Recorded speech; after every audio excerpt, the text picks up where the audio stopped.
To the memory of Che. If the choice were to be between communism with all its chances, and the present state of society with all its sufferings and injustices, if the institution of private property necessarily carried with it as a consequence, that the produce of labor should be apportioned as we now see it, almost in inverse ratio to the labor, the largest portions to those who have never worked at all, the next largest to those whose work is almost nominal, and so on in a descending scale, the remuneration dwindling as the work grows harder and more disagreeable, until the most fatiguing and exhausting bodily labor cannot count with certainty on being able to earn even the necessaries of life. If this, or communism, were the alternative, all the difficulties, great or small, of communism would be but as dust in the balance. John Stuart Mill, Principles of Political Economy. Preface.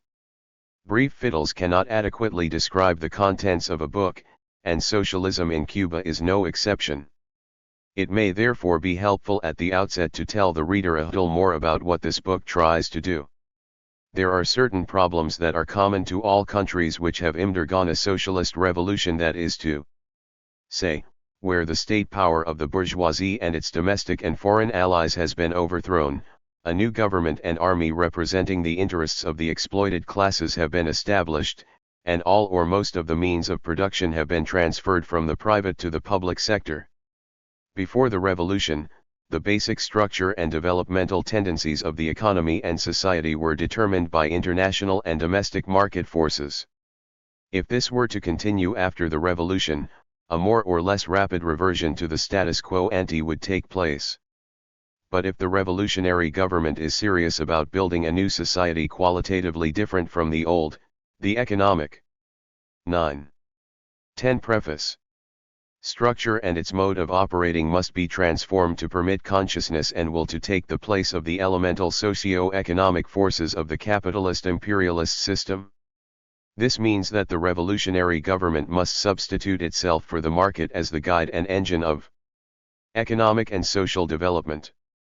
And this inevitably brings it face to face with a whole series of problems relating to its goals, the means for achieving them, and the obstacles which stand in the way. It is these problems as they have manifested themselves in Cuba, and what the revolutionary government has done to solve them, that constitute the subject matter of this book. Countries containing about a third of the world's population have had socialist revolutions in the last half-century, and there naturally exists a vast literature dealing with the way the problems which interest us here have arisen and been dealt with in various individual countries or groups of countries. But the comparable literature on Cuba, the youngest of the socialist countries, is still very limited both as to quantity and scope. Edward Borstein's The Economic Transformation of Cuba is excellent, but it is largely restricted to the years 1960 to 1963, during which the author occupied responsible positions in the revolutionary government. Michel Gudelman's Agriculture Socialisée à Cuba is also of high quality and is based on 3 years of work and observation in the service of the revolutionary government, and the same can be said of I. Joshua's organization Et Rapports de Production dans une économique de transition. But these two works by young French economists do not attempt to go beyond the agricultural economy. Our purpose has been the more ambitious one of dealing with both the whole revolutionary period and the whole economy, with attention in the last chapter to the interrelation of economics and politics. We have of course drawn heavily on the works of Bohr, 11. Stein, Gudelman, and Joshua, as the reader will see, and we wish to express our thanks to these pioneering authors. Other debts to individual writers or books are duly noted in the footnotes.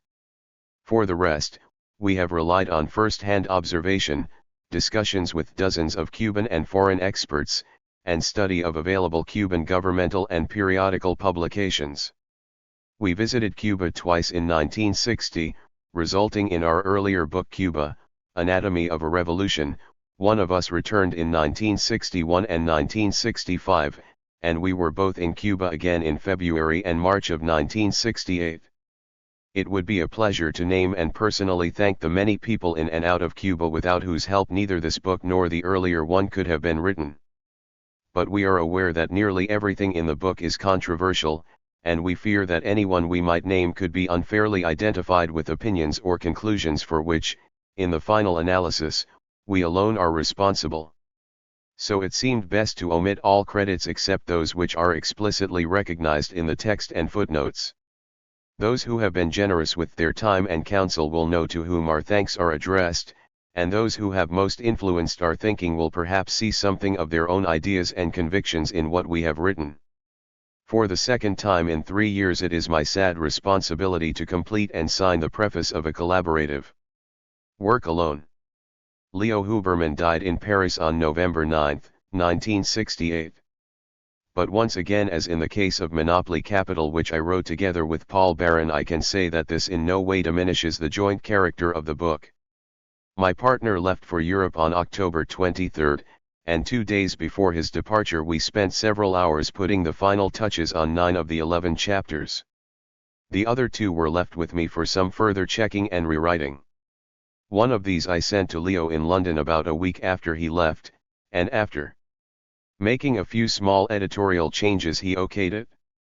Only one chapter therefore had to be prepared for the printer after his death, and in that case everything except the final form had already been agreed on.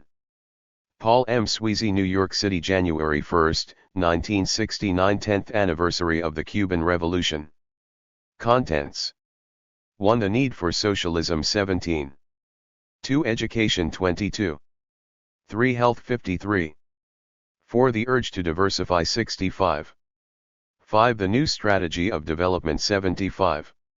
6. Economic Achievements, 1959 to 1968 86. 7. The Private Sector 110. 8. Incentives 141. 9. The utilization of Resources 154. 10. Technology, Hope for the Future 181. 11. Economics and Politics 199. List of tables. 1. Total number of persons taught during the literacy campaign 26. 2. Total number of those who remained illiterate 27. 3. Education 48. 4. Total school enrollment as a percentage of total population 49. 5. Production of certain agricultural commodities 67. 6. Credits to Cuba from the socialist coin trees 70. 7. Exports and imports 73. 8. Cuban sugar production 89. 9. Rainfall by provinces 91. 10. Electric power production, 1958 to 1967 97. 11. Nickel production 99. 12. Daily purchases of milk by the State Procurement Agency. Camaggiai Province 103. 13. Output of miscellaneous products 106. 14. The private sector in 1961 112. 15. Private farms by main products 114. 16. Percentages of state purchases of various crops coming from private farms in 1966 114. 17. Private businesses nationalized as of March 26, 1968 134. Socialism in Cuba. 1. The need for socialism. Some nations in the world are poverty-stricken because they lack natural resources. But that is not true of the Latin American countries. They have an abundance of the resources necessary to make a country rich. No continent in the world compares with Latin America in the amount of cultivable high-yield soil or in reserves of timber. List the metals important to industrial development: copper, tin, iron, silver, gold, zinc, lead. All of them and many others, as well as oil and hydroelectric power, are found in great abundance in Latin America. Yet the people of Latin America are desperately poor. The statistics presented to Congress by the late President John F. Kennedy, in his message proposing the Alliance for Progress program on March 14, 1961, told the story. The average per capita annual product is only $280, less than 1/9 of the United States, and in large areas, inhabited by millions of people, it is less than $70.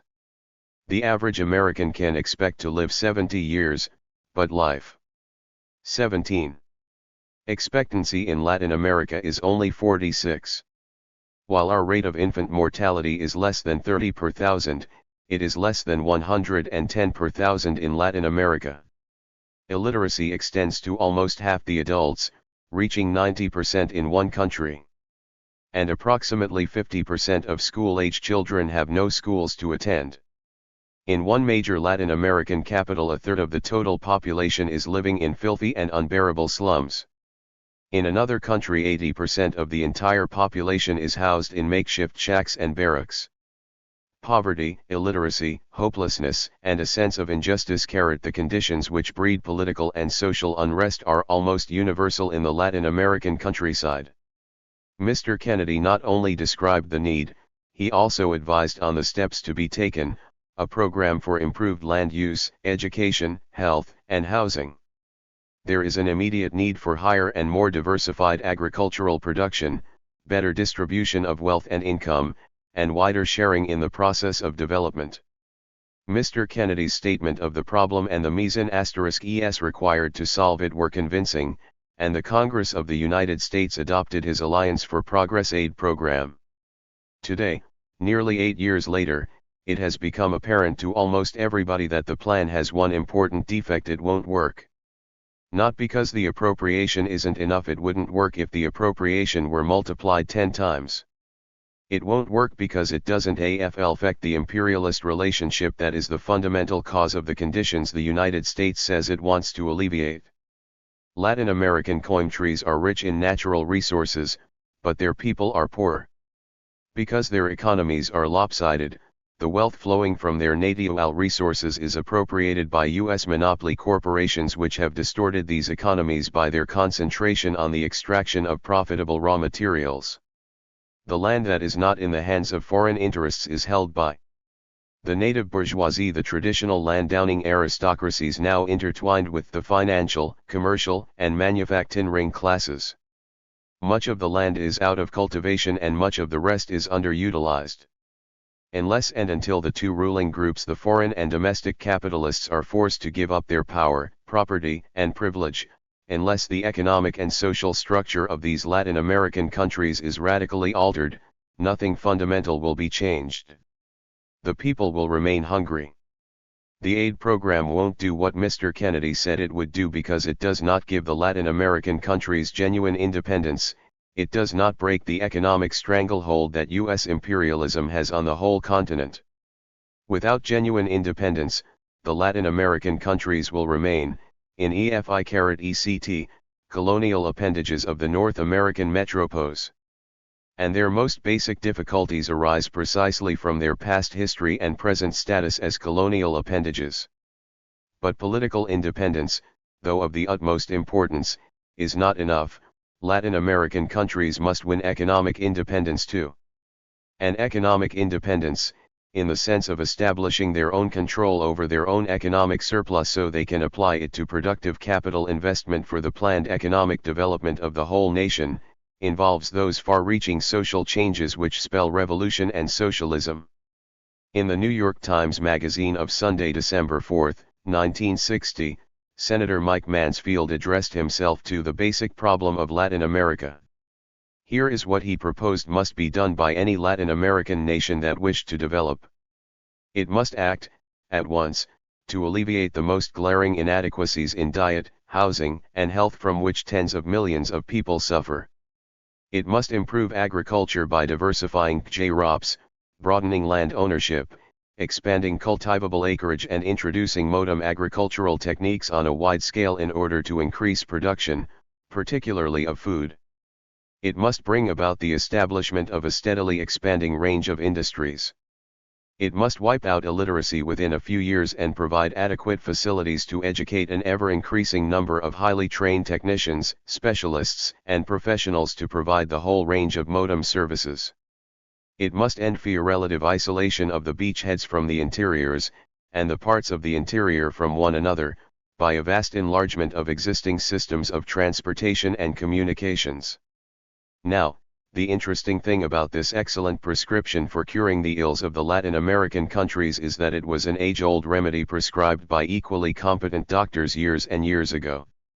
In different words that said the same thing, it was prescribed for Cuba by the Foreign Policy Association in 1935, by the World Bank in 1950, and by the United States Department of Commerce in 1956.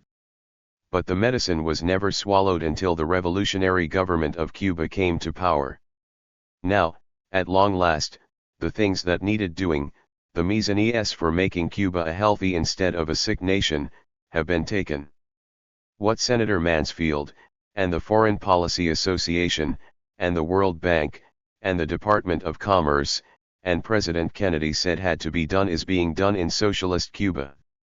But it is not being done, to any significant extent, in any of the capitalist, colonial countries of Latin America. Nor, we are suggesting, can it be done in those countries unless and until they too have their own socialist revolutions. This is the lesson to be learned from the Cuban Revolution, a vitally important lesson for all Latin American countries. The experience of Cuba proves beyond a doubt that a social revolution is an indispensable precondition for the initiation of economic growth and social development. The adoption of a planned economy is enabling Cuba to lay the groundwork for a balanced, healthy, educated, and eventually rich society, a society in which the very nature of man himself may be transformed. 2. Education. In his famous "History Will Absolve Me" speech at his trial, following the unsuccessful attempt of the revolutionaries to capture Fort Moncada on July 26, 1953, Fidel Castro spoke of 6 problems that we would take immediate steps to resolve: the problems of land, industrialization, housing, unemployment, education, and health. These, you will recall, were the same problems to which President Kennedy and Senator Mansfield addressed themselves. The revolutionary regime took power on January 1, 1959. Immediately, it took the promised steps to resolve these problems. And 9 years later, on February 11, 1968, a dispatch in the New York Times from Juan de Anís in Havana, indicated that progress continues to be made. Cuba, under a revolutionary dictatorship, is pushing ahead its program harder and faster than most other Latin American countries. In mass education, public health, rural modernization, land use, economic diversification, administrative reforms, and management of foreign exchange, Cuba has made important gains under Fidel Castro. In education and in health, Cuba's achievements have been especially notable. Nowhere else in the world except possibly in the socialist countries of the Soviet Union and China has so much been done in so short a time. Illiteracy in Cuba, as in underdeveloped countries everywhere, was highest in the rural areas.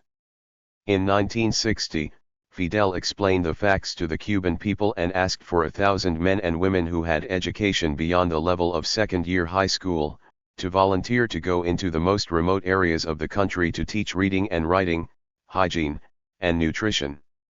5,000 people from all walks of life answered the call, including doctors and engineers who had to be dissuaded from going because the revolution needed them in their own professions. These volunteer teachers received special training in camps set up in the mountains. There was an average of 50 students per teacher. Classes for youngsters were held in the daytime, for adults in the evening. That was only the beginning. At the United Nations Assembly in September 1960, Fidel Castro announced that on January 1, 1961, a great literacy campaign would be launched in his country. And so it was. The year 1961 was properly labeled the year of education, and the entire population was mobilized to eradicate illiteracy. The Bay of Pigs invasion began on Saturday, April 15, and Fidel reported to the people on Sunday, April 23, after the counter-revolutionaries had been defeated, that one achievement of which the nation was justly proud was the fact that the anti-illiteracy program continued practically without let-up during the entire invasion. There had to be that kind of amazing devotion and discipline, because the task which the revolutionary government had set for itself was stupendous: to rid the country of illiteracy in 1 year. Reflect on this for a moment. 23.6% of the people, almost 1 in 4, could not read and write. You can readily imagine how great a job it was just to cover the country, to search out where and who the illiterates were.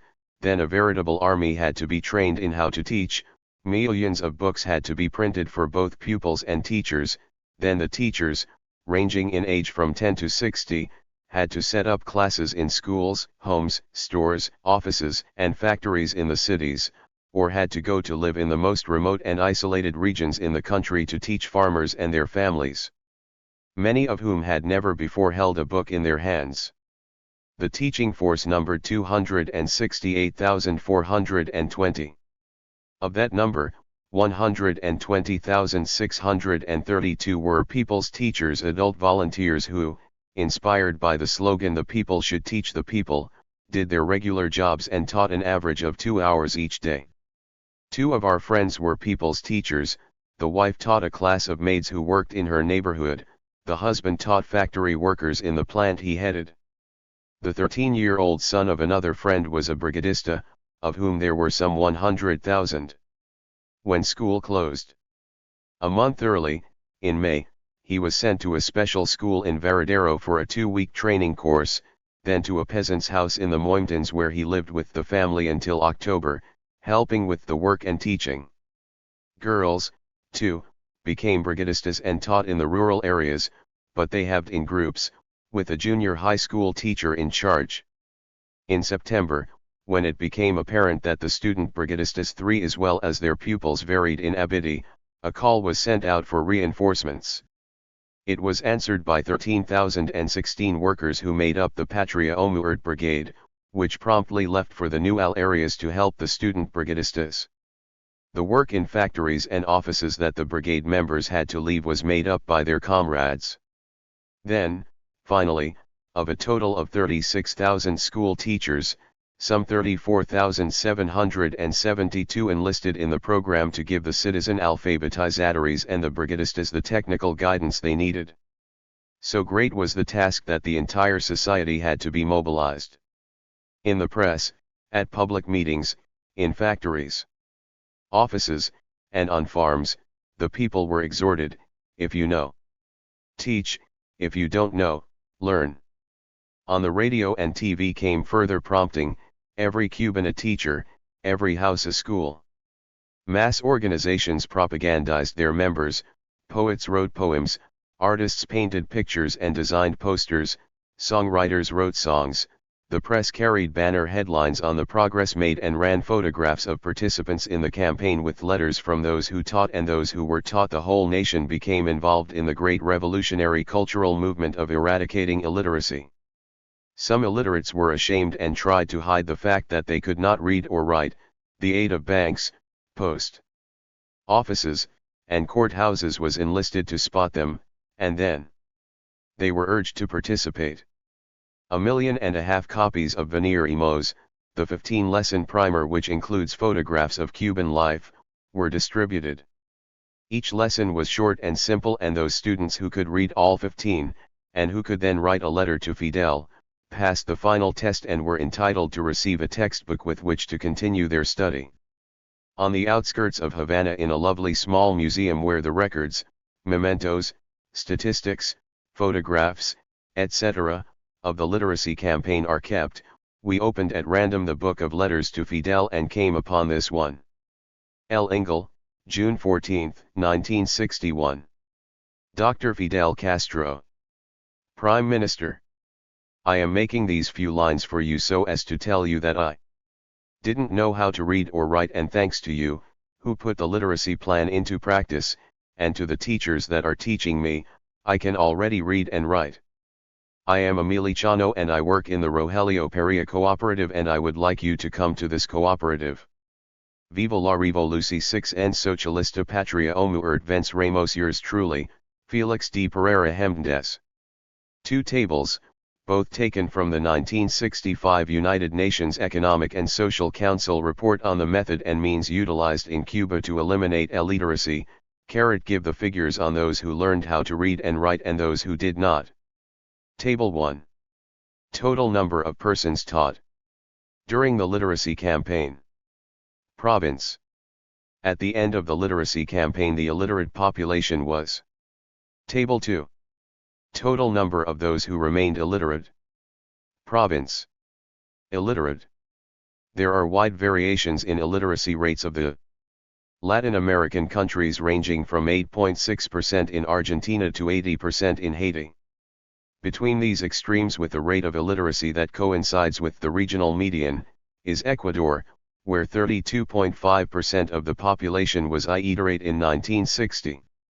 Argentina, Chile, Costa Rica, Mexico, Panama, Paraguay, Uruguay, and Venezuela are above the median. The other countries are below it. The campaign against illiteracy in Cuba was just the opening gun in the battle. It was not a propaganda stunt to be dropped when the point had been scored. It was the foundation for further spectacular successes in education.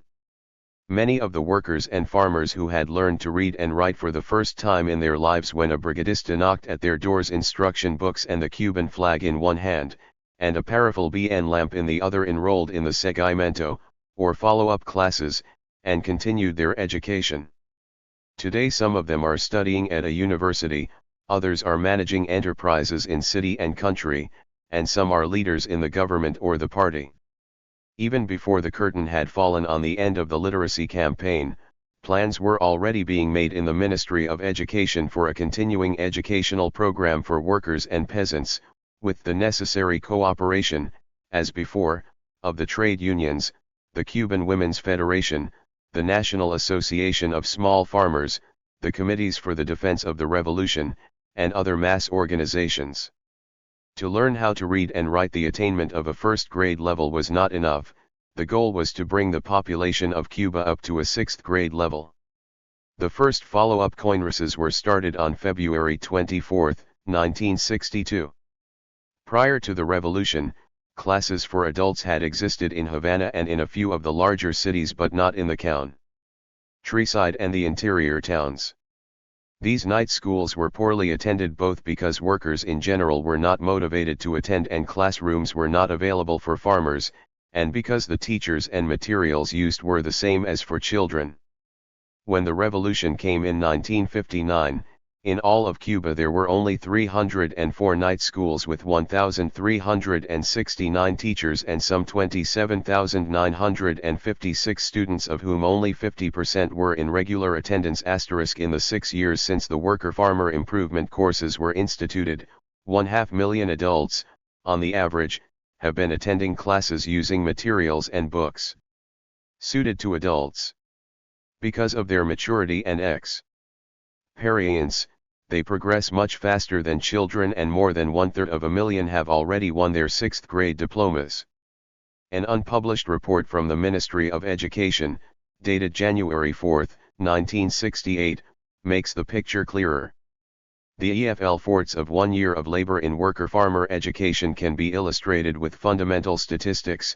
During 1966, for example, 3 calendars were developed with a total matriculation of 550,837 adults in urban, sugar, and mountainous zones, who studied in 30,756 classrooms with an average daily attendance of 66%.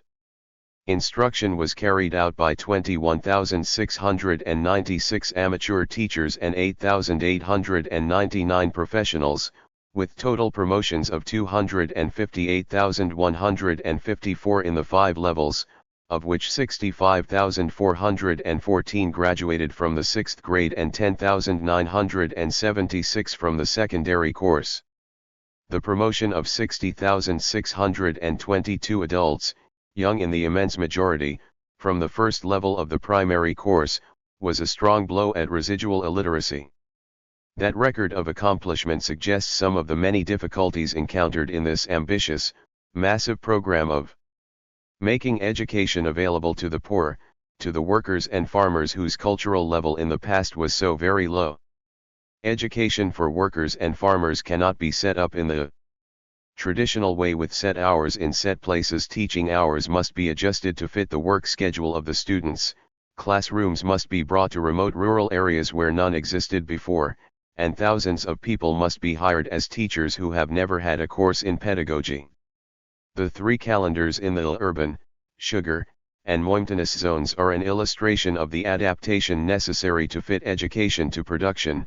In the urban areas, classes are held from September to July. In the rural areas, classes must be held from June to December, the months when the work in the sugar crop has been completed. The January to October session in the mountainous areas is suited to the needs of the coffee crop. In the rural areas, the classrooms for adults are those used by the children during the day. In the cities, the classrooms are in the factories and offices. Flexibility in organization is essential. In both rural areas and cities, there may be places where there are not enough pupils to make up a class, and, because some of the older people who had willingly learned to read and write from a brigadista in their own home shy away from the idea of going to school and enrolling in a regular course, home reading circles are fostered in which the school goes to the home. Under the guidance of an amateur teacher, the residents of a specific area meet in a participant's home to improve their reading skills. Without such an effort, without an attempt to stimulate the habit of reading, there would undoubtedly be regression in the literacy rate, and first grade level reading and writing would be, for many capable people, the end of their education instead of the starting point. The words of the Apostle Jose Marti, "To know how to read is to know how to walk," are frequently heard over the special radio and TV programs designed for workers and peasants. In addition, 50,000 copies of the magazine El Placer de Leer, especially suited to new readers, with national and international news in easy-to-read language, are distributed free of charge. To make the habit of reading a necessity and a pleasure to hundreds of thousands of culturally deprived workers and farmers to whom even newspapers, let alone books, were hitherto unfamiliar is a difficult struggle. Fortunately, the Ministry of Education is well aware of the immensity of the problem. This became clear in a conversation we had with Raul Ferrer, Director of Worker-Farmer Education, who told us, "Our teaching staff is, in great measure, not qualified at this time. They are being prepared in special pedagogical institutes, but of 30,000 teachers only about 8,000 now attend teacher training schools. At the present moment we have 26 seminars teaching 5,000 future teachers. This department is the University of Adult Education. We must derive, from our own experience, the system by which illiteracy can be abolished and the cultural level raised. One law we have learned, that there is no education of the masses without the direct participation of the organizations to which the masses belong. Industrial workers, farmers, ranch workers, women, youngsters. All need special handling, and we cannot apply the books and methods of one to the other. We are constantly adapting our programs to meet reality. We face real obstacles. There are no manuals. We have been compelled to revise wrong practices, but we have been able to go forward because we are always critical of our work. We want every worker to be a student, and every student to be a worker." The carrot battle of the 6th grade was won in 1966 by 65,414 workers and peasants, and 10,976 graduated from the secondary course. This latter group is now eligible for higher education in the Industrial and Agricultural Technology Institutes, and in the Worker-Farmer faculty of the three universities in Havana, Santa Clara, and Santiago. José Nazario González, rector of Santa Clara University, told us that of the 5,000 students there in March 1968, some 1,300 were workers and farmers. Education is open to workers not only in schools, institutes, and universities, but in the factories themselves. This we learned from Juan Ramirez Leva, a molder at the nickel plant in Nicaro. Juan entered the plant as a day laborer in 1963, when he was 24. He had had only a third-grade education. In 1964 he enrolled in a one-year course in the General Foundations of Technology given in the plant at night. He worked 8 hours, then studied 2 hours every night. Next he enrolled, with 23 other workers in the plant, in a 6-month course in molding and the problems of casting metals. On the completion of that course, he took a 1-year course in theory. This time he worked 6 hours each day and studied 4 hours, 5 days a week. Then, having finished the courses in both practice and theory, he became a molder. As a day laborer his wages had been $5.24 per day, as a molder, he gets $8.40 per day. He told us, "I had to do a job of military work in the mountains, so I lost a year of study. Of course, I plan to go back to studying now. I was a member of the Young Communists and now I am a member of the party. I like party work but I prefer the work in the factory. Of the other 11 members of my last class, 4 are members of the party, the others are not. One is not a special case at Nicaro. 70% of the workers there are enrolled in study classes taught by the technicians in the plant. And in the other nickel plant, at nearby Moa Bay, the University of Orient has part of its School of Mechanical Engineering, with the plant engineers doubling as professors.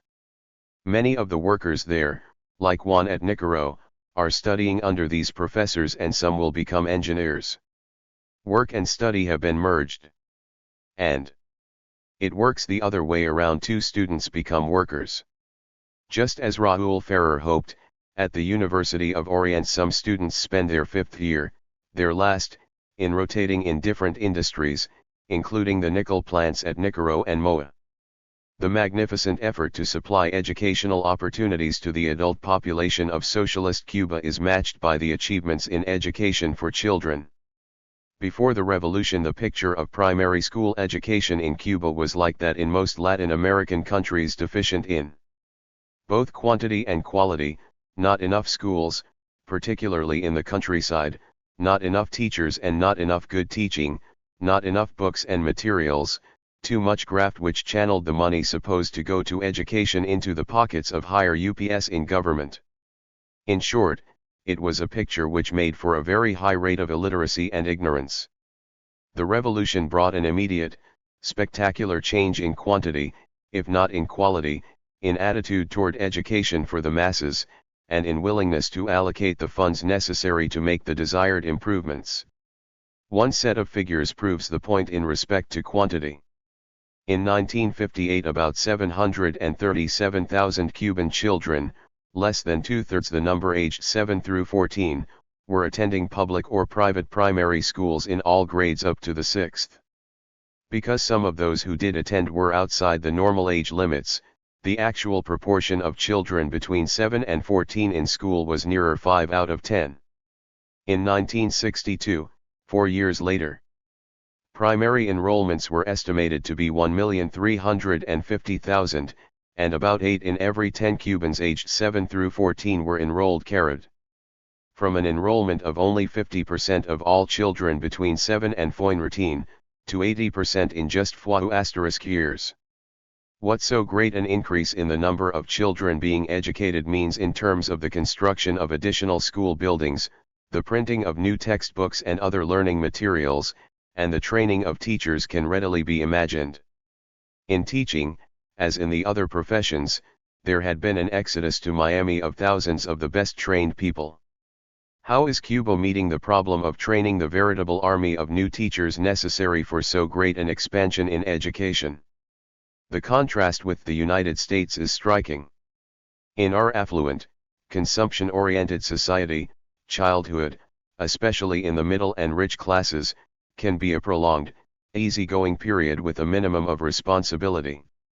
Not so in Cuba, where the lack of trained manpower, the hallmark of underdevelopment, necessitates the enrollment of the whole population, including the children, in the spirited struggle to construct a new society. The training of primary school teachers in Cuba begins with the completion of the 6th grade. The students spend the next 5 years in boarding schools where life is rugged, work is hard and disciplined. It is that way by design, the theory being that most of the teachers in training will, at some time or other, be assigned to classrooms in the countryside and in the mountains, and this conditioning in their period of training will better equip them for the primitive life to come. The first link in the chain is the 1-year Com-SE at the school at Minas del Frio, on a mountaintop in the Sierra Maestra in Orient. The subjects taught are mathematics, history, geography, biology, Spanish, and physical education. Registered. The next stage is a 2-year course on another mountaintop, the Manuel Ascunce Domenech School at Topes de Calantes in the Escambray Mountains in the province of Las Villas. The subjects of study in the first year at Topes are the same as at Minas del Frio, except that biology is here centered on animals instead of on plants. In the second year, the last at Topes, 3 new subjects are added: physics, drawing, and pedagogy. We were taken by jeep to the school at Topes and had the opportunity of seeing some of the classes there, of talking to the students and teachers, and, under the guidance of Manuel Rua Rodriguez, the director, and his assistant Carmen Hernandez, we got a view of the whole school area and its functioning. The school has long outgrown the large initial building, which was formerly a luxurious private tuberculosis sanitarium. To accommodate the 7,100 students, 402 teachers, 407 administrative and service workers, and 300 construction workers, many new buildings, dormitories, playing fields, and houses have had to be built.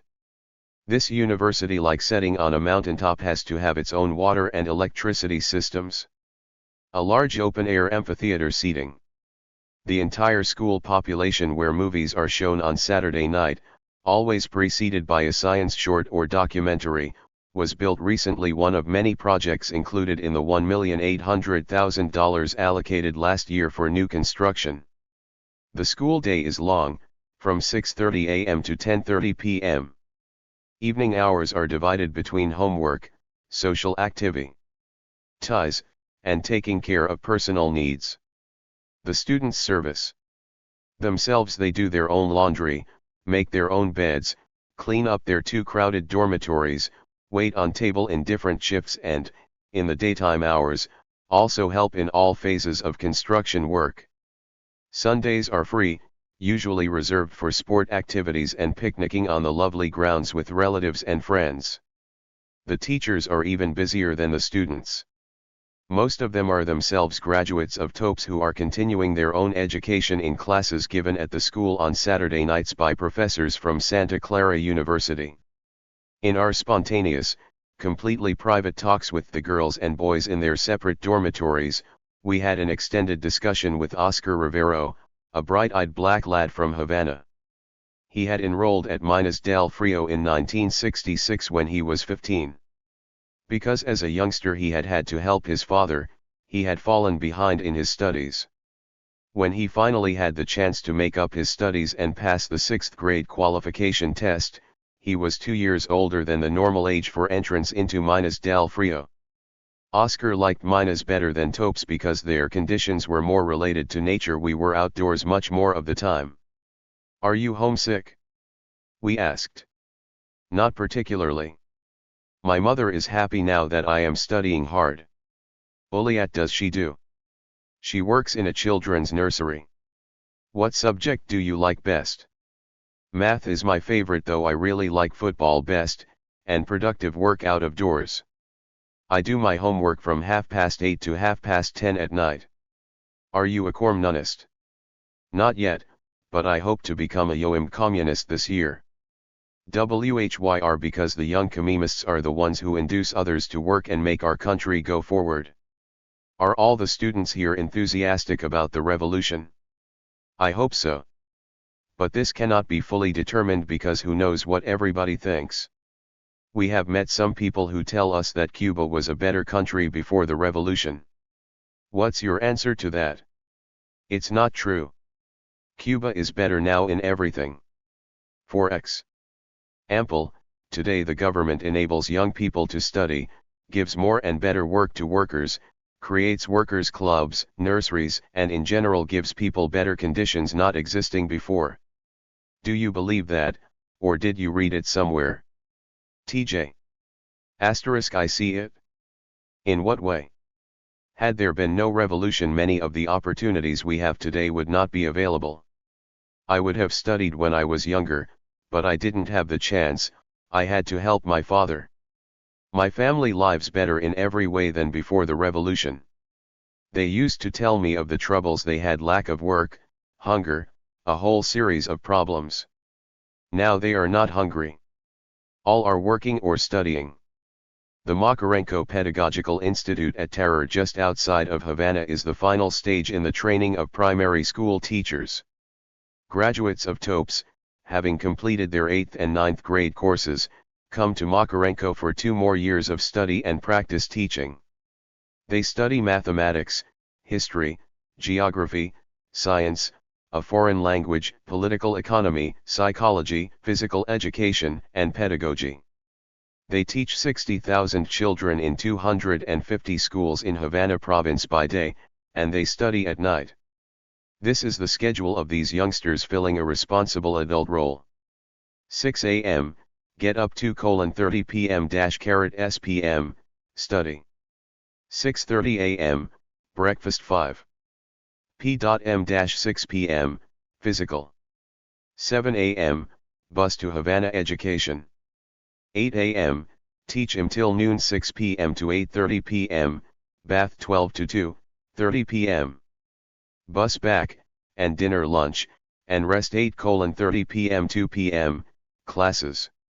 Saturday morning, prepare classes for the next week. Saturday afternoon, free. Sunday 6 a.m./2 p.m., free. When we suggested to some of the Makarenko authorities that this seemed too heavy a schedule for a long-term period, we were told that time was of the essence, that these students were soldiers in the army of education. That, indeed, was the attitude of the Makarenko students themselves. This, then, is the track for those who are in training to become primary school teachers. Would-be secondary and pre-university teachers take a different course. After 9 years of study, they can attend a 5-year course at a pedagogical institute. At Santa Clara University they study at the university their first year, spend the education 39. Second year practice teaching, the third at the university, the fourth practice teaching, and the fifth at the university. We attended classes at every educational level, some taught by graduates of Makarenko, and some by teachers who had been trained prior to the revolution.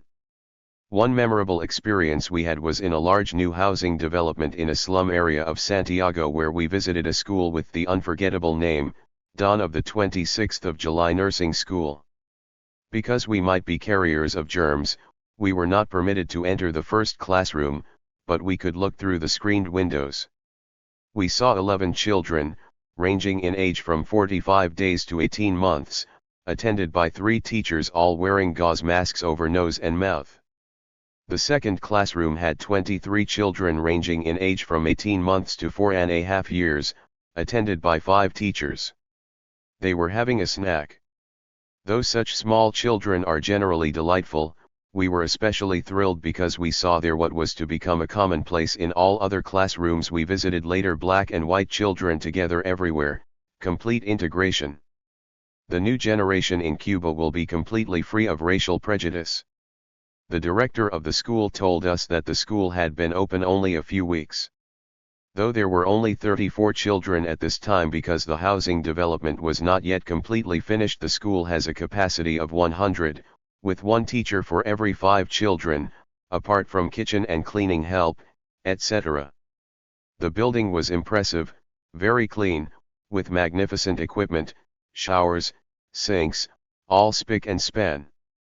There will be a nurse in attendance from 6:30 a.m. to 6:30 p.m. each day, and a doctor will come to the school 3 times a week, and more when necessary. As we were saying goodbye, 2 public health inspectors arrived. They come to the school each week to check on the hygienic conditions, to test the food, and to make sure that all health standards are being met. The growing number of such Ninrasiri schools makes it possible for mothers to take jobs and to study. With the children so well taken care of, meals and school clothing are provided free of charge. The women of Cuba are in a position to free themselves, to participate as equals with men in useful work, and to raise their level of education and culture. The Cuban Women's Federation is very active on this front, working with the Worker-Farmer Education Department to end the inferior status of women. Some women serve as technician guides in the remarkable program of interest groups, or circles for the promotion of interest in scientific and technical matters. These groups consist of students from the 4th grade up to the age of 15 who meet several times a month, in out-of-school hours, to pursue a particular hobby. Some 178,000 children participated last year in 13,956 circles at the primary level, and 2,934 at the middle level. We went to an exhibition of their work in Havana and were amazed at the extent of their knowledge in the various fields they had been studying: the growth of sugar cane, coffee, citrus trees, how to make the special brand of Capelia ice cream, the fishing industry, clouds and rain, and a number of other scientific and technical subjects. The 10-year-old boy who lectioed on coffee, with maps on a board and pointer in hand, was so knowledgeable that we were convinced he had memorized his speech. We stopped him in the middle and asked questions. He hadn't memorized it, he knew the subject. After a toan asterisk of the various stands with groups of youngsters clutching at our coats eager to explain, we left the room very depressed. They knew so much and we were so ignorant. When we left we took with us a picture of Che with a letter to his 9-year-old daughter, a present from the Che Guevara interest group. This is the letter, written during the time of his disappearance, prior to his departure for Bolivia. February 15. Hildita dearest. Although this letter will reach you late, I am writing today because I want you to know I am thinking of you and hoping that you are enjoying a very happy birthday. You are a big girl now and I cannot write you childish nonsense or lit white lies. As you know, I am far away and can't come back to you for a long time, because I am doing what I can in the struggle against our enemies.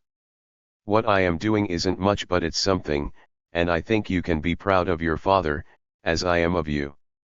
Remember that we face many years of struggle, and even when you become a woman you will have to do your part in the struggle. Meanwhile, you must prepare yourself. To be a good revolutionary at your age means to learn as much as you possibly can and to be ready always to defend just causes. Also, you should obey your mother. You mustn't think you know all the ons/ers yet, you are still learning. Try to excel as a student, excel in every sense, and you know what that means. It means study and a revolutionary attitude. In other words, good conduct, responsibility, love for the revolution, a fraternal attitude toward your school comrades, etc. That wasn't how I was at your age, but I lived in a different society, where man was the enemy of man. But you have the privilege of living in another epoch and you must be worthy of it. Don't forget to keep an eye on the other kids at home and tell them to study and behave themselves, especially Aelidita, who pays attention to what you say because you're her big sister. Well, darling, once more I wish you a happy birthday. A hug for your mother and your cousin, and for you a big strong hug. To last for all the time we want to see each other. From your papa. Another important aspect of the program of education is the School Goes to the Countryside plan, in which some 300,000 students and teachers, from secondary school level up, move to the countryside for 6 weeks to do productive work in agriculture and livestock raising. It is camp living and hard work, combined with some hours of study, TV, educational programs, sports, and recreation. We saw 2 groups of secondary school becados, one leaving and the other coming to the fairly primitive tent campsite to do their bit in the gigantic coffee planting project in the Havana Green Belt. We talked as we ate the much too starchy lunch of beans, rice, potatoes, rolls, yogurt, and cake. We asked one boy what he would do on completion of his school work and his reply was fairly typical: I am going to be a doctor, but if the revolution needs me somewhere else, till do that. We call this typical because in answer to a similar question put to Oscar Rivero and other students at Topes and Makarenko we got similar answers. We asked, after you graduate, will you teach in Havana or in the country?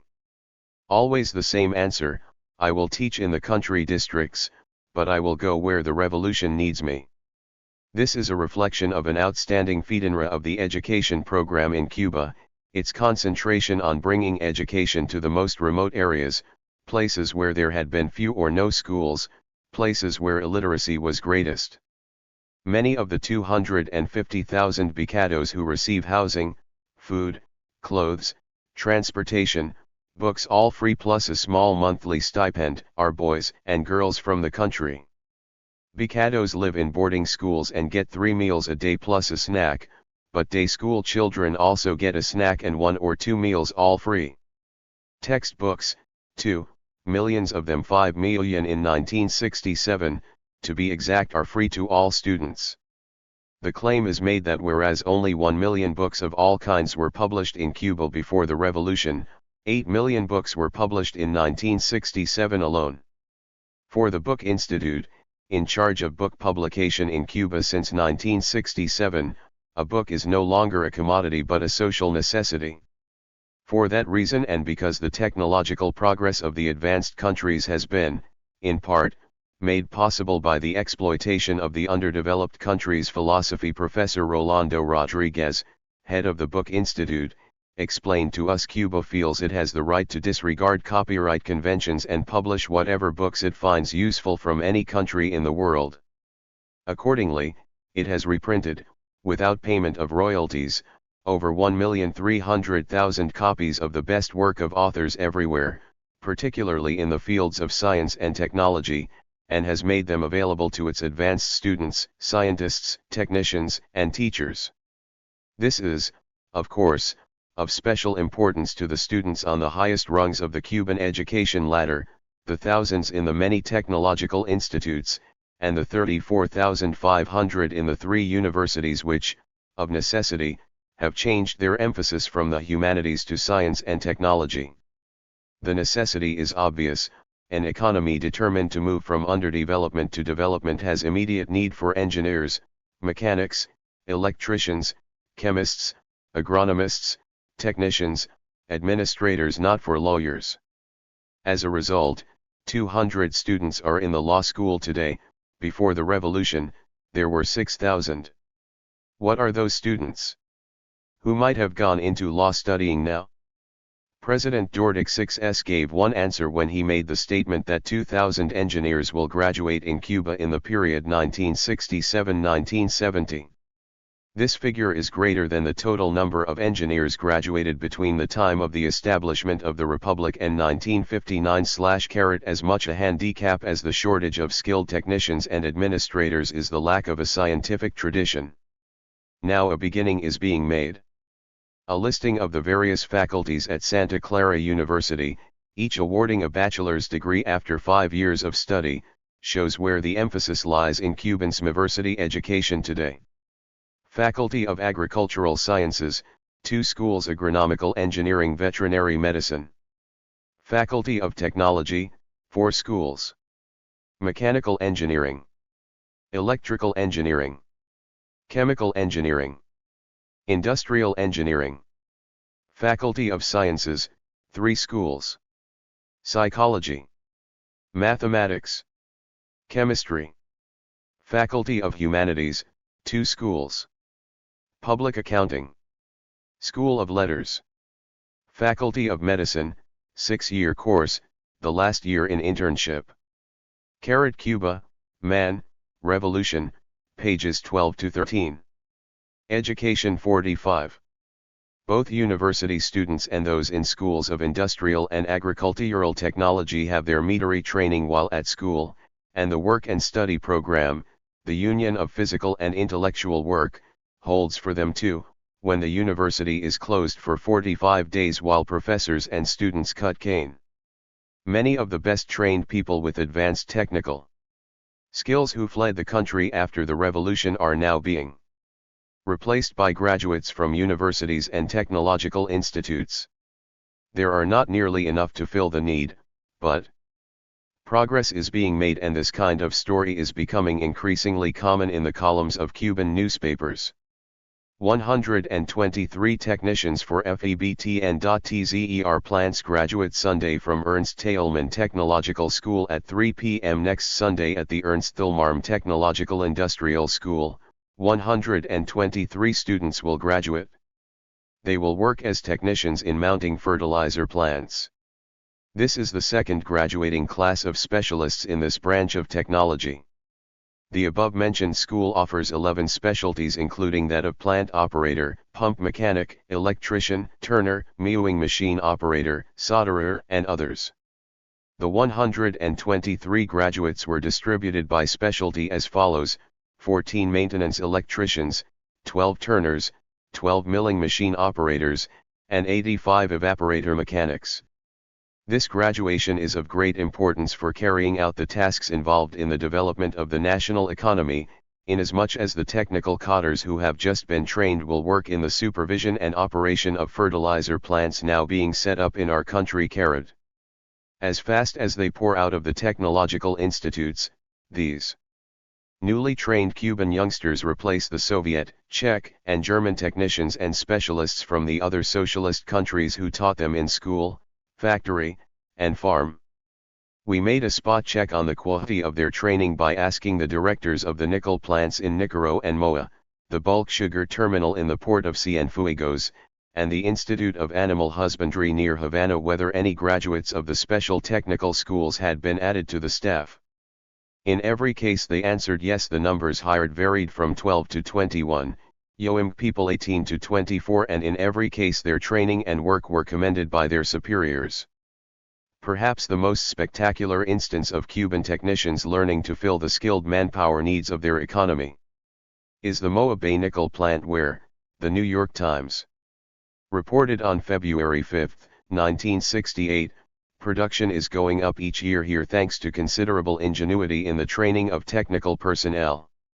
Jose Alemany, the 29-year-old engineer in charge of the plant, was in his last year of electrical engineering at Louisiana State University when he returned to Cuba in 1961.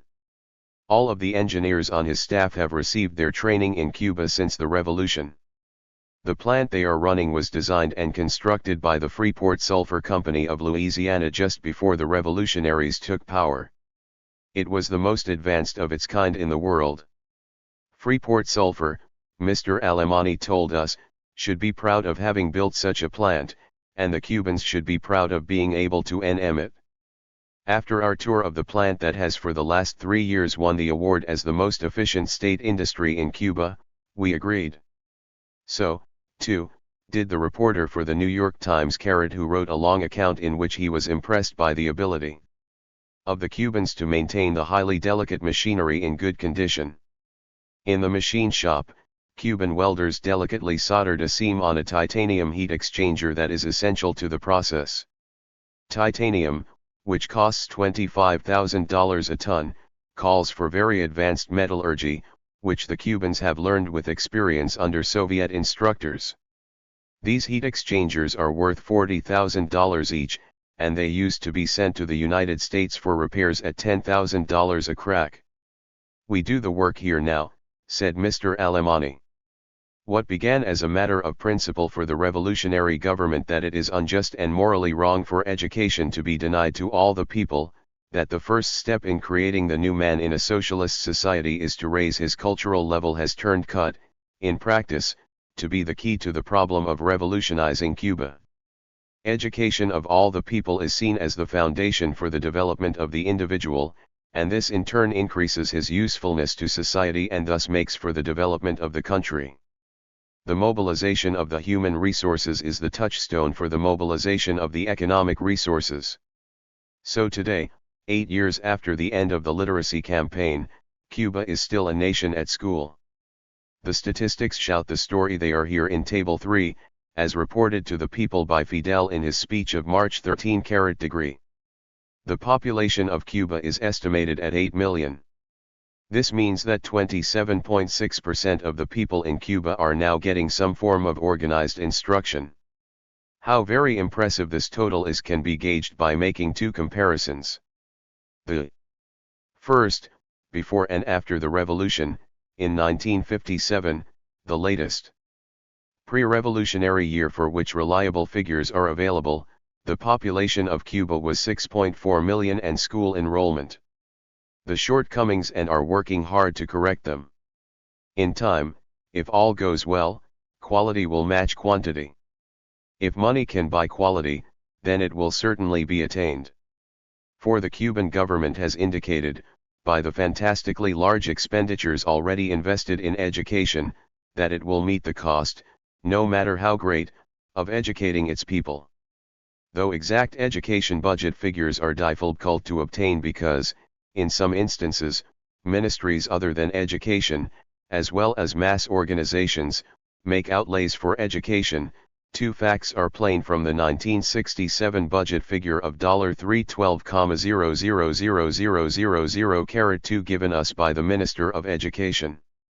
1. Cuba is spending on education sums far in excess of what was spent before the revolution, over 4 times as much. 2. Cuba's per capita expenditure of $39 and per student expenditure of $141.21 is far in excess of that of all the Latin American countries as a whole, $39 compared to $6.13 per capita, and $141.21 compared to $35.62. It is also higher than that of Uruguay, whose per capita of $23.17 and per student expenditure of $126.31 is the highest in Latin America outside of Cuba. 12. This figure seems to correspond with those given in the Ministry of Education's 1967 report to UNESCO, a pamphlet entitled Cuba, 1967, The Educational Movement, pages 10 to 12, though the explanation in those pages is not too clear. 18. The budget figure for 1956 was $74,200,000, Cuba, The Economic and Social Res, Alyoshin. p. 182. 1. Cf. Table in Socio-Economic Progress in Latin America, 6th Annual Report Inter-American Development Bank, p. 39. The figures in this table may not be strictly comparable because the year is 1965 and private school expenditures may not be included, nevertheless, the picture shown in the comparison is valid enough. Laurent Schwartz, professor of mathematics at the Faculty of Science in Paris, and one of the top mathematicians in the world today, was in Cuba while we were there. He had been in Brazil a little while before, and in an interview reported in Granma, March 3, 1968, he made an astonishing comparison between the two countries, which made clear both the superiority of education in Cuba and its promise for the future. The universal and democratic character of education in this country is invaluable, the French mathematician added, stating that it is truly impressive how the educational level of the people is constantly being raised, thus assuring the groundwork for also raising the scientific level. Schwartz cited a concrete example, the situation in Brazil. He compared Brazil's population of 80 million with the 8 million inhabitants of Cuba and pointed out that, despite the great differences in the populations of the two countries, the actual number of persons who obtain an education in Brazil is approximately the same as that of Cuba, since in Brazil the great majority of the people are illiterate and there are only primitive schools in the countryside. Therefore only certain sectors of the urban population get an education. He stated that the situation in Cuba was quite different, and, therefore, with a much smaller population Cuba can train more scientific cadres on a higher level than Brazil, a country he visited quite recently. The revolution is giving tremendous stimulus to development. Within a short time, between 5 and 15 years, Cuba can have scientists of international caliber, precisely because this development has the backing of the revolution. The wretched of the earth need no longer live in darkness. Illiteracy and ignorance can be eliminated. Given the opportunity to learn and to develop their talents, the masses can transform themselves and their society. Cuba's outstanding achievements in education are proof of the possibility of moving from underdevelopment to development once the imperialist yoke is removed. 3. Health. As with education, so with health. In spite of the serious shortage of doctors, 1/3 of whom fled Cuba, In spite of the blockade which made medicine and equipment very difficult to obtain, nevertheless the progress made in the field of health highlights the fact that what must be done in the underdeveloped countries of Latin America can be achieved only by a genuine socialist revolution. This is the case because socialist revolution makes possible sweeping changes which, particularly in the field of health, are so necessary to remedy the evils inherent in the capitalist system. Capitalist medicine is mainly concerned with curing sickness, and this is done magnificently for those who live where the doctors are in abundance and have money to pay.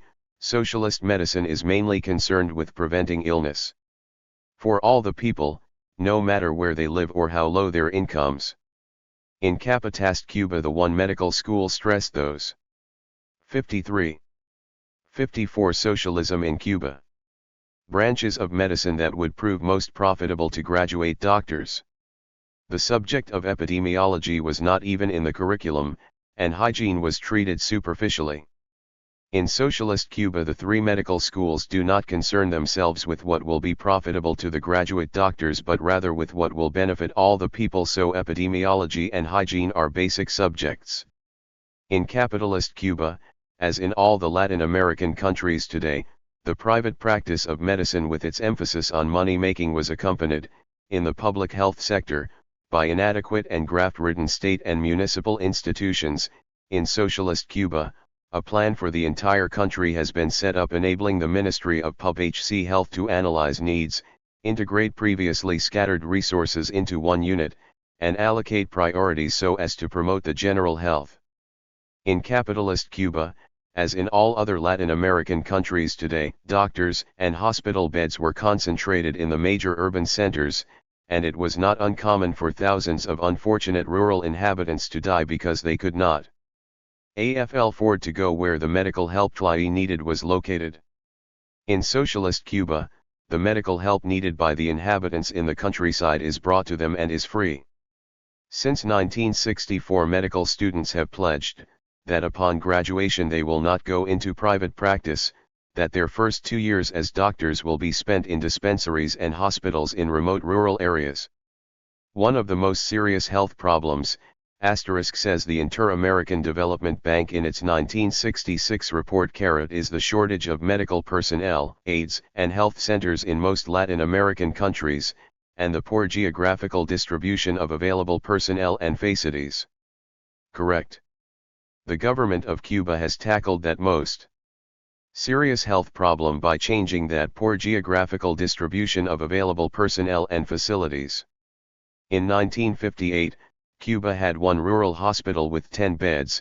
Today in socialist Cuba there are 47 rural hospitals with 1,300 beds, plus 50 medical and dental clinics, non-existent before.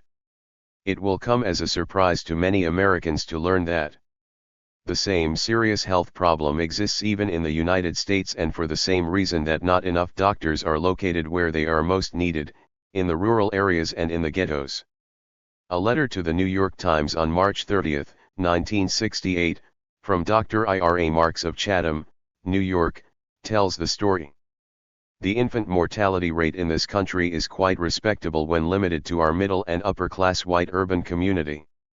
However, it becomes absolutely disgraceful when one adds the rates from the black ghettos and rural America, particularly in the Southeast. This is not because these people cannot afford medical care, but rather because of the inadequate number and distribution of practicing physicians.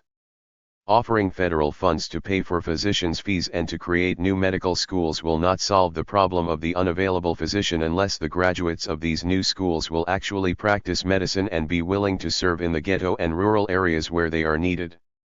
If more money is to be spent for health services, let it be spent in the creation of new practitioner-oriented medical schools whose clinics would be physicians' offices in areas where none now exist, whose professors would include well-qualified practitioners of the art of medicine, and whose research grants would be spent gathering together and assisting into practice groups of physicians, both generalists and specialists, who would serve those areas most in need of health care.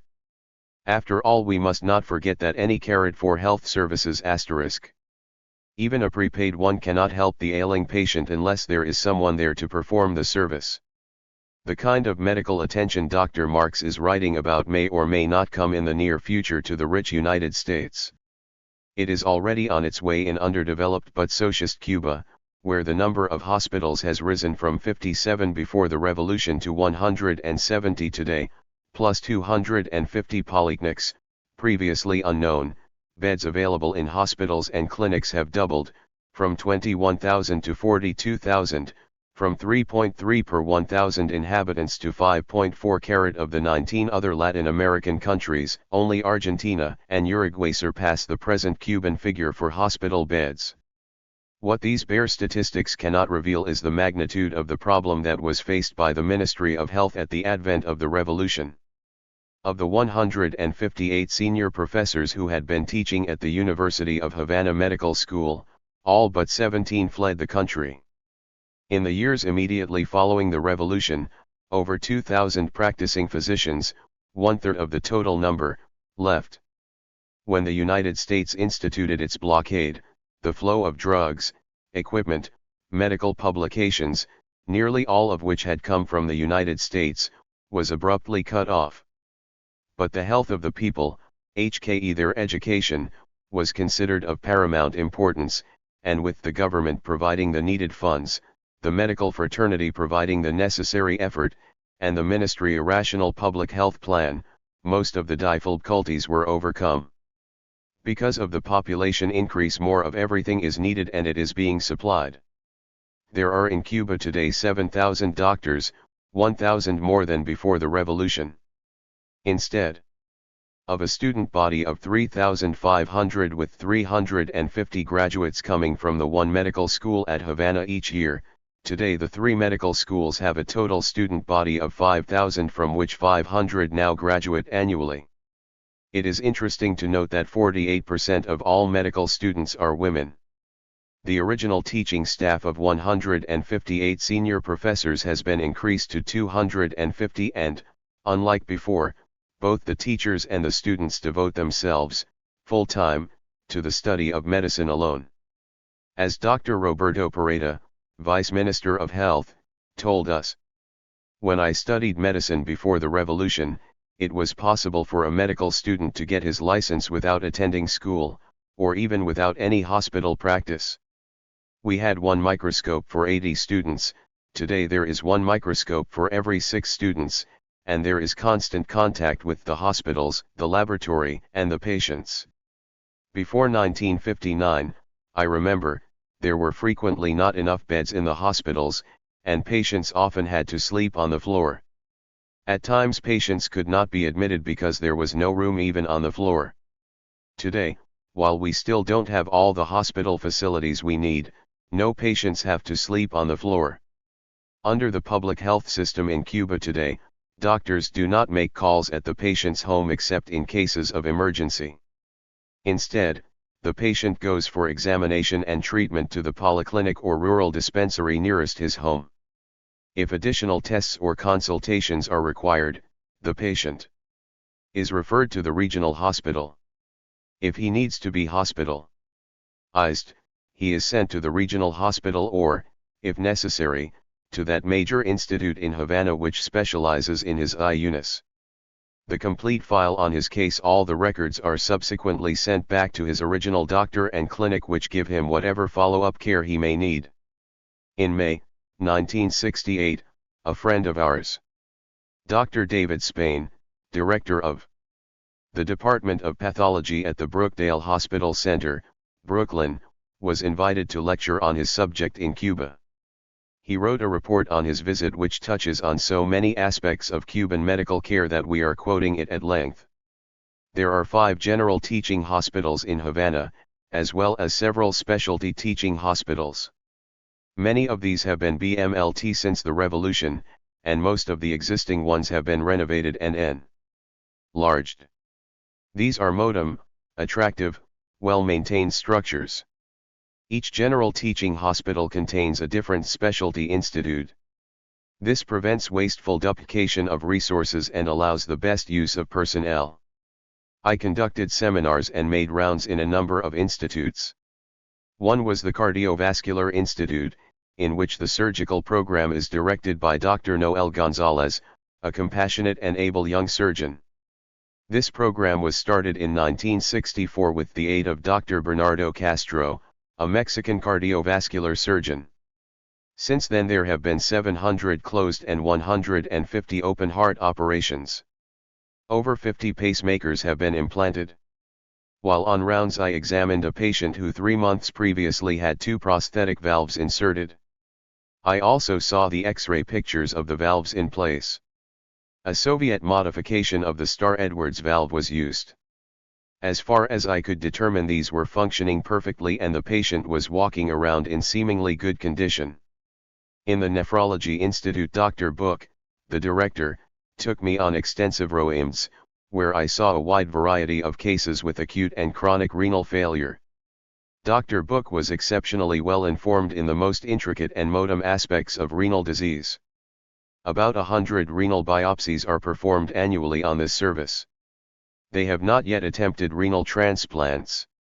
On rounds and during the seminars and lectures, the questions directed to me indicated a high level of understanding and ability in the practical aspects of medical diagnosis and care. I was repeatedly impressed by the rapport and the warmth of relationship that existed between physicians and patients.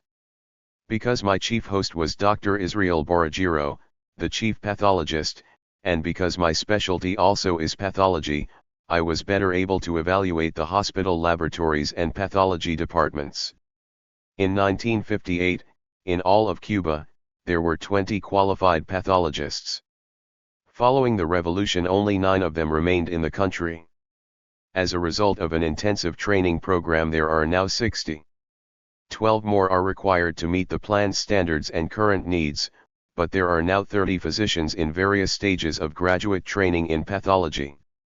All hospitals with major surgical programs are equipped to examine frozen sections. All major pathology departments have automatic tissue processing equipment, mostly imported from England. In one of the general teaching hospitals in Havana there is a technician's school that provides competent personnel for the other hospitals. I examined the histological preparations at some of the hospitals and in most instances found them to be superior to sections prepared in many of the good laboratories in the United States. There are now 50 cytotechnicians and 30 more are in training. By 1970, the cytology screening program for cervical cancer will test 400,000 women annually. Carcinoma in situ is detected in 1% of those examined. In a nation with close to 8 million people, where 40% are under the age of 15, this is a considerable achievement. 85% of all deaths are autopsied, and microscopic examinations are made of all surgically removed tissue. There is ample blood available for the blood banks because 1 pint is obtained from the family of every patient admitted to a hospital. Each hospital has a tissue committee. The chief pathologist, Dr. Boragiro, a dedicated and competent doctor, receives a monthly salary of 750 pesos. His salary is at the top of the scale, but its purchasing power must be evaluated against the fact that rent is fixed at 10% of one's salary regardless of its level and regardless of the type of home. It is expected that within a few years all housing will be rent-free. Many other services such as telephone, medical care, and education are already entirely free. Most of the physicians I met seemed to be satisfied to work. Within this framework, there are ample opportunities for further training and promotion. All physicians receive a 1-month vacation a year and time off for continuing education. The lower end of the salary scale is about 300 pesos a month, which is the salary of a research trainee. There still remains a small group of discontented physicians, and some of these are leaving the country. The picture in obstetric care represents perhaps one of the great successes of the entire medical program. Currently over 80% of all deliveries carried 95% in Havana are performed in hospitals by physicians. In the uncomplicated cases, natural childbirth with the use of local anesthesia and minimal sedation is the accepted method. A new program designed to save medical Manpower and to ensure a more efficient distribution of adequate obstetric care consists of training obstetric nurses to manage cases that reveal no prenatal complications and in which no problems are anticipated during labor. There has been a sharp decline in both the neonatal and maternal mortality rates. Dr. Valdez Vivo, professor of obstetrics and gynecology, who had spent 10 years in this specialty in Chicago before his return to Cuba, told me that the latest national figures, as yet unpublished, revealed a neonatal mortality rate SHGHTLY higher than 2% and a maternal mortality rate under 0.7 per 1,000. These are probably the lowest rates in of Latin America. Some maternity homes have been built near the rural obstetrics hospitals so that women in the last month of pregnancy may have adjacent to the hospital to avoid transportation difficulties. Provision is also made for a short stay at these homes after discharge from the hospital. The annual number of medical examinations prior to 1958 is not known, but the marked increase in medical utilization and availability is noted by an increase from 12 million examinations in 1963 to 19 million in 1967.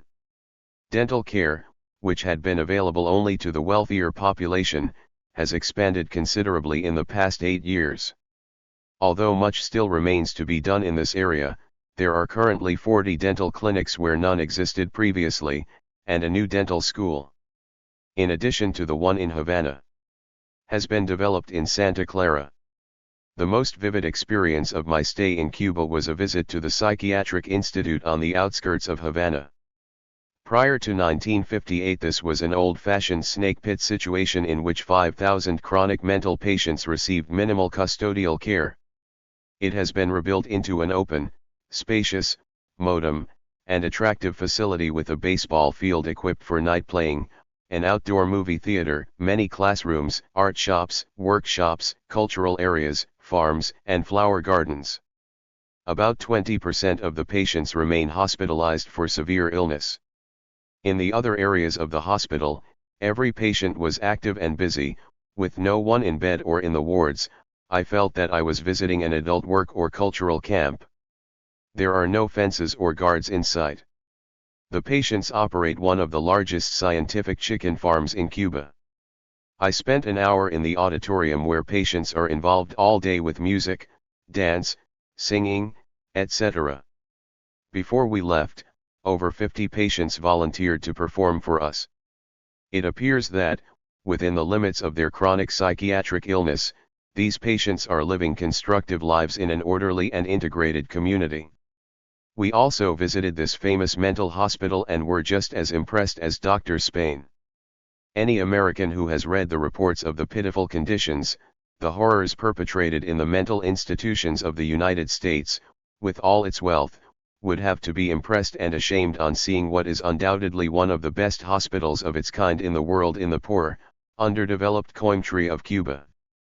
How important public health is to socialist Cuba can be gauged by the budget allocated to health from 21 million pesos before the revolution to 158 million in 1967, almost 8 times as much in only 8 years. A planned system of public health with the major emphasis. For the full report, see Medical Tribune, Volume 9, NOS 60 and 61. On prevention instead of cure, free medical care, doctors and nurses and dentists and hospitals where they are needed even. If costs skyrocket, this is the health program in socialist Cuba. And it works. The statistics prove that a revolutionary approach to the problem can bring down sickness and death rates in the short space of 8 years in a way that is not possible in a Latin America without socialism. Gastroenteritis has long been prevalent in Cuba and in other Latin American countries. It has been one of the 5 leading causes of death, and still is. The rate per 100,000 inhabitants in Colombia is 105.4, in Guatemala 229, in Venezuela 64.4, and in Peru 103.5. In Cuba it had been brought down to 50.8 in 1962, 4 years after the revolution. In another 4 years, in 1966, the figure had been reduced to 19.6. That reduction from 50.8 to 19.6, in just 4 years, Saved over 2,500 lives. Due to the great work done by Drs. Salk and Sabin, it is now possible to get rid of the dread disease of polio, yet no Latin American country has succeeded in eliminating it except Cuba. There has been not one single case of polio in Cuba for the past 3 years.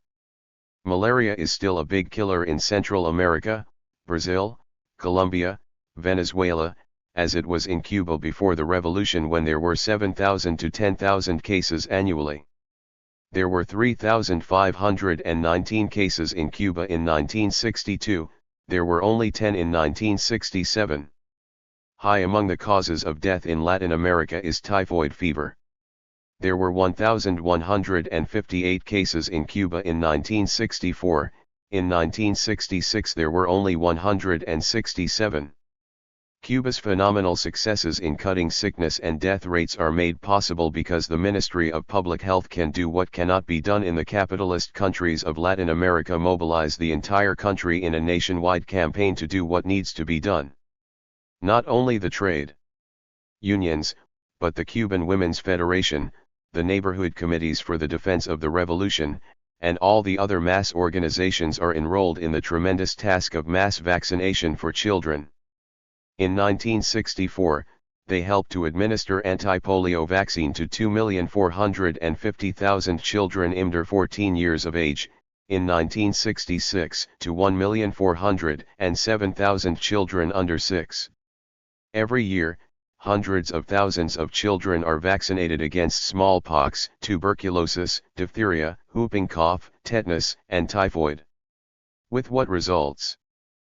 Perhaps the best illustration of the success of the health program in socialist Cuba is the infant mortality rate, which, the report of the Inter-American Development Bank informs us, in 9 Latin American countries exceeds 80 per thousand have births, and in 2 countries is in excess of 100 per thousand have births. In no other Latin American country is infant mortality less than 42 per thousand live births.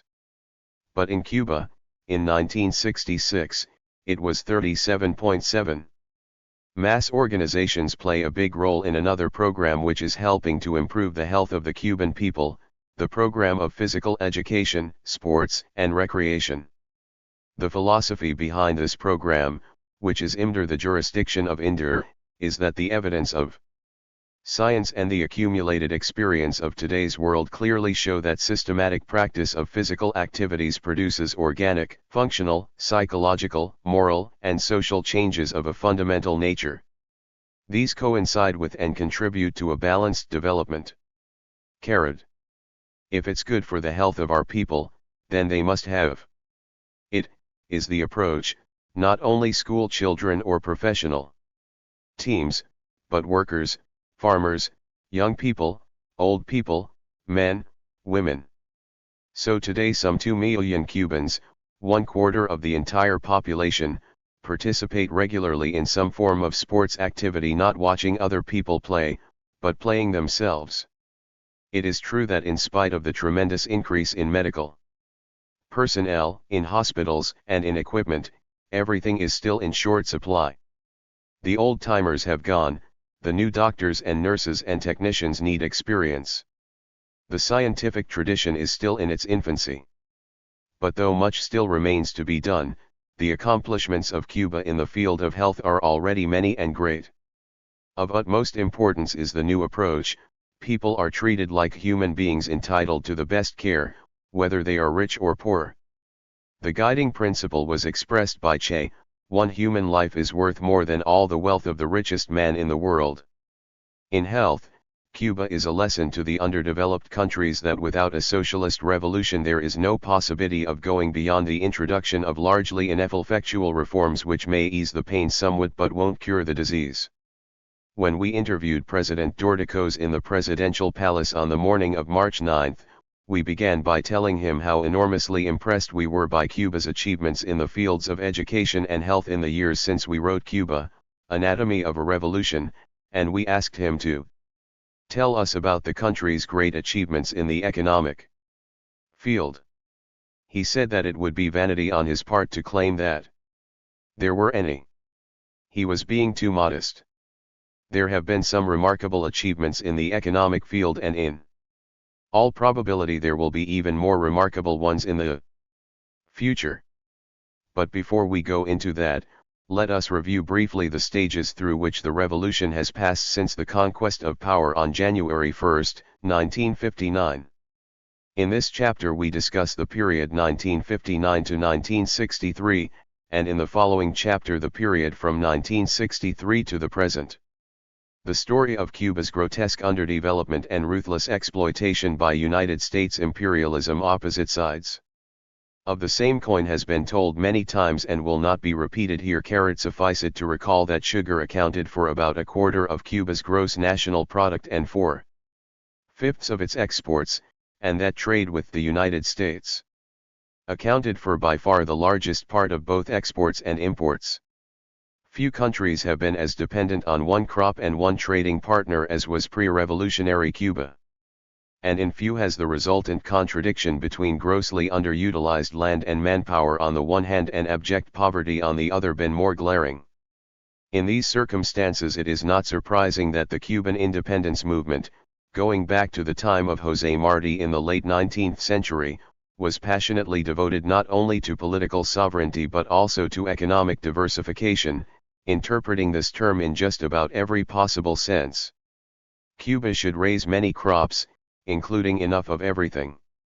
It needed to feed its people, it should have real industries of its own which would supply the home market and give employment to Cuban workers, it should trade freely with the whole world and not merely with one monopolistic overlord. These ideas were inherited and further developed by Fidel Castro and his comrades in the July 26 movement, and when they came to power they quite naturally acted upon them. The guiding principles of economic policy in the first years of the revolution were thus agricultural diversification, industrialization, and the cultivation of new trading partners.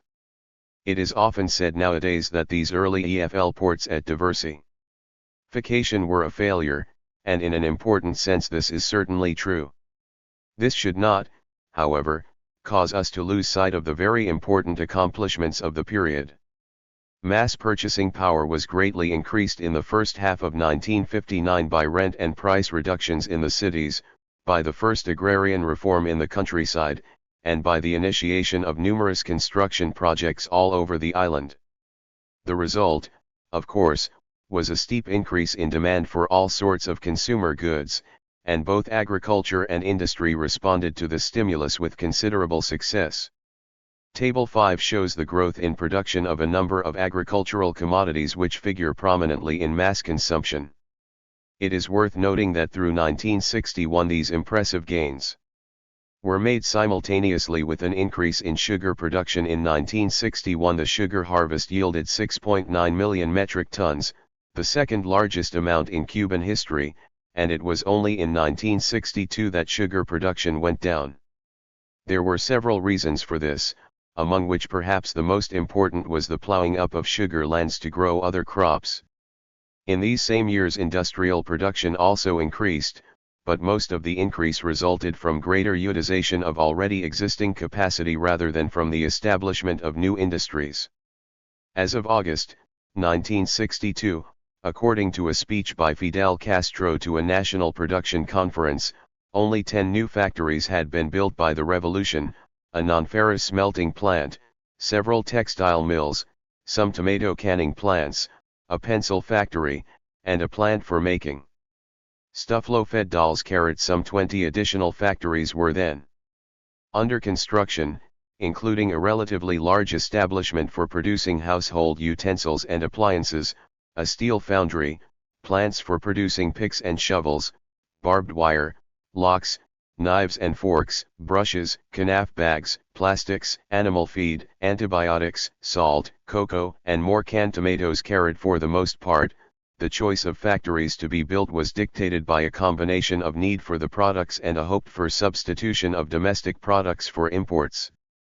It was in the third aspect of diversification, the development of new trading partners, that Cuba had the greatest successes in the early years of the revolution.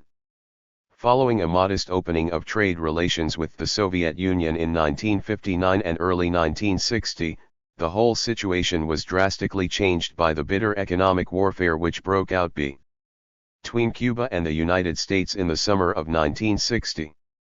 Cuba had arranged to buy oil from the USSR, but the U.S. owned refineries refused to process it.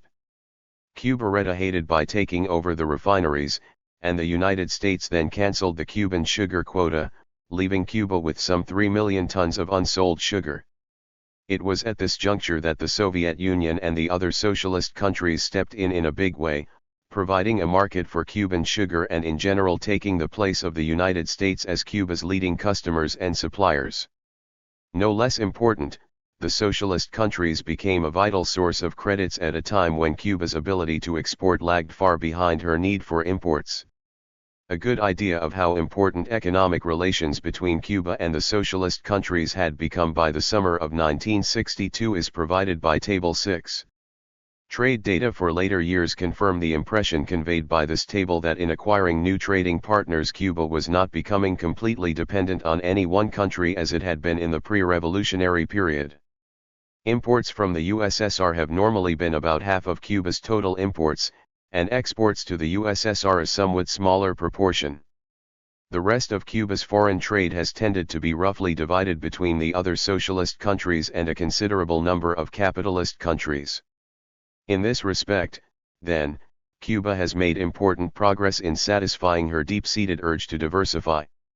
Despite this achievement and the more modest gains in agricultural diversification and industrialization discussed above, it must be admitted that the economic policy of the first years of the revolution was a failure in the crucially important sense that it did not provide or point the way to a viable strategy of economic development.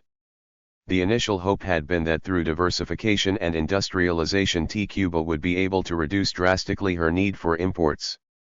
The need for exports would also be reduced, but not to the same degree in the near future, since Cuba would have to pay OFLOF the credits extended, mainly by the socialist countries, in the period of industrialization. Later on, however, with the credits repaid, with a strong industrial base and a diversified agriculture, Cuba would be able to enter upon a long period of vigorous and balanced growth relying primarily, if not entirely, on her own resources. Sugar, long the hated symbol of imperialist domination, would be relegated to a secondary role, and modem industry would take its rightful place as the motor force of true economic development. It was not uncommon in those days to encounter projections of overall annual growth rates of 15%, a favorable balance of trade by 1965, and an equilibrium in the balance of payments before the end of the decade. After that everything would be plain sailing. These optimistic hopes were understandable at the time. Pre-revolutionary Cuba was characterized by a scandalous underutilization of resources, probably less than half of the arable land was effectively cultivated, unemployment averaged at least 25% of the labor force, and many enterprises had ample inventories of materials and finished products. Under these circumstances production was able, as we have seen, to spurt forward under the powerful stimulus of the expanded mass purchasing power which the revolution let loose. Edward Borstein, who held key posts in the revolutionary government's economic agencies during the period 1960 to 1963, gives an apt summary of the situation. The rapid progress of the Cuban economy in the early years after the revolution took power was made possible by the reserves. The very irrationality of the pre-revolutionary economy served as a springboard for advance. By using the excess capacity of the construction industry and idle labor, you could produce schools, hospitals, and houses. By giving unemployed labor access to idle or underutilized land, you could get quick increases in agricultural output. Because of the excess capacity, you could make industrial output go up more than 15% in the first year of the revolution. You could cut out luxury foreign exchange expenditures by a small part of the population and save tens of millions of dollars carried. It is not surprising that these early successes engendered an atmosphere of optimism in which anything seemed possible. But unfortunately this soon proved to be an illusion. As production in one line after another bumped up against the ceilings imposed by existing resources, all sorts of bottlenecks began to develop with which the Cuban economy, lacking an effective planning apparatus and seriously weakened by the United States blockade and the departure of many technicians and other trained personnel, was quite unable to cope. In these circumstances the advances of the early years were checked and in many cases turned into declines. The sugar harvest, for example, after reaching the near-record level of 6.9 million metric tons in 1961, fell sharply to 4.8 million in 1962 and 3.8 million in 1963, a decline of 45% in 2 years. This decline in sugar production was one, but only one, factor in causing a drastic worsening of Cuba's balance of payments. Table 7 shows what happened. Note that the deficit was a compound of a decline in exports and an increase in imports. Exports dropped 16% in 2 years, while imports rose 19%. The balance of payments deficit, in Borstein's words, became Cuba's central economic problem. It reflected and accentuated the key difficulties of the whole economy. By this time it was already clear that import substitution through industrialization, from which so much had initially been expected, would provide no solution to the balance of payments problem and in fact might even contribute to making it worse for a long time to come. The reason was not only that starting the industries in question required large imports of machinery and equipment, but also that in most cases operation of the newly established industries depended on imported raw materials, fuel, replacement parts, etc. The net result was little or no gain in substituting national production for imports. There were other reasons, too, why the early enthusiasm for industrialization cooled off with experience.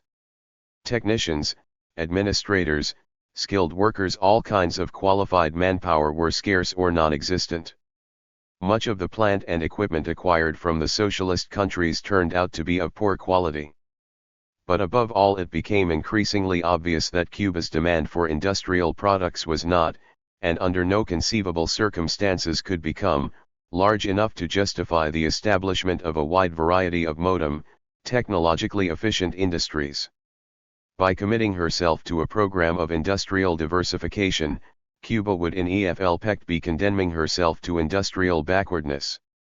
Clearly, the situation called for a new strategy of economic development.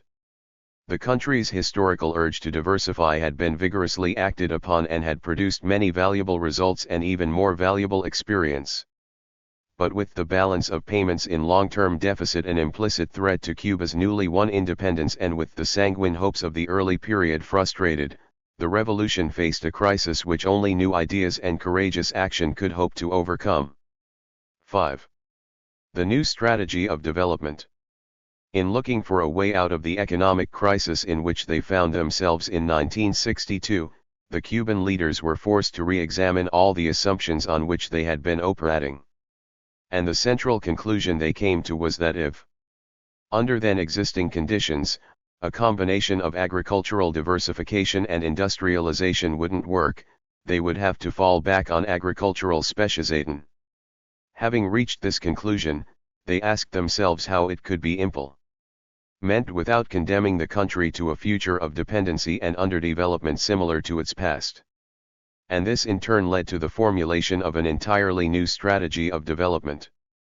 Sugar and cattle were selected as the main areas of agricultural specialization, in both cases because natural conditions of soil and climate are particularly favorable, and in the case of sugar because of accumulated know-how and the existence of a large processing industry. More sugar would be sold abroad to solve the balance of payments problem. For some years, expanded production of meat and dairy products would be mostly consumed domestically, but eventually meat would also become a major export item. For the near future, investment policy would be dictated by the needs of these two sectors. This would hold not only for agricultural investments as such, but also for investments in industry and infrastructure. In the latter spheres, the guiding purpose would be to meet the needs of an expanding agriculture for such things as fertilizers, electric power, processing facilities, workers' houses, silos and dams, roads, water for irrigation, and so on. Oh, this was regarded not as a permanent substitute for general agricultural and industrial diversification but as a necessary preliminary. Sugar and cattle would be rationalized and mechanized as rapidly as possible with a view to vastly increased yields per man and per acre. In this way, after a transition period, land and labor would be released for other uses and the direction of investment could be shifted to other crops and other industries.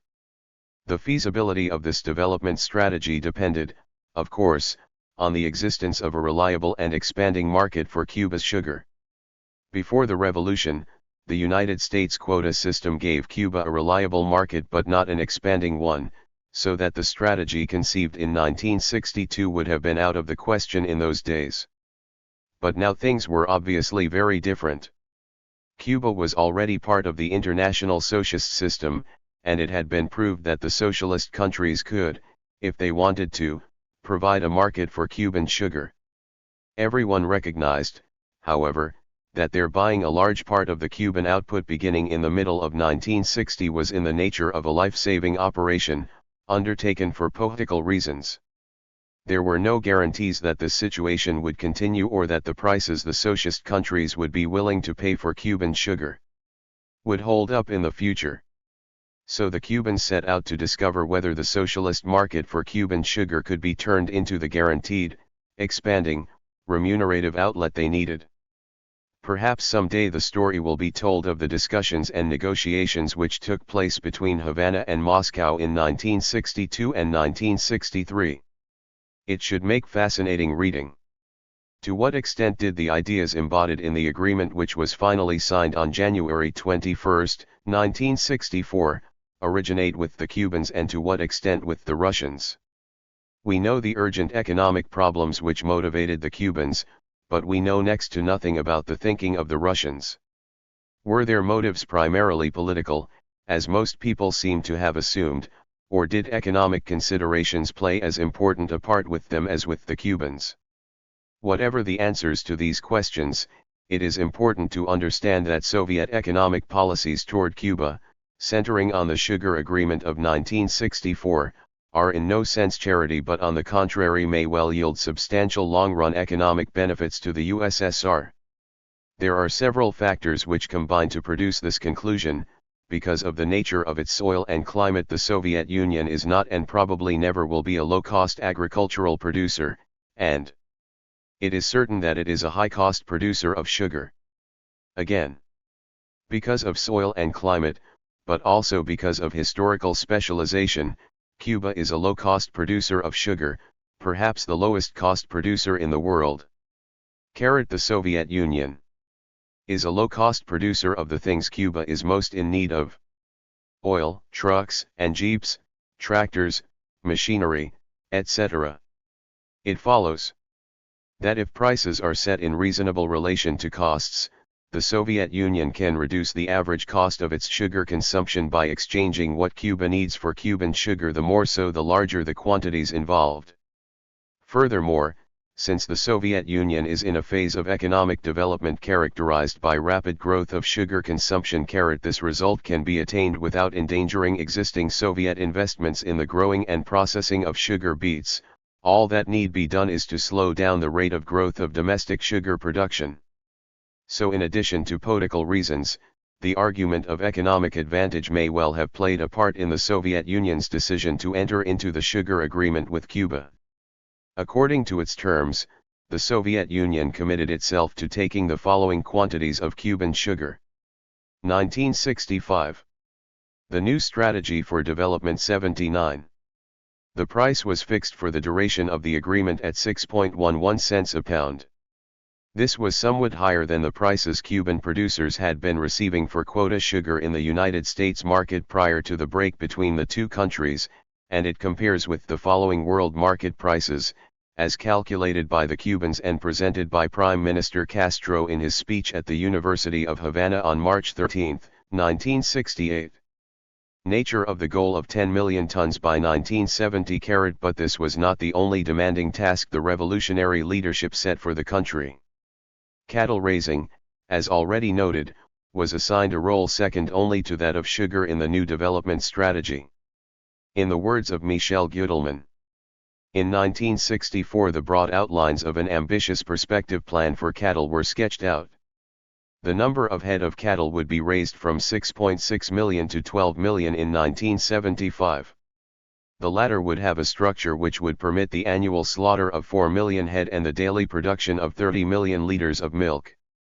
To achieve this there was envisaged a considerable improvement in the alimentary base through transformation of natural into artificial pastures, the raising of the genetic quality of the herds by means of artificial insemination, and, finally, considerable investment in industrial installations*. As for other agricultural products, the new development strategy called for cutting back on most of the new crops, that is, those which had been introduced or greatly expanded in the diversification drive of the first years. These would again be supplied mainly through imports, the calculation being that the land, labor, and other resources devoted to their production would yield much more value if diverted to the production of sugar. But efforts would continue to be made to increase the production of those foodstuffs which figure prominently in the people's diet and/or which could not be conveniently imported. Finally, exportable crops other than sugar, notably tobacco, coffee, and citrus fruits with which Cuba had had past experience, would also be expanded.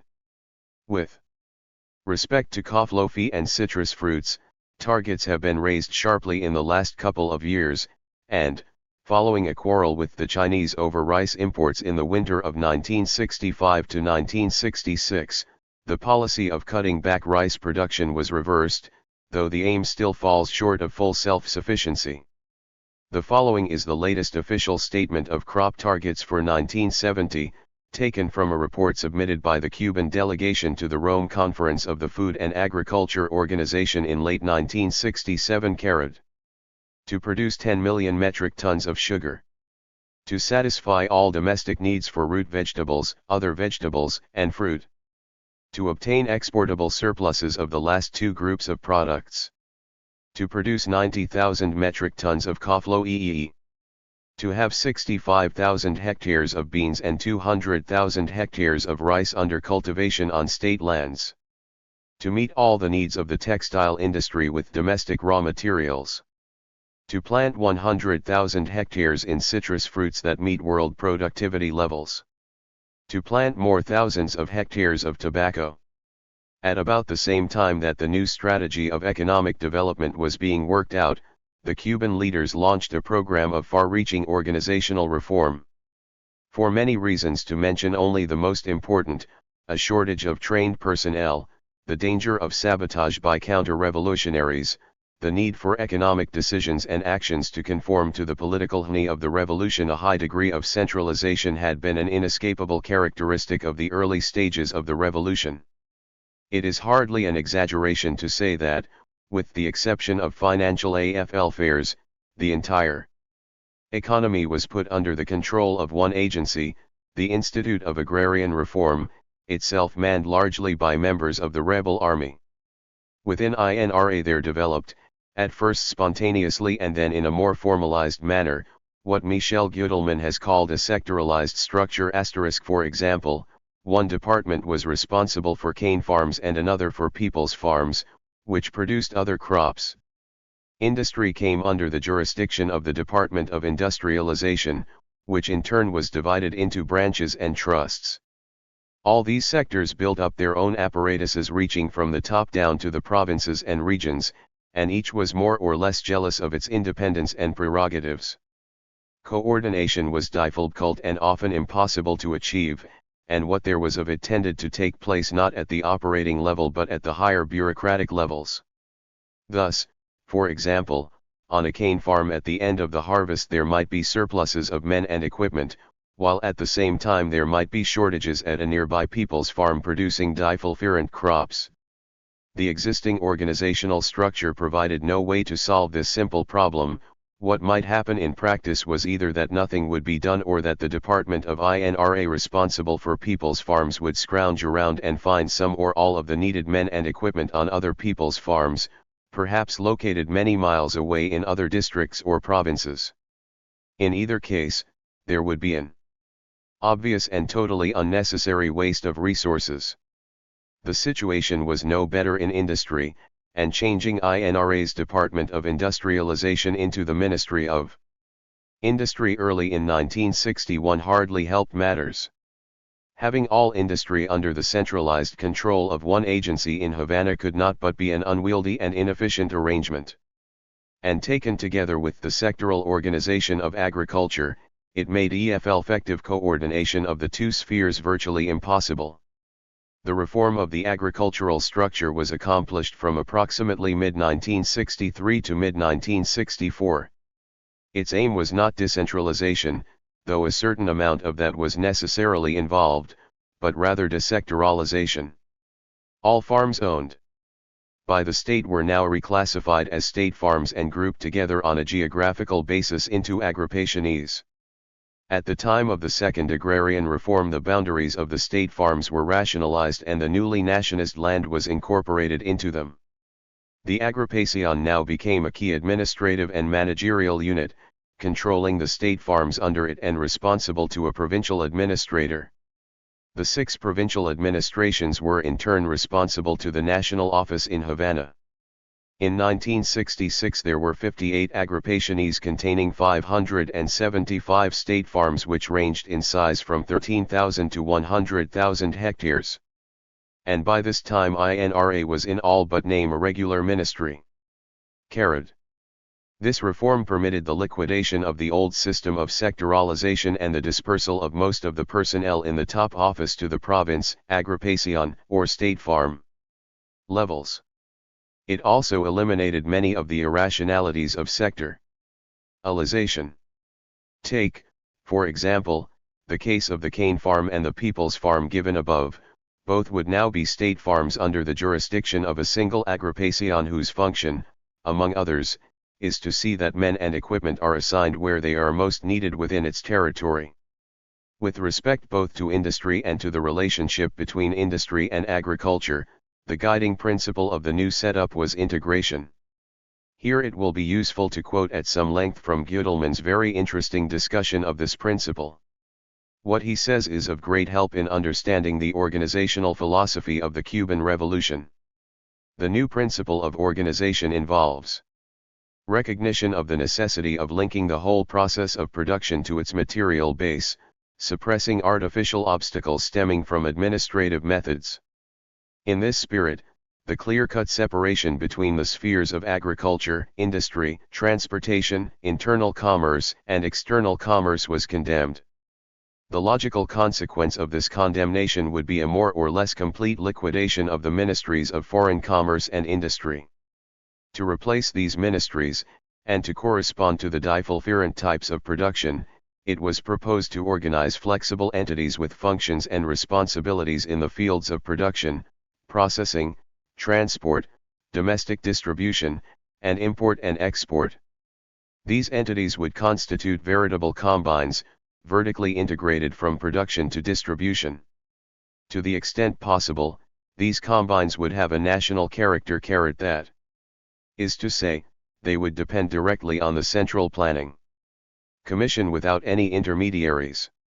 Where it was impossible to distinguish clearly a line running from production up, these combines would be attached to a central organism like a ministry.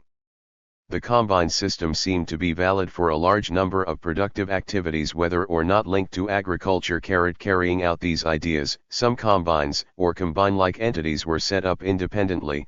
This was notably the case with eggs and tobacco. Some were organized within INRA. And some were grouped under 5 new ministries which took the place of the Ministry of Industry, the ministries of mining and metallurgy, basic industry, light industry, food, and sugar. Of course, there were many compromises and deviations from the underlying principle, and there have naturally been various changes in later years. Still, it seems that integration was a genuine operating principle and that it remains so and is likely to continue to remain so for the foreseeable future. By the end of 1965, then, the Cuban Revolution had found its way both in terms of development strategy and organizational structure. It has traveled some distance since without deviating in essentials from the route mapped out in the transitional years 1963, 1964, and 1965. 6. Economic achievements, 1959498. One of the economic achievements of the Cuban Revolution has been a great improvement in the comprehensiveness and accuracy of statistics on production, consumption, trade, etc. The Central Planning Commission gathers these statistics and makes them available to all interested government and party agencies. However, these compendia are not public documents and are therefore not available for citation. The reasons for this are the United States blockade and a natural desire on the part of the Cubans not to make it easier for the various intelligence agencies in Washington to keep tabs on what is happening on the island. Nevertheless, the Cubans do make a good deal of statistical and other economic information public in speeches of Fidel and other leaders, in reports to the United Nations and its specialist agencies, and in articles in newspapers and periodicals. In addition, officials are often glad to furnish information on request, specifying what can and what cannot be published. In our case, we were particularly fortunate to have a long interview with President Dordic 6S, who, as head of Jusplan, probably has a clearer view of the total economic picture than anyone else, with the possible exception of Fidel himself. And finally, since most countries publish detailed foreign trade data, much useful information about Cuba can be gathered from non-Cuban sources. In what follows, we have tried to select a few facts and figures from these various sources which will allow the reader to discern the broad contours of Cuban economic development during these years. Sugar. Cuban sugar production reached its all-time peak of 7.2 million metric tons in 1952 during the Korean War. Thereafter, as demand declined and prices fell, production controls were applied. During the remaining pre-revolutionary years, the harvest fluctuated between 4.5 and 5.8 million tons, depending mainly on the state of the world market. In order to understand what has happened since the revolution, it is necessary to bear in mind certain elementary facts about sugar as an agricultural crop. First, cane is a perennial grass which deteriorates in quality unless tended, but which can be cut or left standing from one year to the next for a considerable number of years. In the period of production controls, the area in cane was normally a good deal larger than the area cut. There was therefore a considerable reserve on hand when the revolution took over, and this was one reason why sugar production could be sharply raised in the first 3 years. Second, the labor shortage in agriculture did not begin to make itself felt until the 1962 crop. And third, these first 3 years of the revolution were all years of ample rainfall, as can be seen from Chart 1. Cuba's climate is characterized by 2 seasons, the rainy cane to wither, but it is more usual for drought to manifest itself in a reduced sugar content per stalk. As a result, a poor harvest may require almost as much labor, transportation, and milling as a good harvest. If we go by calendar years, the amount and distribution of rainfall in one year will be reflected in the harvest of the next year. If, as in Chart 1, the year is measured from May 1 to April 30 and listed as 1957/58, 1958/59, etc., the pattern of rainfall will normally be reflected in the harvest of the second of the 2 years designated. With this as background, let us look at the record of sugar production since the revolution took over. Table 8. Cuban sugar production. Favor of other crops. Moreover, both 1961/62 and 1962/63 were years of drought. Finally, by the 1962 harvest, the surplus of agricultural labor from which the seasonal cane cutters had been traditionally recruited had been replaced by a shortage. In 1964, the results of the new development strategy began to show. With expanded acreage and good rainfall, that year's crop was up from the 1963 low of 3.8 million. And the further advance to 6.1 million tons in 1965 seemed to suggest that sugar production had really taken Oflo FN was well on its way to the target of 10 million tons by 1970. What was particularly impressive about the 1965 performance was that a 30% increase in the sugar harvest came in a year of drought. Rainfall was down 18% as compared to 1963/64 and was well under the 1957-1968 average.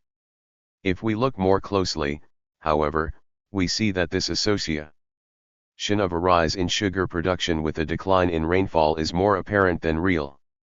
Monthly figures show that rainfall was actually above average during the crucial May-November period when the 1965 crop was growing and maturing. The real drought began in December 1964, too late to have much influence on the 1965 crop. But from then through January 1966, rainfall was below average in every single month, and the total for the 13-month period was 27% below the 1957 to 1968 norm. The full impact of the drought was therefore felt in the 1966 crop, which, at 4.5 million tons, fell 25% compared to 1965 and was the second lowest crop of the revolutionary period. But evidence was not long in coming that improved cultivation practices, better choice of cane varieties, closer planting, and above all more intensive fertilization could reduce the degree of dependence of the sugar crop on the amount of rainfall. The year 1967 showed the usual relationship. Rainfall was excellent in 1966/67 and the crop advanced to 6.1 million tons, up 24% over 1966. The test came with this year's crop. In terms of the island as a whole, 1967/68 was the driest year of the revolutionary period and the fourth driest of the 20th century. And even these overall data greatly understate the extent of the disaster. The three easternmost provinces produce about 4/5 of the total sugar crop, and it was precisely in these provinces that the drought was concentrated. In his speech of March 13, 1968, Fidel gave the following figures for rainfall by provinces, to which we have added the respective percentage declines. Table 9. Rainfall by provinces. And when it is considered that during this difficult year a lot of work has gone into preparing next year's harvest, particularly intensive fertilizing, it will be seen that there is considerable reason for optimism. The long drought of 1967 to 1968 broke in May, and if the rainfall holds up even reasonably well during the remainder of the growing season, 1969 should be a good crop year. Production, however, would still be far short of the 10 million ton by 1970 target. Fidel continues to emphasize that this goal has in no way been modified, and he has in fact gone a good way out on a limb promising that it will be reached. In his speech of March 13 at the University of Havana, he said, "The question of a sugar harvest of 10 million tons has become something more than an economic goal. It is something that has been converted into a point of honor for the revolution. It has become a yardstick by which to judge the capabilities of the revolution.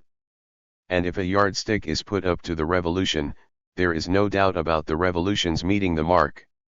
These may sound like rash words, and perhaps they are, but Fidel is not one to speak them hghtly. Perhaps, despite all the difficulties and disappointments of the last few years, Cuba will after all reach the 10 million goal on time. We will have more to say about this and related subjects below. In his speech celebrating the 9th anniversary of the victory of the revolution, delivered in Havana on January 2, 1968, the Prime Minister concentrated his attention on Cuba's increasingly difficult fuel problem. Ever since the United States clamped its economic blockade on Cuba in the summer of 1960, nearly all of the country's oil has come from the Soviet Union. The amount consumed in the last pre-revolutionary year was 3,012,000 tons, and this had risen by 62% to 4,867,000 tons by 1967. Castro did not give exact figures for each year, but he did say that there had been virtually no change in the 3 years 1961 to 1963 and that thereafter the average annual rate of increase was 5.5%. From these data we can deduce that the rate of increase must have been high on the order of 12 to 15% in 1959 and 1960. It seems likely that with the increasing expansion and mechanization of the Cuban economy, oil requirements will continue to grow at least as fast as they did in the 1964 to 1968 period. Will Cuba be able to get the oil it needs? In his January 2 speech, Fidel did not hide his concern about this. It should be stated that the Soviet Union has gone to considerable lengths to provide fuel. This effort is seen, for example, in the arrival of 162 tankers in 1967, that is, one vessel approximately every 54 hours. But everything points to the fact that that nation's present possibilities of providing fuel at the rising rate of our needs are limited. And we are in full development, at the most decisive point of OIU, economic advance. The nature of the limits on Soviet capacity to supply Cuba is not clear. Certainly not production, since the Soviet Union is now approaching an annual output of 300 million tons of oil and by all accounts has a growing exportable surplus for which she is trying to develop markets, especially in Western Europe. Perhaps there are problems of finding the necessary tanker tonnage, or perhaps the limits are of a more political than technical or economic character. In any case, it is clear that oil is a potential bottleneck for the Cuban economy and that strict economy will have to be practiced in its use in the foreseeable future. This accounts for the measures announced by Fidel in his January 2 speech, most important of which, from the point of view of the public, was the rationing of gasoline for private automobiles. In a later speech, on April 19, Fidel credited to gasoline rationing the fact that all agricultural equipment had kept operating through the peak months of harvesting and planting. Apart from its economic consequences, gasoline rationing has had an important social impact. Since no cars have been imported for private use since 1959, automobile traffic was on the decline even before gas rationing. Afterward, it dropped sharply. Havana must have less traffic, and consequently less noise and air pollution, than any other major city in the Western Hemisphere. At a strategic intersection where several streets feed into the Malecon, in a 1-minute period we counted 18 cars going in all directions at what would normally have been the morning rush hour. And returning to our hotel from Marianao on 5th Avenue one afternoon at about 6 o'clock, the driver cruised along at close to 100 kilometers an hour. Without making anyone in the least nervous. The fact is that the private automobile is on the way out in Cuba, at the same time that it is looming ever larger in the economic planning and social life of the socialist countries of Eastern Europe. We have commented elsewhere on what seems to us the disaster of automobilization in the Soviet Union, and we take this opportunity to record the opinion that the process of de-automobilization which is taking place in Cuba, despite many difficulties and inconveniences, will be enormously beneficial in the long run. The private automobile is a great unequalizer, and by the same token its abolition in a country which has already reached a relatively advanced stage of automobilization can be regarded as a necessary prerequisite to the development of a reasonably non-stratified lifestyle for the whole population. To continue this digression for a moment, Cubans have been too busy with other things to think or plan much about the disappearance of the private automobile, and there are probably many who assume, consciously or unconsciously, that they are now in a passing phase which in due course will be followed by re-automobilization. To us, however, it seems highly probable that this passing phase will last many years, even decades, and that long before it becomes possible to reintroduce the private automobile, Cuba may enter a new phase in which it will have no place and will not even be missed. This will of course require the development of new institutions and habits, in particular a vastly expanded and improved system of public transportation and possibly something like communal provision of bicycles at strategically located parking stations. One other aspect of gas rationing deserves mention: it has been a blow to the free and black markets.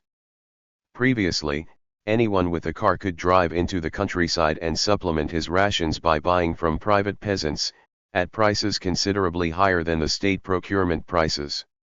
This Traffic has been reduced, though by no means eliminated, since the introduction of gas rationing.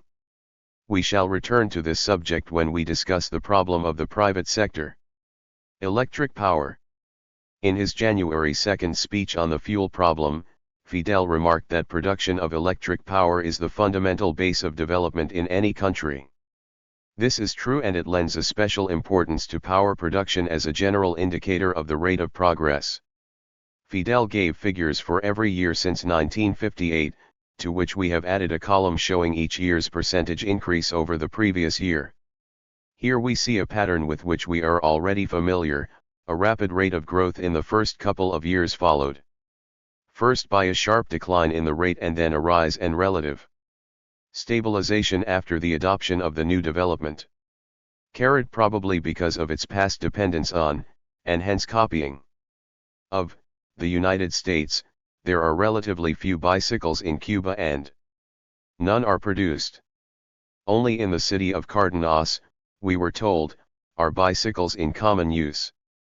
No one seemed able to explain this exception.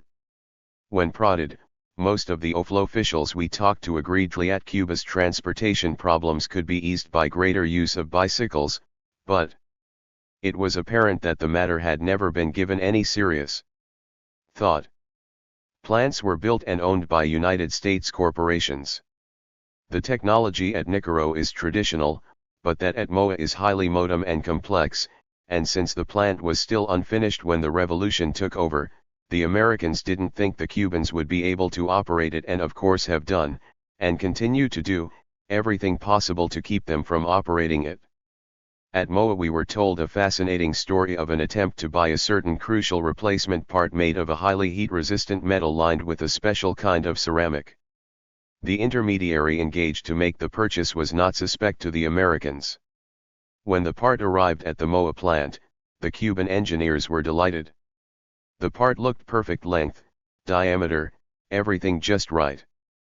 But when they tried to use it, it would not work. The ceramic was not the right type. What had happened showed the stringency of the blockade. When the order was received by the Freeport Sulphur people who had designed and built the MOA plant, they knew at once that no other plant in the world would need that particular part. They therefore filled the order at the regular price but lined the metal tube with the wrong kind of ceramic, so that when the Cubans tried to use it the result was failure. Since the lack of this one part threatened to close the whole MOA plant down, the Cubans turned for emergency assistance to the socialist countries. Two teams of researchers, one from Czechoslovakia and one from the Soviet Union, took on the assignment of devising a workable replacement part, and both came up with solutions, the Czechs first and the Russians a month or so later.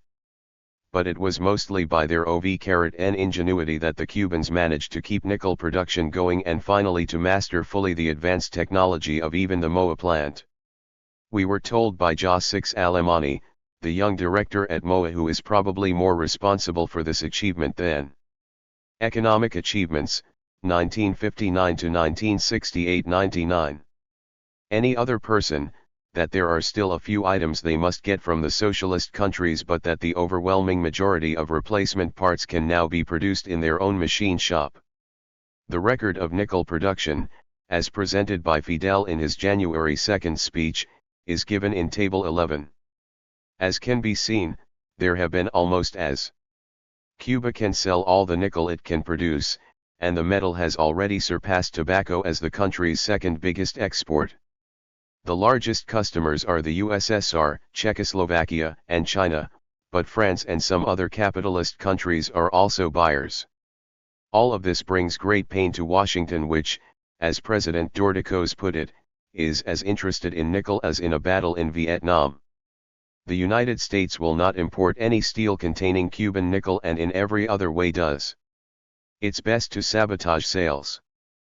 But all such efforts have been in vain, and one can even say that for the United States in the long run they have been counterproductive. In mastering its nickel industry and beating the blockade, Cuba has scored a victory which has more than economic consequences. It has acquired valuable experience and, even more important, a sense of self-confidence which will stand it in good stead in the years to come. Cattle, as we pointed out in the last chapter, the new development strategy adopted in 1963 to 1964 assigned a role to cattle second only to that of sugar. And achievements to date have been quite impressive, though as yet yielding very little in the way of benefits to the consuming public. The first problem was to increase the size of the country's cattle herd, and this necessitated a policy of continuing restraint on slaughter, hence no big increases in meat for consumers. According to Fidel's January 2 speech, the number of cattle stood at 5,776,000 in 1961 and had risen to 7,146,800 by 1967, an increase of 24%. Even more important was the task of improving the quality of the cattle. Traditionally, most Cuban cattle have been of the Zebu breed, tough and well adapted to the climate but bad producers of both meat and milk. To solve this problem, more than 10,000 purebred stud bulls have been imported, and a nationwide artificial insemination program has been built up from scratch. Before 1959 there was not a single artificial insemination expert in Cuba, whereas today there are over 3,000. We visited the main artificial insemination station outside Havana where the best bulls are kept, including a giant Holstein from Canada named Black Velvet, reputed to be Fidel's current favorite. If most readers are as ignorant of the technique as we were, they may find a slight digression instructive. The bull's interest in doing their share is stimulated by putting them in outdoor stanchions before which a number of presumably most attractive cows are paraded. The bulls are next led to a frame over which a cow's hide has been draped. The contraption is not very artful, but it seems to be good enough for the aroused bull who eagerly mounts the frame. Underneath is an artificial insemination technician manipulating a simulated vagina made of rubber and brought to the correct temperature by a sort of sleeve filled with warm water. At the end of the rubber vagina is a tube which collects the semen as the bull ejaculates. The semen is then taken to the laboratory where it is deposited by means of a medicine dropper into rows of small holes in what appears to be a slab of dry ice. On contact, the semen freezes into small tablets, each perhaps half the size of an aspirin tablet. These tablets are then put into long-handled vials which are immersed in milk can-sized containers of liquid nitrogen. It appears that in this extremely cold state the semen will keep indefinitely. To become usable, the tablets are dissolved in a solution at room temperature, whereupon the spermatozoa immediately resume full activity, a process fascinating to watch under the microscope. It was also fascinating to learn that the insemination station still has frozen semen from Rosaif Signet, Cuba's most famous bull before his death. In this way Rosaif Signet continues to do his part in upgrading Cuba's cattle herd. We did not have an opportunity to observe the other half of the operation, the fertilization of the cow, but were given to understand that training, skill, and experience on the part of the insemination expert are important if there is to be a high percentage of success. There are insemination stations at various strategic locations around the island, and the technicians work out of them, servicing free of charge the private cattle owners as well as the state farms. The Cuban leaders are extremely optimistic about the results they expect from this ambitious program of genetic improvement. Fidel said in his January 2 speech that in the next 36 months, i.e., the 3 years 1968-1970, 500,000 F1 cows will begin producing milk. Some of the FLS under specially favorable conditions have a heady produced 20 to 30 or even more liters of milk a day registered, but this is certainly far above the average to be expected from the whole island. One well-informed person we talked to thought that 8 liters a day would be a safely conservative average figure for the output of these FLS. This means that by 1970 milk production may increase by as much as 1.2 billion a year. Some idea of what this would mean can be gathered when it is pointed out that total purchases of milk by the State Procurement Agency in 1967 were only 324 million liters. Happy face. While we were in Cuba, the milk ration had to be withdrawn from everyone except children under 7 and old people over 65. And in the next month, the supply situation grew rapidly worse. In his May Day speech, Raúl Castro presented figures for the province of Camagüey which illustrate the seriousness of the crisis. With the ending of the drought in May, the situation undoubtedly began to improve. And with the new cows coming into production, it should continue to improve for a long time. To come. That, at any rate, is the hope. Land under cultivation. One of the most obvious and least excusable evils of pre-evolutionary Cuba was the coexistence of huge amounts of uncultivated land on the one hand and desperately poor and 104 socialism in Cuba. Chronically unemployed labor on the other. Against this background, it is not surprising that from the moment it took power the revolutionary government has been passionately devoted to bringing new land into production. Bulldozers, tractors, even tanks have been used to clear thousands of square miles of scrub and marabou. In 1958, according to Fidel's January 2 speech, there were 2,379,103 hectares of land under cultivation. By 1967 this had risen by 56% to 3,711,800 hectares. And even now a huge militarized, highly mechanized brigade called the Che Guevara Trailblazers Brigade is hard at work clearing more thousands of hectares. Taken by themselves, these feats of land clearing are undoubtedly very impressive. Whether they have always reflected the wisest use of available resources is another matter. Eggs. Without any doubt the most spectacular economic success of the Cuban Revolution has been in the production of eggs. Since this was the field in which the new organizational principles of 1963 to 1964 were pioneered and where the best results were obtained, it seems worthwhile to quote at length from Michel Gudelman's description of what happened. The egg combine was a sort of anticipation. It was the product of the intuition which gave rise to the new principles of organization and at the same time preceded the clear formulation of those principles. Set up in 1963 on the personal initiative of Prime Minister Fidel Castro, it taught many lessons. Up to 1963 the production of eggs was in the hands of numerous state farms for which it was only one activity among many.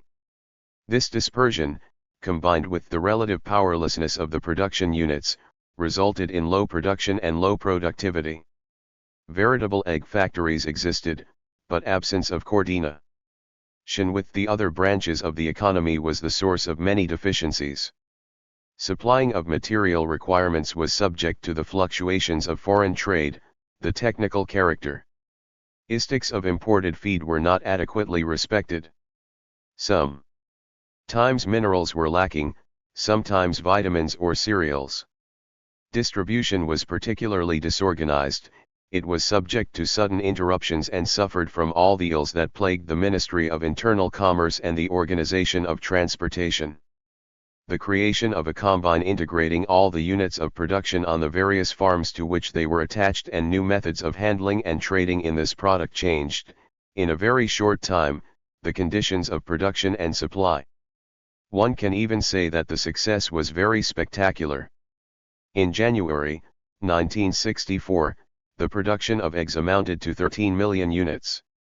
In January, 1965, it reached 60 million, and in 1966 it frequently surpassed 90 million a month. In periods of heavy laying, production of more than 120 million a month was attained. Not only the quantity increased but also the quality of the packaging improved and reached international norms. Unit costs of production declined by around 30%. Such a success made it possible to discontinue rationing of eggs within a year and even to export eggs in periods of strong supply. In 1965, for the first time, Cuba sold eggs to Italy. Tractors. The number of tractors in agriculture has risen from 9,200 in 1960 to 35,000 in 1967. This enormous increase in the number of tractors has been an important factor in such successes as have been achieved in agriculture. It has also, as we shall see, helped to create some problems. Miscellaneous products. Rather than continue with the recital of statistics relating to individual items, Let us conclude this part of our description of revolutionary Cuba's economic achievements by reproducing part of a table entitled Cuba, Some Industrial Productions, presented in a document prepared for a meeting sponsored by the United Nations in 1967. Star. Product. Economic achievements, 1959 to 1968. 107. Illusions that consumer needs are close to being met. For one thing, though we have no comparable data for later periods, there is reason to believe that since 1966 consumption has been further squeezed in favor of exports and investments. Nearly everyone we talked to agreed that shortages had grown worse in the last year, and Fidel in his January 2 speech stated quite frankly that 1968 would be considered as one of the rough years of the revolution. Apart from the effects of the drought by no means confined to sugar and cattle, the two areas discussed above, an important part of the explanation was given by Fidel in his March 13 speech when he presented figures on state investments. In 1967, he said, the total figure was 979 million pesos, which was 27.1% of the available gross national product. A very high percentage by any standards. But the estimate for 1968 he put at no less than 1,240 million pesos, up 26.7% in a single year and 31% of the estimated gross national product. Happy face, we behave, he added, that no other underdevil op-ed country today is making anything even remotely, not even remotely like this kind of pound or this is very likely true, and since what is invested cannot be consumed, it goes far to explain the extreme austerity of life in Cuba today, so much commented on by all visitors to the island. Before we leave this subject, however, we must emphasize that Cuban austerity is not like that in the underdeveloped countries of the free world. In the latter, the burden of austerity is borne by the workers, peasants, unemployed, etc., whose incomes are extremely low or non-existent and who usually make up from 75 to 90% of the population.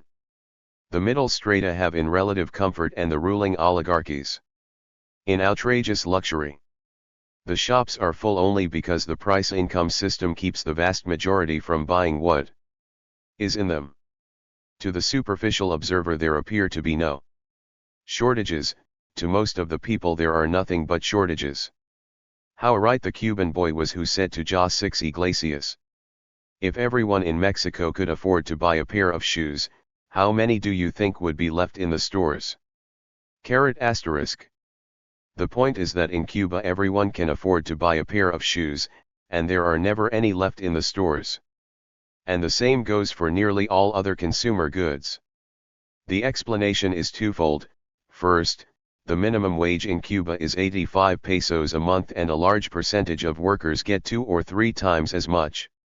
Moreover, there is a labor shortage so that every able-bodied person can get a job and many families have 2 or more wage earners. Second, average rents are very low, education and health and some other services are free, and rationed goods are cheap. The result is a large volume of free purchasing power chasing after a very limited supply of goods. In these circumstances, the shortages which are hidden in other countries rise to the surface for all to see. What's more, they affect the entire population including the top management and the middle strata who would be comfortably off in other countries. In other words, everyone feels the shortages, and this sometimes gives the impression that they are a lot worse than they really are. For the truth is that the shortages which all Cubans have to bear are not nearly as bad as those which afflict the great majority of Latin Americans. On this point, and also on the way the revolutionary government hopes to overcome the shortages, the Industrial Development Report cited is accurate and instructive. Discussing what it calls disequilibrium between supply and demand for consumer goods, the report says, the foundation of this disequilibrium is the rapid increase in the level of monetary incomes of the majority of the population and the lack of capacity for satisfying this new demand through an accelerated rate of domestic production. The result has been the necessity of establishing rationing of several types and degrees. It is certain that the level of availability of goods in the rationed categories is higher than average consumption in the majority of Latin American countries and much greater when one speaks in terms of the worker and peasant populations of those countries. But this comparison is not sufficient for a revolution with socialist objectives. Much less is it our intention to eliminate the disequilibrium through retail price methods. The only acceptable way out, and it is the way that has been chosen by the Cuban Revolution, is the most rapid increase possible of supply until this is adequate to the income of the population, and, finally, to bring about constant additional increases in the standard of living. Many of the problems which we discuss in subsequent chapters relate precisely to the ways and means of accomplishing these goals. For all practical purposes, it can be said that when the revolution came to power, the whole Cuban economy was in the private sector. Its size has been progressively reduced and the state sector correspondingly increased in successive stages which, for present purposes, we need only briefly summarize. Recovery of ill-gotten goods. In the course of Batista's rule, the dictator and his henchmen had built up large fortunes through force, fraud, and corruption. Partly these took the form of foreign bank accounts and other assets which the revolutionary government could not reach, but there were also estates, factories, etc., inside Cuba, and these the government seized. Similarly, the property of refugees leaving the country has been taken over, a process which began with the triumph of the revolution and has been going on ever since. In this way the government has acquired most of the housing which belonged to the former upper class. The first agrarian reform. The Agrarian Reform Law of May 17, 1959, laid the foundations of both the private and state sectors in agriculture as we know them today. With certain exceptions, land holdings in excess of 30 cajas were confiscated. Part of the land thus acquired was given outright to renters, sharecroppers, and some landless peasants. These small farmers, organized in the Asociación Nacional de Pequeños Agricultores, constitute the bulk of today's private sector in agriculture. The original intention was that the remainder of the confiscated land would be cultivated by cooperatives. But the cooperative idea never took hold, and what in fact emerged were state farms. It is impossible to give precise quantitative figures on the effects of the agrarian reform of 1959 because its implementation overlapped with two other measures which also affected the pattern of land ownership. The first was the Law of July 6, 1960, passed in retaliation for the abolition of the United States sugar quota. This took over all U.S. owned properties in agriculture as well as in other branches of the economy. And the second was the Law of October 13, 1960, which nationalized all large private enterprises, including Cuban-owned sugar mills, together with the cane lands belonging to the same owners. When all these measures had been carried out, the private sector in agriculture had the structure shown in Table 14. The second agrarian reform. As will be seen from Table 14, even after all the reforms of 1959 to 1960, Cuban agriculture was still characterized by a markedly unequal division of land.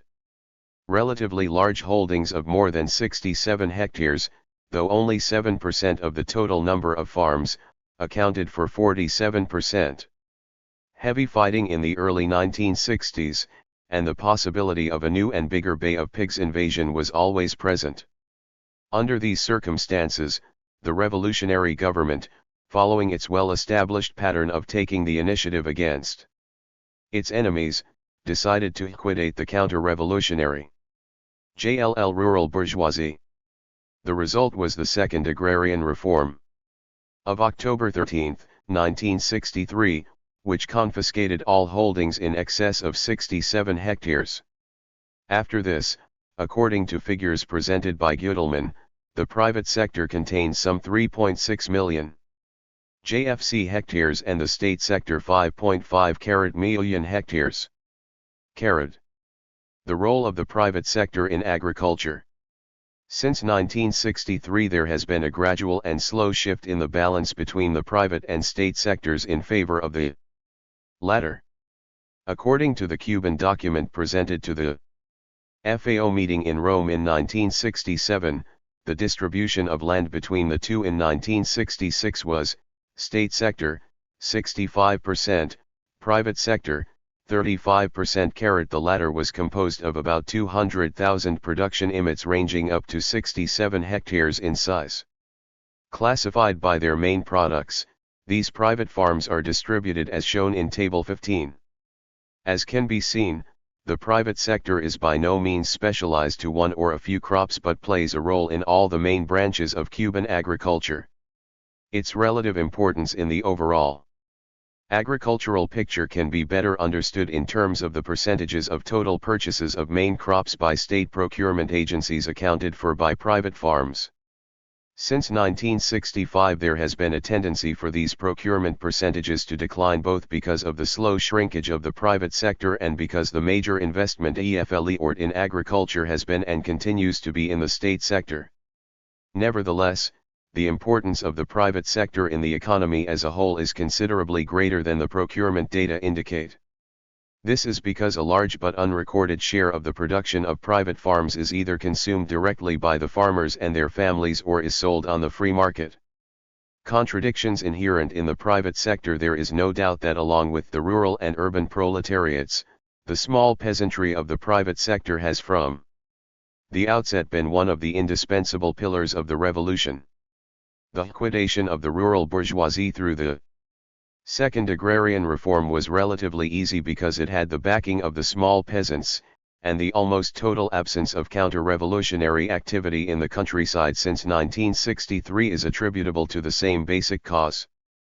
No one knows better than Fidel Castro that substantial disaffection among the small peasantry would disrupt the class alliance which up to now has given the revolutionary regime its unshakable strength and stability.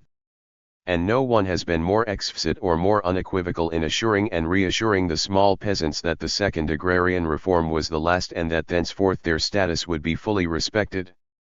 At that time he stated the policy of the revolutionary government in the following words: "We can definitely state that the small landowners will cultivate their land as they see fit, either as individual farmers, as individual members of the credit and service cooperatives, or as members of the agricultural societies, just as they wish or prefer." And in later years the same pledge has been repeated on many occasions and in many formulations. It is probably not an exaggeration to say that no policy of the revolutionary government is more firmly established. From the short-run economic point of view, as well as from the political point of view, the existence of the private sector may well be considered an important asset and stabilizing factor.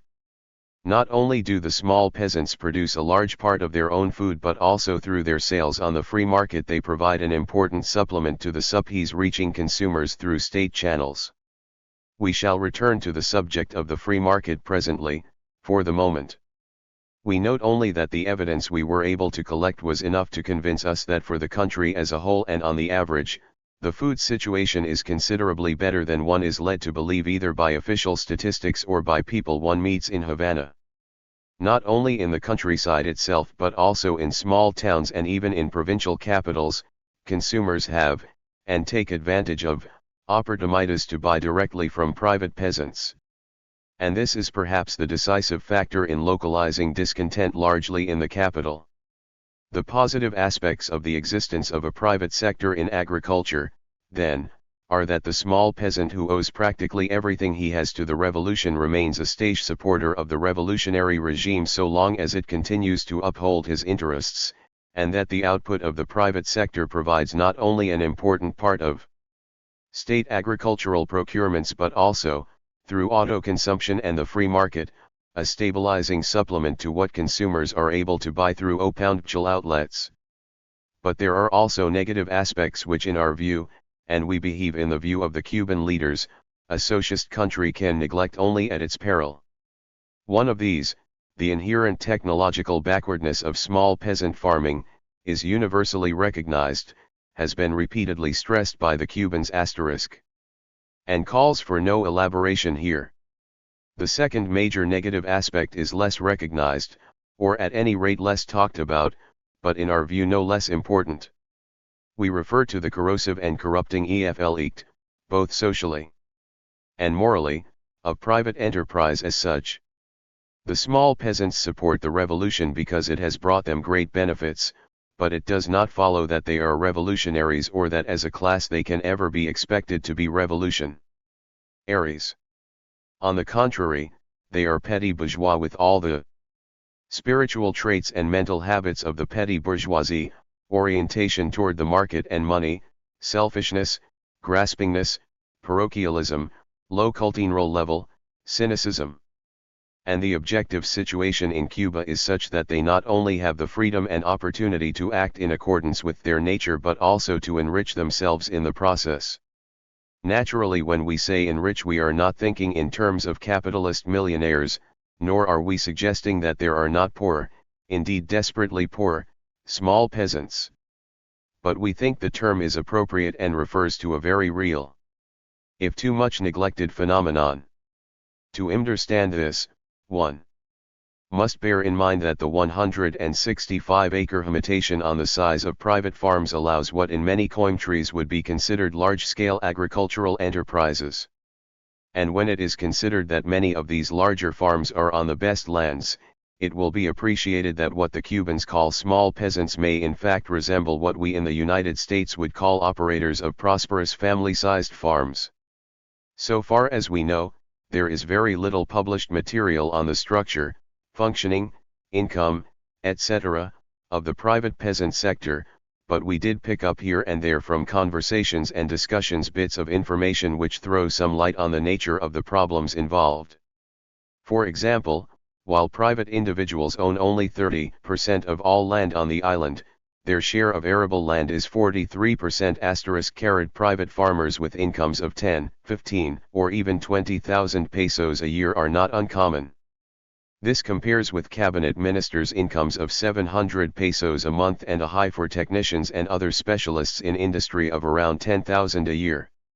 It is thus safe to say that in the economically active population, apart from a few remaining physicians still in private practice, the richest people in Cuba today are private farmers. The private sector employs, in addition to the labor of the owners and their families, nearly 60,000 workers. This indicates the continued existence on a not inconsiderable scale of capitalist relations in the countryside. The status of these hired workers is not clear to us, but we got the impression that at least some are state farm employees doubling as hired hands for private farmers. Most if not all of this private employment is illegal but is apparently tolerated for a combination of political and economic reasons. How is it possible for private farmers, or at least a stratum of private farmers, to do so well economically under a socialist regime? Basically, the answer is that the state needs their support and wants them to do well. It therefore pays prices for their products which are remunerative for the better managed farms and agrees to take all they can produce. And it permits the smaller and less specialized farms to sell their vegetables, chicken, milk, fruit, etc., on the free market at several times the official price. To avoid misunderstanding, we do not criticize the revolutionary regime for these policies toward the private sector in agriculture.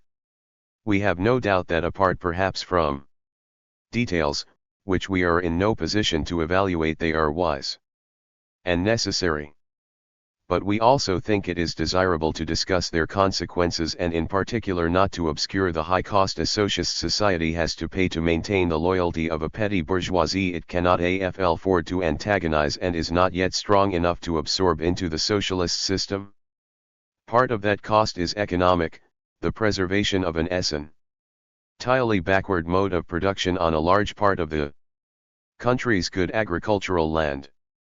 As long as the state sector is also underdeveloped and characterized by low productivity, however, this may not be too serious. What is undoubtedly serious is the social and moral cost of having a segment of the population amounting to 10% or more of the total as permanent carriers of a petty bourgeois mentality and outlook. Even this would perhaps not matter too much if the segment of the population were isolated from the remainder, having its own life and stewing in its own juice. But of course this is not the way it is in reality. There are close and continuing relations between the private peasantry and the rest of the population, both in the ordinary course of social existence and more specifically through the free market. Thus, the private peasantry stands in the very midst of socialist society as a generator of bourgeois ideas and values, and consequently as a focus of infection to which few of the other strata of society can as yet be considered immune. It is in any case extremely difficult for a people who have been subjected for centuries to the horrors and barbarities of exploitation and class rule to learn and absorb the new values and attitudes without which there is no chance of the flourishing of socialism and communism.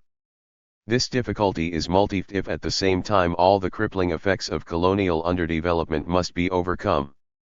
And it is even further compounded if a substantial part of the population, because of its immersion in the old mode of production, not only cannot participate in the process of liberation but on the contrary must act as an obstacle in its path. Cuba today unfortunately and unavoidably labors under all these disadvantages. The future of the private sector in agriculture. The revolutionary leadership knows as well as anyone else that the only solution to the problem of the private sector in agriculture is to abolish it. But it also knows that this cannot be accomplished by fiat and that the process will necessarily be a prolonged one. It has therefore devised a strategy which, at the risk of over-schematization, can be summed up under the three headings of containment, attrition, and abundance. These are closely interrelated, particularly the last two, but can most conveniently be discussed separately. Containment. The major objective here is to restrict the scope and profitability of the free market as much as possible without actually clamping controls on the peasants' activities. This is accomplished mainly by making it difficult for buyers and sellers to get together. There is no free market in the sense of a marketplace where peasants can bring, display, and sell their wares, such as exists in the Soviet Union and at least some other socialist countries.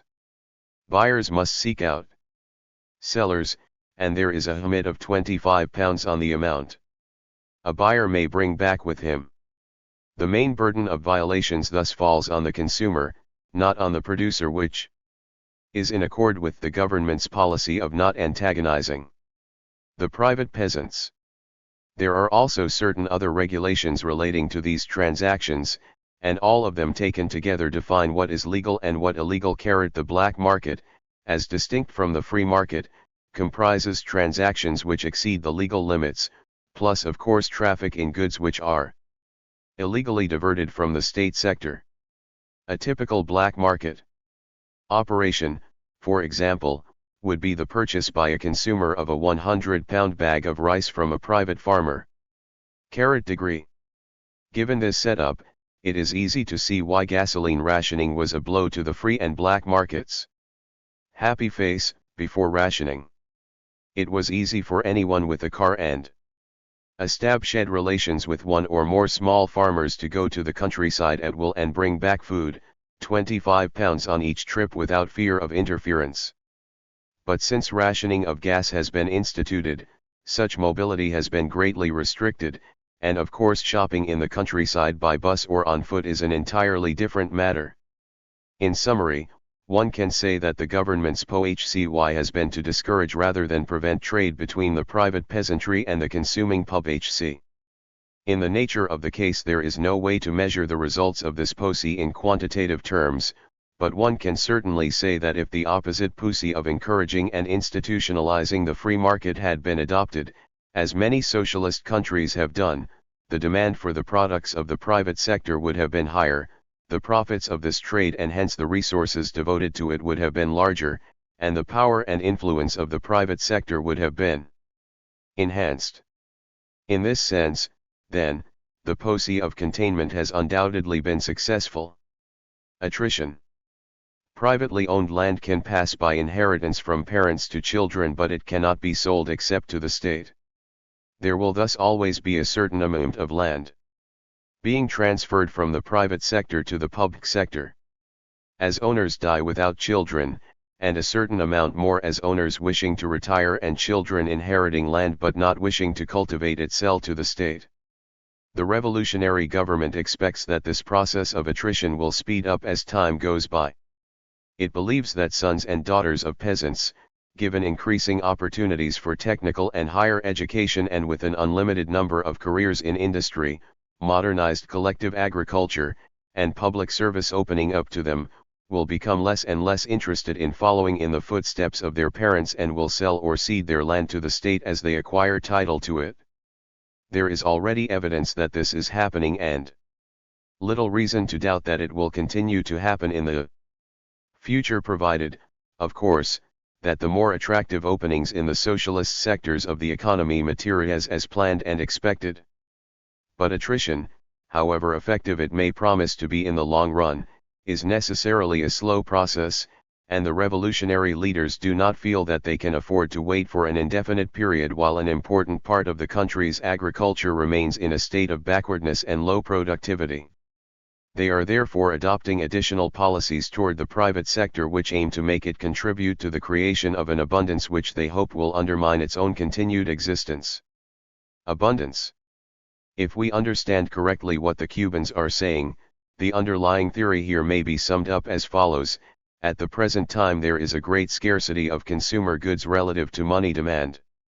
After people buy what they can from state stores at low official prices, they have money left over with which they can bid up prices on the free and black markets. As supplies become more abundant, they will be able to satisfy more of their needs at the low-price stores, and prices on the private markets will decline until eventually the gap is eliminated. At this point the private markets will disappear along with their raison d'etre, which was the scarcity of goods at the regular stores. This happy event is still a long way off, and it is perhaps not very important at this stage to inquire what will happen thereafter. Still, it is not without interest to show that the theory can be logically extended to encompass the disappearance of the private sector itself. All we need do is assume that the modernization and technification of the state sector result in a more rapid increase of productivity there than in the private sector. If prices are held constant, the state sector will then yield a growing surplus, part of which can be used to raise the material and cultural standards of the state farm workers more rapidly than those of the private peasants. Increasingly, therefore, the latter will find it advantageous to transfer from the private to the public sector a new form of the attrition process described above. An item in the New York Times of August 1, 1968, datelined Miami, suggests that such transfers are already underway. Cuban peasants are ceding their land to the state, the Havana radio reported today. It said that more than 1,100 acres in Pinar del Rio province formerly owned by 43 small farmers had recently been incorporated into the region's state farms. The cession of farms, the Havana radio added, was made by peasants conscious that with it production will increase and that they are advancing the construction of a new socialist society. Although reported only briefly and sporadically, transfers of land to the state appear to be part of a larger governmental plan to reduce private property in Cuban agriculture to a minimum. Our guess would be that the small peasants are motivated 1 carat less by social consciousness than by a desire to improve their condition, and that the brief and sporadic reporting of such transfers reflects the fact that they are as yet of minor importance and that for the present the focus of the government's policy toward the small peasant is quite different. What the government is trying to do, in fact, is to raise the productivity of small peasants and bring them into the framework of the state planning system while respecting their status as private owners. The pioneer project in this connection is the Havana Green Belt, and the chief instrument is the so-called microplan, whereby the individual peasant agrees to conform his production to the general plan in exchange for certain kinds of help from the state. In his speech of January 6, 1968, Fidel explained these matters in considerable detail, having in mind that his audience contained many foreign guests who had come to Cuba to attend the Cultural Congress. It will be useful to quote at some length. The Green Belt was begun on April 17, 1967, and it should be completed in 1968. It provides for agricultural development of the area around the capital city, and includes housing for the workers and farmers of the whole region. Part of this area is state-owned and part is owned by small farmers. The program calls for full development of the zone, including housing and the necessary agricultural installations. Already 458 houses have been built, as well as 130 small pig pens, 100 hen houses, 79 BAMs, 338 other buildings, dining halls, storehouses, and 280 landscaping projects. The Greenbelt includes approximately 2,300 caballerias of land. For Europeans and guests from other countries that do not use caballerias as a unit of measurement, 1 caballeria is 13.4 hectares. So an area of 2,300 caballerias is approximately 30,000 hectares. Of these 30,000 hectares, about 19,000 will be planted to fruit trees, with coffee interplanted. The rest of the area includes some 6,000 or 7,000 hectares of pasture lands, slightly farther out, and 2 woodland parks. There will also be botanical gardens, extending over 500 hectares, which will be under the University of Havana School of Botany. In addition, there will be a new zoo for the city of Havana. Other areas will be used for reservoirs, now under construction. The 2,300 caballerias or 30,000 hectares of the Green Belt will be irrigated. And so, in this province, we have begun a new policy, directed toward the rational and optimum use of all land, state as well as privately owned. And since we have the advantage of beginning with a very low degree of productivity from these privately owned lands, this permits us to rationalize the use of such lands in such a way that both the farmer and the nation benefit. In the first place, all investments are made by the state. That means that if we have to break new ground, if we have to create a new plantation, including the productive installations, we include housing in such plans, and we do not apply a mercantile policy. The farmer does not have to get involved, does not have to go 1 cent into debt to the state. Thus we develop that unit of production, and the ultimate responsibility of the farmer is simply to care for it, using adequate technical methods, and derive the maximum yield from it. If it is a crop that calls for additional EFL for it, we mobilize the nation's labor force and bring in the harvests just as on the plantations. And in this way these tremendous projects you have seen around Havana are being carried out. In the final analysis, by taking full advantage of these lands, we are going to create such an abundance of those products that in the not too distant future the products involved in these plans will also be withdrawn from mercantile circulation. So that society cultivates the state lands and invests in the lands that do not belong to the state, it makes investments, contributes to their development, contributes to their exploitation in order to create a productivity that will permit the country to practically withdraw all those products from mercantile circulation. That is, our society is seriously dedicated to moving toward communist distribution. Naturally, this must be based on the maximum development of technology, labor productivity, and productivity of the land. Immediately, all of the farm population that receives the benefit of these small-scale plans, improves its situation tremendously. Thus, incomparably better living and working conditions are created, as in these present cases, for many who lived before in huts that were practically detrimental to health. And to have an idea of what this plan means economically, for example, here in Havana's Green Belt, suffice it to say that the value of what is produced per hectare will increase 20 times. That is, once it is in production, each hectare of these lands that we are working will be producing economic values 20 times greater than it was producing before. In other words, a real revolution in agriculture is being carried out in this province just as in the rest of the country. How have the farmers received these plans? Naturally, they have received them with extraordinary enthusiasm, with extraordinary optimism, with extraordinary joy. Thus the contradiction that existed between that private ownership of the land and the low productivity of this land, on the one hand, and the interests of society, on the other, has been resolved, has been overcome, in the only way that interests us, and in the way that we must overcome any contradiction in the heart of our revolutionary society, that is, within the masses of the workers and farmers, any contradiction whatever. And in truth, one of the most difficult problems in revolutionary processes has been the agrarian question of the small farmer. How did the small-scale plans begin? The small-scale plans began with some farmers. And others asked what those small-scale plans were. Little by little, as the plans acquired prestige, more and more farmers wanted to join them.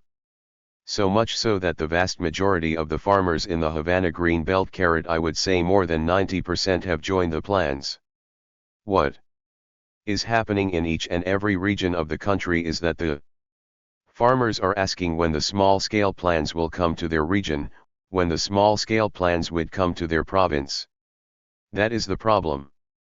Unfortunately, we can't carry them out at the rate they want them, or that we do, either. It is no wonder that the small peasants welcome the coming of these microplans, since the effect is to relieve them of all the normal financial and business responsibilities of the private owner while guaranteeing their incomes. On the one hand, apart from the peasants' own labor, inputs are provided free of charge by the state. On the other hand, the owner gets paid for what is grown on his land in the regular way.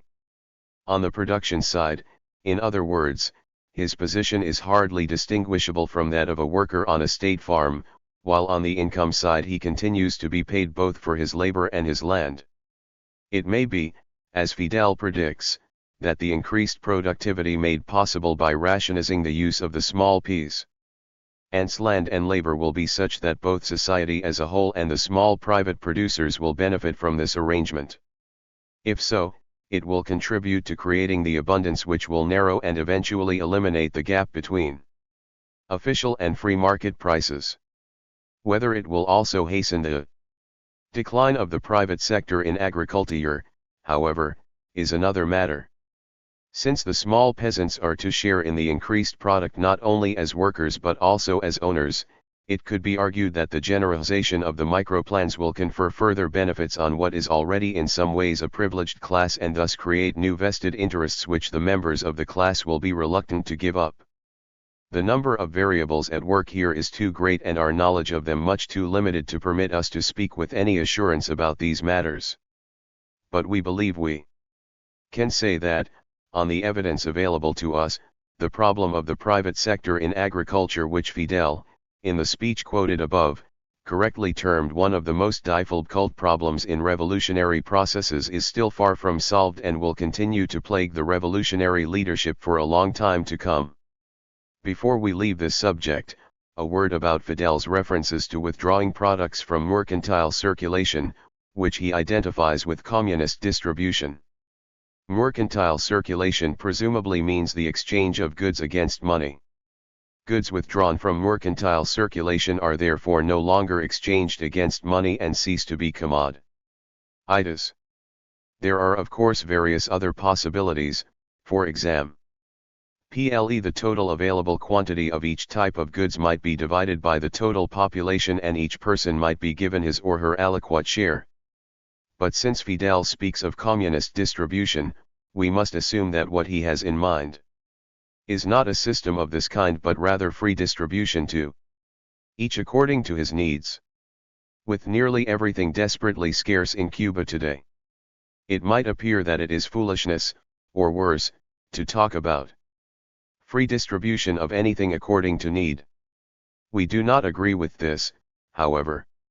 To begin with, we believe that it is the responsibility, indeed duty, of serious communists not to relegate communist goals to a sort of sacred literature which deals with a faraway paradise on earth, much as the literature of Christianity deals with heaven and hell. Communist goals and ideals, if they have any purpose other than to deceive the gullible, must play a part in the concrete planning and action of the here and now. That Fidel understands this, and in his speeches, which are above all the discourses of a master teacher, seeks always to relate the revolutionary government's policies to the attainment of communist goals, seems to us to be not a weakness but on the contrary a measure of his greatness as a revolutionary and a communist. But, it may be said, to talk about communist goals in the present state of scarcity, however noble the intention, amounts to practicing a fraud on the Cuban people. Again, we do not agree. Both education and healthcare are aheady distributed largely according to communist criteria of need, though of course the quantity and quality of what is available still fall far short of satisfying the needs of a fully developed communist society. The point is that a real beginning has been made, people understand this and respond to it, it plays a part in remolding their human nature. Can the same kind of progress be made in the realm of material goods? Certainly. Rationing of necessaries, assuring everyone of his or her fair share, is a first small step in the communist direction, even if goods are not thereby withdrawn from mercantile calculation. And in the case of some goods, it may not be too long a time before they can be freely distributed according to need. For example, if and when the 10 million ton sugar goal is reached, it should be quite possible to distribute sugar to the Cuban people free. Cuban consumption is only a small part of Cuban production, and it is doubtful if the amount consumed internally would greatly increase in case of free distribution. And if plans for many other agricultural products, fruit, milk, coffee, to name only a few, materialize as hoped, not necessarily in the next 2 or 3 years but even in the next decade, they too could be added to the free HST. Fidel may sound too optimistic, that is a matter of opinion, but he is certainly neither a fool nor a deceiver. The private sector outside agriculture. Before March 13, 1968, little information was available on the private sector outside agriculture. It was of course known that many small enterprises in the trade and service fields had escaped the nationalization decrees of the Weimar and fall of 1960, but to our knowledge no studies had been made, or at any rate published, of the total number, the breakdown by types of business, how many had survived for how long, how many new private enterprises had been established, and so on. Then in a speech on March 13 at the University of Havana reviewing some of the country's more pressing problems and difficulties, Fidel spoke at length about the private sector outside agriculture, quoting the results of surveys carried out by the Communist Party in various sections of Havana. Among the points he made were the following: in Havana alone there were 955 privately owned bars. These bars and even more numerous food shops and stands acquired a large part of their supplies illegally, tended to be unsanitary, and often yielded their owners profits of 25, 50, 100, or even more pesos a day. The proprietors were for the most part non- or counter-revolutionaries exercising a bad influence on both their suppliers and their customers. Quoting from one of the surveys, through private grocery stores the private sector sells 77 million pesos worth of goods, out of a total of 248,961,703. From the party surveys, that owners of private businesses are exploiters becomes clear when we examine data on the utilization of employees, which is the case in 31.1%, almost one-third of the businesses investigated. Again from the surveys, of the proprietors in towns in Havana province, 10.2% have been in business less than a year and 36% less than 8 years, that is, they went into business after the triumph of the revolution. In the survey carried out by the Municipal Administration of Metropolitan Havana, the percentage is 51.7. Having presented these facts and many more, Fidel proceeded to draw certain conclusions. Gentlemen, we did not make a revolution here to establish the right to trade. Such a revolution took place in 1789. That was the era of the bourgeois revolution. Just about everybody has read about it. It was the revolution of the merchants, of the bourgeois. When will they finally understand that this is a revolution of socialists, that it is a revolution of communists? When will they finally understand that nobody shed his blood here fighting against tyranny, against mercenaries, against bandits, in order to establish the right for somebody to make 200 pesos selling rum, or 50 pesos selling fried eggs or omelets, while the girls who work at the state enterprises earn the modest salaries, the modest incomes, that the present development of our country's economy allows? Who gave them that right? 2 see pages 121 to 122. The assumption that much of the supplies came from the private farmers is borne out by a statement issued later in March by the Association of Small Farmers, which says, It has escaped no one that these elements have gone into the countryside day after day offering the farmers high prices for their products and afterwards reselling them to the workers at inflated prices through private businesses. Warnings mean nothing, reality means nothing to them. They are squeezing out the last drop. While privilege lasts, they will cling to privilege up to the last minute, and the last minute is near at hand, the last minute is near at hand. Clearly and definitely we must say that we propose to eliminate all manifestations of private trade, clearly and definitely. A whole plague of businessmen remains. We recall how the Diario de la Marina, which was the press organ of capitalism, spoke up and threatened that any measure whatsoever that harmed the sacred freedom of trade discouraged business and constituted a brake on the development of trade. Who is going to believe such a thing in this country, where all the measures that could have been taken against capitalism were adopted, and where capitalism still tries to make a comeback anywhere it can? Whoever says that capitalism is easily deterred is a liar. Capitalism has to be dug out by the roots, the exploitation of man has to be dug out by the roots. Toward the end of his speech Fidel said, everything should teach us more, each event should strengthen the revolution, each new experience. And we realize that this is a time for undertaking a thorough, powerful, revolutionary offensive. Asterisk.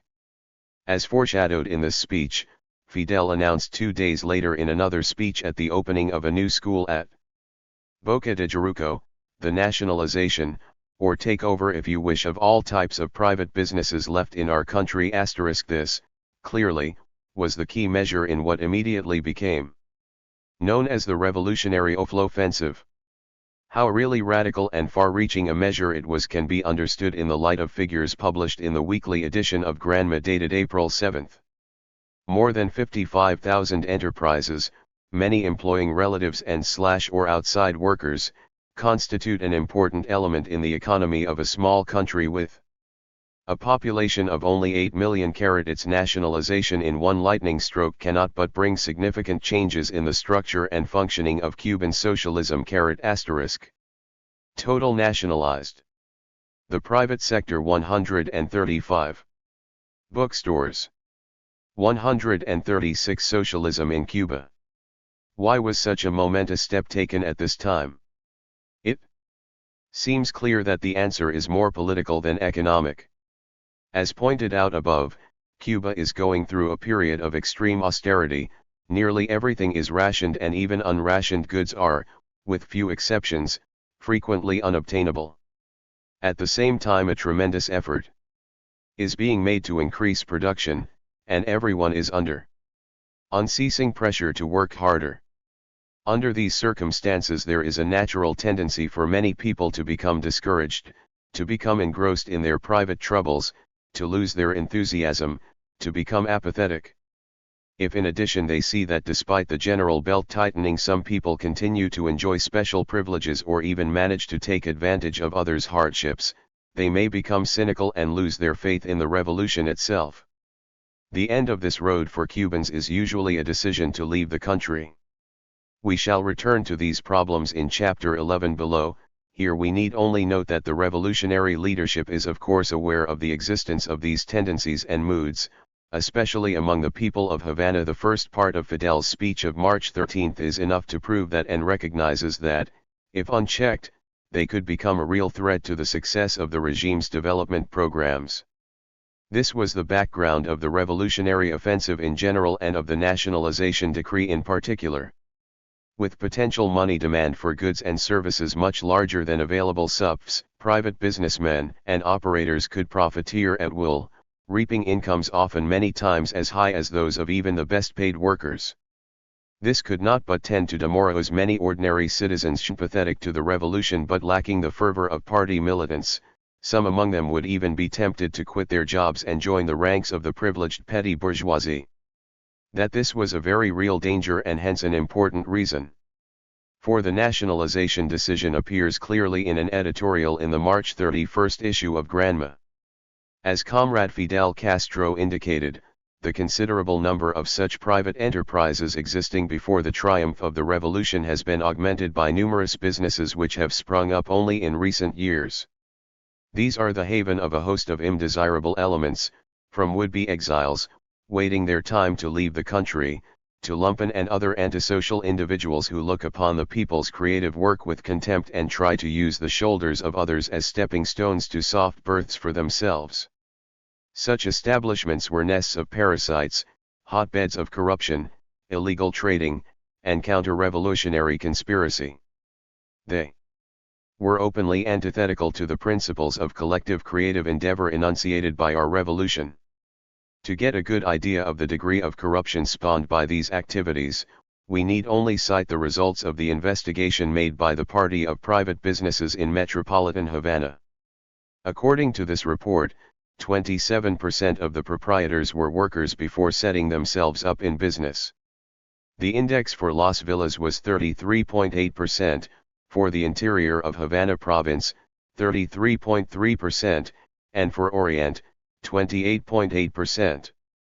It is intolerable that a worker, whose labor may benefit the whole people, should become a potential bourgeois, a self-centered money grubber and exploiter of his countrymen.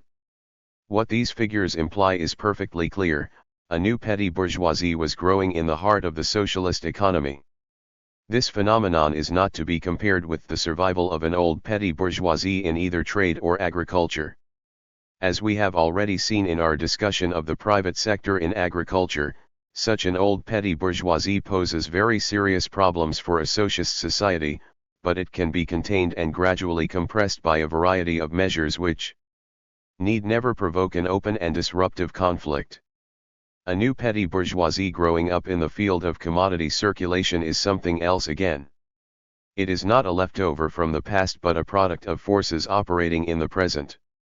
As it grows, moreover, it is bound to infiltrate additional areas of the economy, to infect more and more workers, to become an increasingly powerful ideological and political force.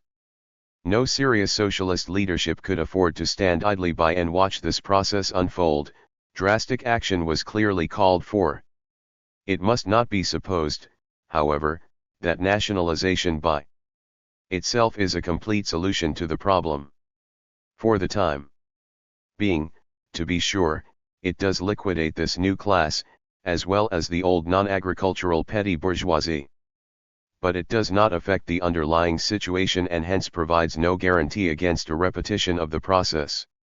Much therefore depends on what measures are taken to follow up the nationalization of the private sector. Immediately, of course, there were two problems: what to do with the former owners and employees, and what to do with their businesses. With respect to the owners and employees, the procedure has been to screen them and assign them to an appropriate job or other status in the socialist economy. To quote a report in Granma of April 7. In accordance with instructions issued by the Ministry of Labor, the personnel employed in nationalized businesses are being relocated. For example, in the province of Havana 626 persons were interviewed by the Ministry of Labor on March 24 and 25. Of this group, 153 will go into agricultural work, 16 into jobs under the Ministry of Construction, and 179 into miscellaneous sectors including production and services. 30 already had employment, 25 were retired, 130 have already requested retirement pensions. 19 are physically handicapped or otherwise unemployable, and 74 cases are being studied. With respect to the businesses, many are being closed down and their assets distributed to state enterprises. Others are being incorporated into the state SEC. THIRD, with the problems of reorganization and management being entrusted for the most part to the Committees for the Defense of the Revolution, mass organizations based on place of dwelling. To quote again from the same report in Granma: at this moment, in every province, comrades are being selected to serve as people's administrators of the nationalized establishments. These administrators are being chosen mainly from the ranks of the CDR*S. Many will be the same persons who acted as temporary administrators in the first moments of the nationalization. A great many of these comrades will carry on the administrative work on a voluntary basis, since the CDR*S number among their members many retired workers living on pensions who are capable of administering small commercial establishments, maimed or crippled comrades of the Revolutionary Armed Forces who receive allotments and are able to perform such work, and revolutionary housewives whose husbands provide for the necessities of their homes, etc. The information available to date indicates that the majority of those selected are not presently employed, most are women. It thus appears that the government is attempting to make the nationalizations an occasion not only for a socially more rational distribution of manpower but also for drawing new people into the active labor force.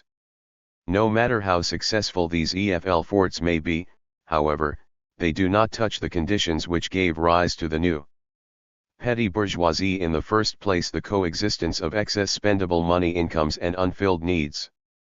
As long as this situation persists, and it is likely to be a long time, the objective possibility of making money by going into business to provide goods and services for which consumers are prepared to pay high prices will also persist. And as long as there are unreformed, money-minded people around, it must be assumed that new outbreaks of private enterprise will continue to occur, legally if possible, illegally if necessary. Since the EFL effect of the nationalizations was to close the legal road, it is logical to conclude that from now on there will be a growing problem of an illegal private sector. Unless we misinterpret him, Fidel was implicitly conceding as much when, in his speech of March 15, he said that it has not been necessary to detain anyone, to arrest anyone, and then added, "We don't intend to treat anyone badly or leave anyone in need. The revolution would not be humane, would not be just, if anyone were left in need. There is no such intention. But, of course, the revolution will be firm, and, if it has to be severe, it will be severe." In other words, what the revolution would like, its intentions, are one thing, and what the revolution is obliged to do is another. And whenever the revolution is forced to be severe, the revolution will be severe. And we believe that there is no doubt of any kind about that. It remains to be seen how far along the road of severity the revolution will have to go to keep a new stratum of private enterprisers from emerging. In the long run, of course, the hope is that the problem can really be solved, that is to say, its causes can be removed by producing enough to satisfy the people's needs on the one hand, and by raising their socialist consciousness on the other. These are subjects which will occupy our attention in the chapters which follow. 8. Incentives. In his speech at Saguala Grande on April 9, 1968, Fidel said, "Many workers were accustomed to working under a boss's whip, accustomed to being able to work only a few months, plagued by unemployment, surrounded by hundreds of thousands of unemployed who were waiting for a job. When the revolution triumphed, those workers acquired permanent work, job security, and were no longer beset by the myriad problems that had weighed on them: the likelihood of a child dying if he became sick, the need to pay for everything, the constant threat of unemployment. All those circumstances disappeared, and many who could not understand what the revolution was all about began to work less than they had before, began to work 7, 6, 5, 4 hours a day. The tendency in the early days of the revolution was for efforts not to increase but to fall off. Things are better now, but the same basic problem still remains." In the 1967 report entitled Industrial Development in Cuba, cited above on p. 106, we read, "One cannot say that manpower is totally utilized in agriculture, since investigations demonstrate that in most agricultural work the time spent working does not usually reach 8 hours. This is due to defects in the organization of the work, to the inadequate functioning of production norms already established, and to the circumstances, which appear also in the case of agricultural workers, that steady work and incomes much higher than those before the revolution, accompanied by a shortage of certain industrial products whose purchase would be an additional stimulus, make it possible for the agricultural worker to reduce his work day in some of the most difficult tasks and to maintain, nevertheless, a level of income and a way of life that represent a leap forward with respect to the previous period. We did not succeed in locating any of the investigations of agricultural labor referred to in this passage, and so are unable to present data on hours worked by various groups of agricultural workers. Some idea of what the studies reveal, however, may be gathered from a report in Granma of August 4, 1968, on a speech by Minister of Labor Jorge Risque after a tour of inspection in the province of Camagüey. Since Camagüey is one of the country's most important agricultural provinces and also the most thinly populated province, Risque explained, it requires a great deal of help from the rest of the country. At this point the report continues. But this, he pointed out, does not alter another fact, that if we recruit all the able-bodied men in the rural tasks of the province and manage to maintain an excellent attendance record 8 hours of every day, 24 days in each month, with a high average production in relation to goals, the present production of our labor force will be doubled. This suggests that on the average agricultural workers in Camagüey are working not much more than half as much as they could without undue strain or damage to their health. That this is the right order of magnitude not only for Camagüey but for the country as a whole was borne out by discussions we had with well-informed observers of the agricultural scene. An average workday of 4 or 5 hours was frequently mentioned, and it was generally agreed that absenteeism is a significant problem. Our conclusion was that in Cuba today the agricultural labor force is utilized at somewhere around 50% of practicable capacity. It follows that if means could be found to remedy this underutilization, the shortage of agricultural labor, which is probably Cuba's single greatest problem at this stage of development, could be quickly eliminated. The result would be a great leap forward in agricultural production, a general improvement in having standards, and a lessening of social and political tensions. As one economist said to us, with pardonable exaggeration, Cuba's problems would be solved. But, alas, there is no instant remedy, no magic formula. The attitudes of the Cuban peasantry toward work reflect their own history and the very nature of the revolution which they did so much to bring to power. Throughout Cuba's long colonial and semi-colonial past, the peasants were the nation's forgotten men except during the few months of the year when they were needed to bring in the export crops on which the wealth of the country's native and foreign exploiters was based. During this period they were driven mercilessly 10, 12, even 14 hours a day to earn enough to keep from outright starvation the rest of the year. The state neglected the education of their children, the church did not even bother to send missionaries or build chapels in their midst. Spiritually, they were treated like beasts of burden, physically, they were treated worse. The revolution changed all that almost overnight. The agrarian reform gave the renter, the sharecropper, the squatter a free title to his land, they no longer had to pay rent to a landlord, and the state reduced and finally abolished all their taxes. With these pressures removed they could immediately increase their own consumption. Free education for their children and free and vastly improved health services brought hitherto some dreamed of benefits and opportunities to the countryside. As for the agricultural wage earners, their wages were immediately raised whether they remained on the state farms or moved to new jobs outside of agriculture, they were now assured of year-round employment, and the new educational and health services were available to them and their families equally with all other segments of the population. In effecting this quantitative and qualitative transformation in the living standard of the peasantry, the revolution was being true to its nature and its proephysis. But it was also and unavoidably destroying the entire system of pressures which for centuries had driven the Cuban peasantry to work. At bottom this system was based on one thing and one thing only, fear of starvation. The peasant worked as much and as hard as he could because that was the only way to get food for himself and his family. After the revolution he could feed his family much better while working much less, and the state threw in for good measure things he might have longed for but never enjoyed. All his traditional, one might almost say inborn, reasons for working hard disappeared. Unless new reasons could be substituted, the most natural, and 1950, reported that he had never seen a church outside the cities and towns.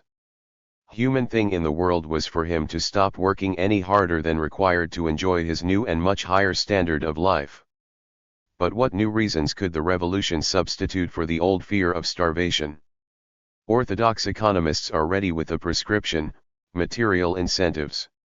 Set prices and wages, they say, so that whoever works harder gets more.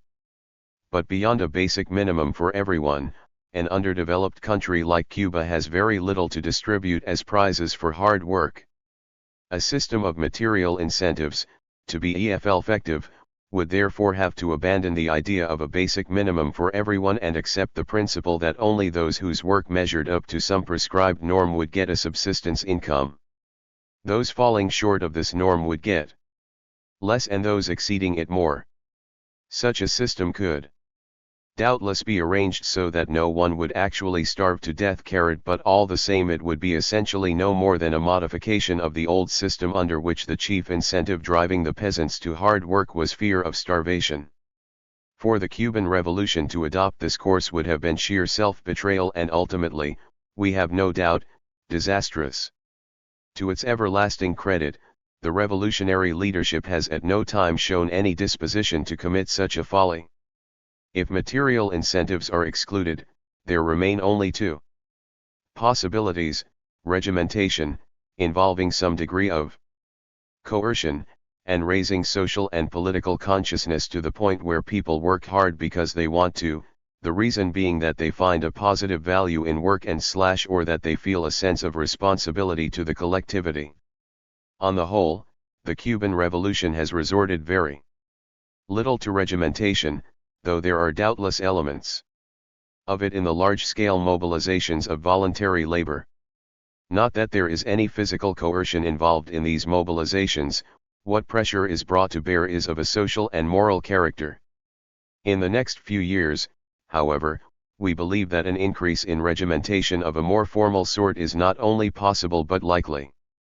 Indeed, there are already signs of this in the growing role of the army in the economy, bringing with it an increasing application of military concepts of organization and discipline.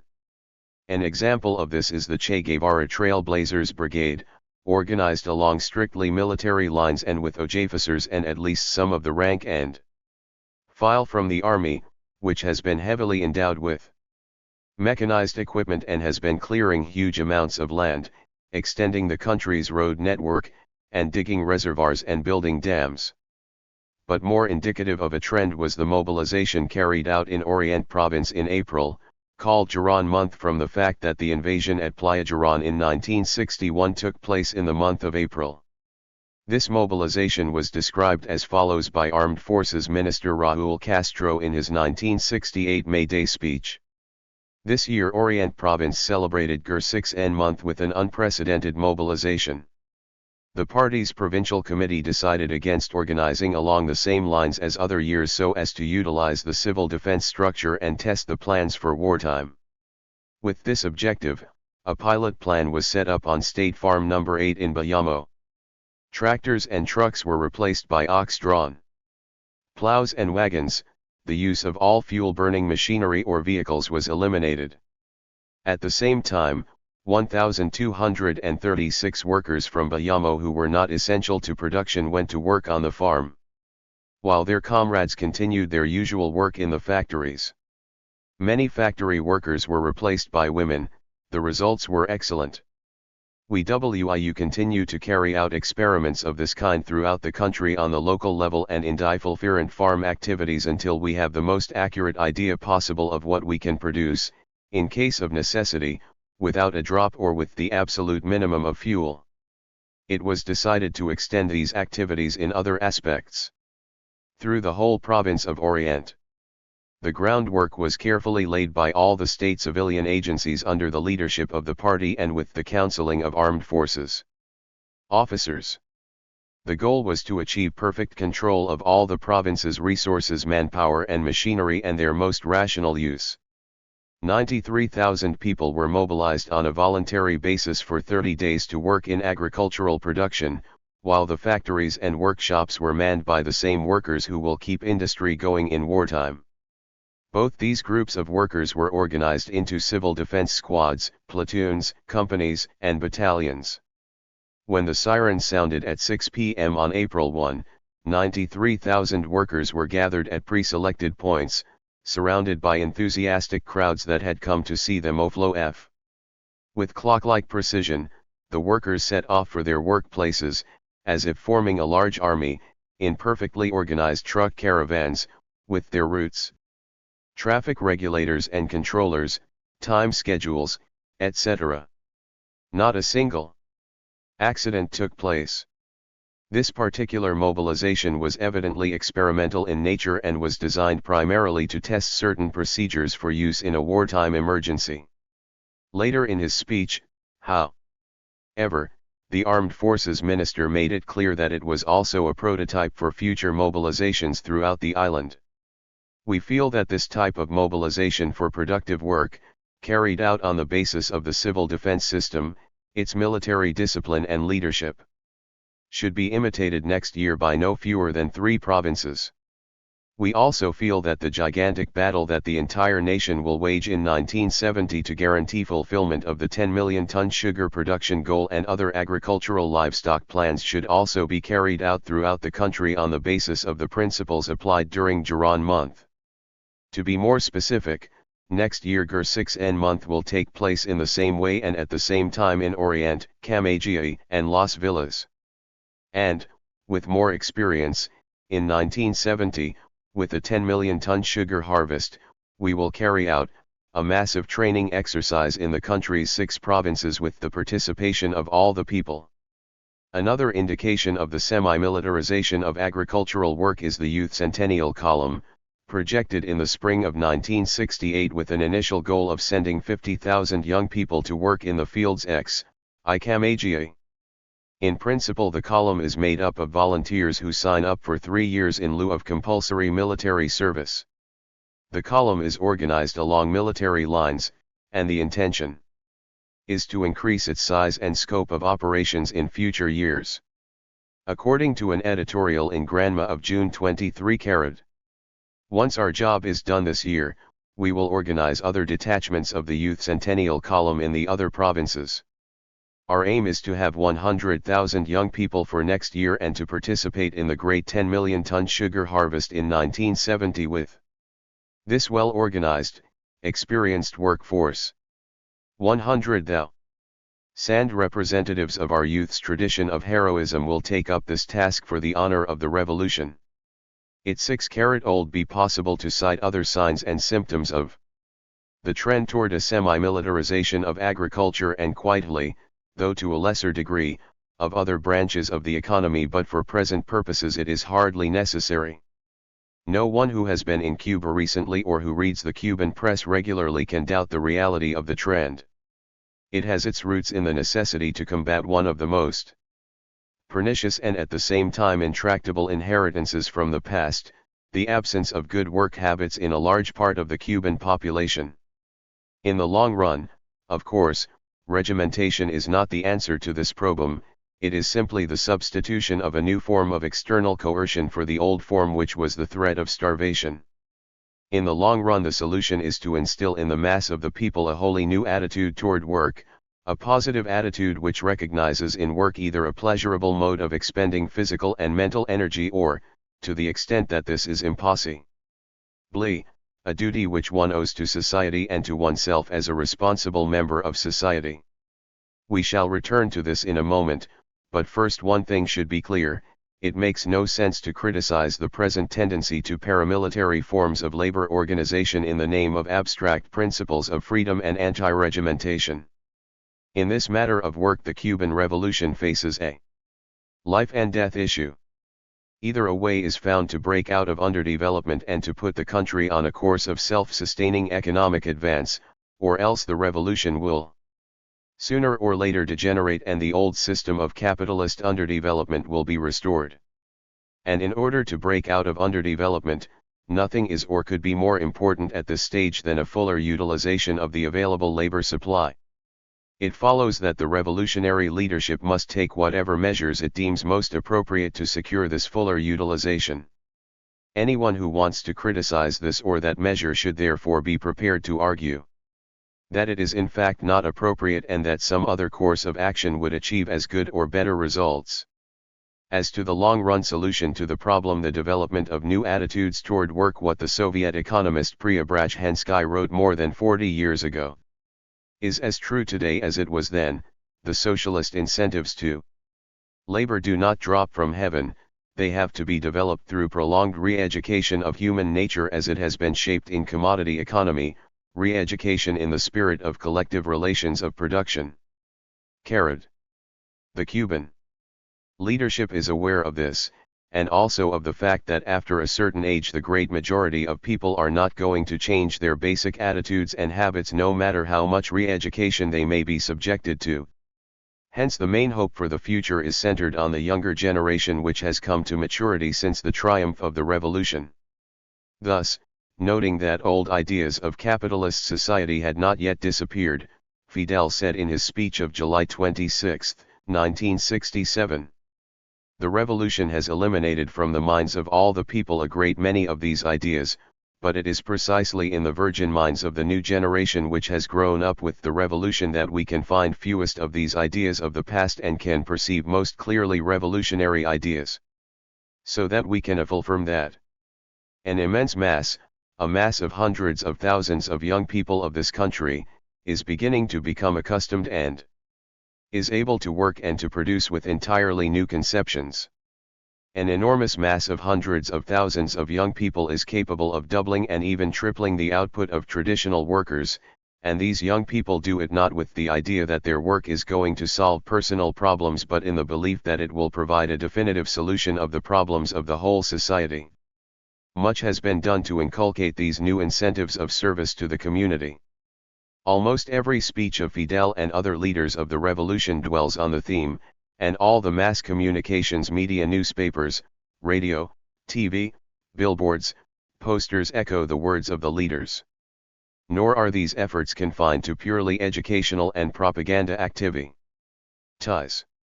In what is called the School Goes to the Countryside program, school children in the cities and towns spend 6 weeks every semester working in agriculture, carrying on their studies at a reduced pace. One purpose of this vast program is of course purely economic, to increase the supply of agri-cultural labor. But its political and social aims are no less important: to accustom townsfolk to hard work with their hands, to immerse them in the practice of collective living and working without pay for the benefit of the community, to reduce the traditional gap between manual and mental labor. We visited a number of school goes to the countryside encampments in the Havana Green Belt, and our impressions were wholly positive. The kids look healthy and happy, and everyone we talked with agreed that the experience was really having the intended results. Other large-scale experiments in communist living and working are underway, most notably on the Isle of Pines, now also called the Isle of Youth. Tens of thousands of young people have volunteered to go there for a period of 2 years. They live collectively, get most of what they need free, and work to transform the isle into what is planned to be one of the world's leading producers of citrus fruits. We were not able to visit this project, but once again we can report a pretty general consensus among informed observers that it is going well and the young people involved are responding with enthusiasm and dedication.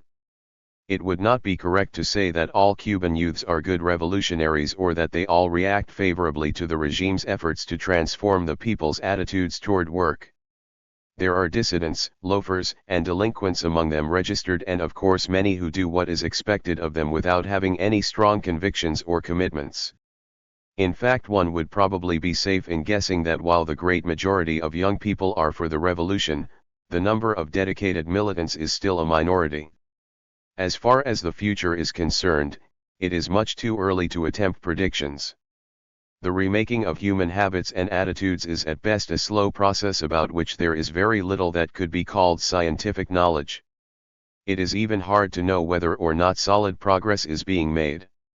All one can say with assurance is that unlike most of the other socialist countries, China of course is the great exception, Cuba is wholeheartedly committed to the proposition that the great task of the revolution is basically the task of forming the new man. The man of a truly revolutionary conscience, the man of a truly socialist conscience, the man of a truly communist conscience. Later in this same speech, Fidel said, "We must use political awareness to create wealth. To offload for a man more for doing more than his duty is to buy his conscience with money. To give a man participation in more collective wealth because he does his duty and produces more and creates more for society is to turn political awareness into wealth. As we said before, communism certainly cannot be established if we do not create abundant wealth. But the way to do this, in our opinion, is not by creating political awareness with money or with wealth, but by creating wealth with political awareness, and more wealth with more collective political awareness. The road is not easy. The task is difficult, and many will criticize us. They will call us petty bourgeois, idealists, they will say we are dreamers, they will say we are bound to fail. And yet facts will speak for us, realities will speak for us, and our people will speak and act for us, because we know our people have the capacity to comprehend these roads and to follow these roads. Time alone will tell whether Fidel is right. In the meantime, it is obvious that the revolution cannot afford to rely exclusively on political and moral incentives. And since it has renounced the method of material incentives, it will have to resort to organization and discipline, what we have called the semi-militarization of work. How far along this road it will be necessary to go will depend on many things, perhaps the most important of which will be the speed and extent to which the great efforts of these last years pay off in a greater flow of consumer goods to raise the collective level of living. If people can once be convinced that working for the community produces not only hopes for the future but also tangible benefits for the present in which all can share, the task of reshaping attitudes toward work should be enormously simplified. Under capitalism, all individuals consciously and deliberately pursues their own interests, but their combined actions become the blind forces of the market which produce, aggravate, and perpetuate all the frightful evils of the capitalist system, division of humanity, on both individual and national levels, into rich exploiters and poor exploited, imgur or outright starvation for the great majority of the world's people, periodic depressions and mass unemployment, wars of repression and conquest. The Marxist critique of capitalism seeks to show how what is, for the individual, strictly rational behavior produces, for society, totally irrational consequences, to lay bare the inner workings of this process, and to demonstrate its inevitability so long as capitalism continues to exist. The logical conclusion of the Marxist critique is that man's fate must no longer be left to the blind forces of the market, that he must overthrow the system which dooms each individual to work in isolation and put in its place a system in which the society of producers, conscious of its interests, as sums direct control over its human and material resources and plans their utilization for the achievement of humanly worthy ends. Historically, it was no part of this critique to prescribe in advance the modus operandi of this new society, to concoct in Marx's phrase recipes for the cookshops of the future. That had been the preoccupation of the utopian socialists and communists of the pre-Marxian era, and it had only served to divert attention from the central task and responsibility of socialists and communists, to wage a victorious struggle to overthrow the irrational capitalist order. So it came to pass that the Marxist revolutionary movement had a clear idea of what it wanted to achieve: a classless egalitarian society, a society of abundance for all, a society in which everyone would be free and able to develop as a whole human being, but very little idea of how to achieve it. This is not said in criticism. Reliable knowledge of the kind that was needed could only be based on actual experience, and that was lacking and could not be supplied by mere speculation. In these circumstances it is hardly surprising that revolutionaries tended to assume what was most favorable for their propaganda purposes, that the problems of a planned socialist society would be basically simple. The big problem was taking power. After that everything would be, relatively speaking, plain sailing. Thus Lenin wrote in State and Revolution. If everyone really takes part in the administration of the state, capitalism cannot retain its hold. In its turn, capitalism, as it develops, itself creates prerequisites for everyone to be able really to take part in the administration of the state. Among such prerequisites are, universal literacy, already realized in most of the advanced capitalist countries, then the training and disciplining of millions of workers by the huge, complex, and socialized apparatus of the post office, the railways, the big factories, large-scale conveyors, banking, etc., etc. With such economic prerequisites it is perfectly possible, immediately, within 24 hours after the overthrow of the capitalists and bureaucrats, to replace them, in the control of production and distribution, in the business of control of labor and products by the armed workers, by the whole people in arms. Accounting and control, these are the chief things necessary for the organizing and correct functioning of the first phase of communist society. All citizens are here transformed into hired employees of the state, which is made up of the armed workers. All citizens become employees and workers of one national state syndicate. All that is required is that they should work equally, should regularly do their share of the work, and should receive equal pay. The accounting and control necessary for this have been simplified by capitalism to the utmost, till they have become the extraordinarily simple operations of watching, recording, and issuing receipts, within the reach of anybody who can read and write and knows the first 4 rules of arithmetic. When the majority of the people begin everywhere to keep such accounts and maintain such control over the capitalists and, over the intellectual gentry, who still retain capitalist habits, this control will really become universal, general, national, and there will be no way of getting away from it, there will be nowhere to go. The whole of society will have become one office and one factory, with equal work and equal pay carried. In writing this passage, Lenin was doubtless thinking not of backward Russia but rather of the advanced capitalist countries. Nevertheless, in the light of a half-century's experience of actual socialist planning in more than a dozen countries, it is clear that his overall vision of socialist society as one big enterprise run by simple administrative techniques was essentially beside the point. The economy is not one office and one factory, even in the case of a small country. Like Cuba, it is many thousands of offices and factories. And if chaos is to be avoided and desired results achieved, the activity of all these units must be coordinated by methods in which watching, recording, and issuing receipts can play only a very subordinate role. Capitalism, of course, has a mechanism for accomplishing this coordination, the market. It is a complicated and subtle mechanism which grew up over a period of many centuries and which has been the subject of intensive theoretical and empirical study beginning in the 17th century. The problem facing the new socialist society which was born in the Russian Revolution of 1917 was to devise a coordinating mechanism to replace the market, one which would be appropriate to the requirements and objectives of socialism to which we have alluded above. This is not the place to review the history of how the search for a solution to this problem has been carried forward, at first in the Soviet Union and later in the other countries which broke away from capitalism after the Second World War. Suffice it to say that the Soviet Union, as it emerged from the frightful devastation of international and civil wars in the early 1920s, was too weak to attempt any great social innovations. Under the new economic policy, adopted at Lenin's behest in 1921, the market was allowed to play its traditional coordinating role during what was conceived of as a period of recuperation.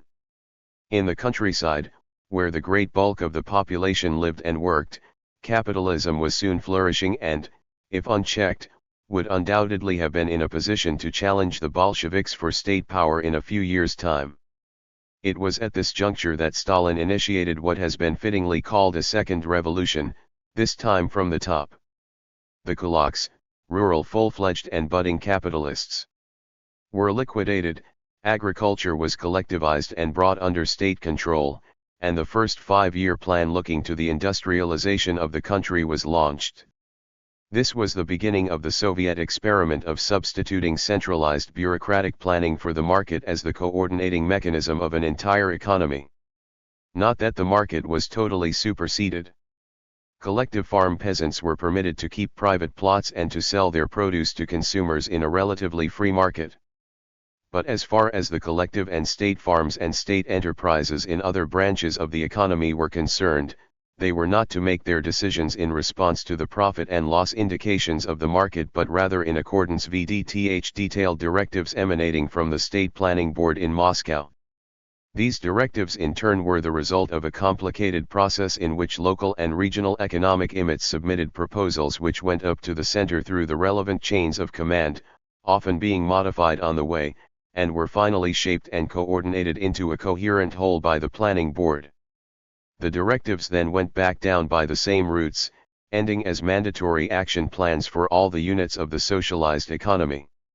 In terms of industrializing the country and building up its defense potential against the Nazi and Japanese threats, and these were Stalin's real aims, not the realization of the historic goals of the socialist movement, the new planning system was a tremendous success, so much so indeed that it became widely accepted that Soviet planning methods were as natural to socialism as the market is to capitalism.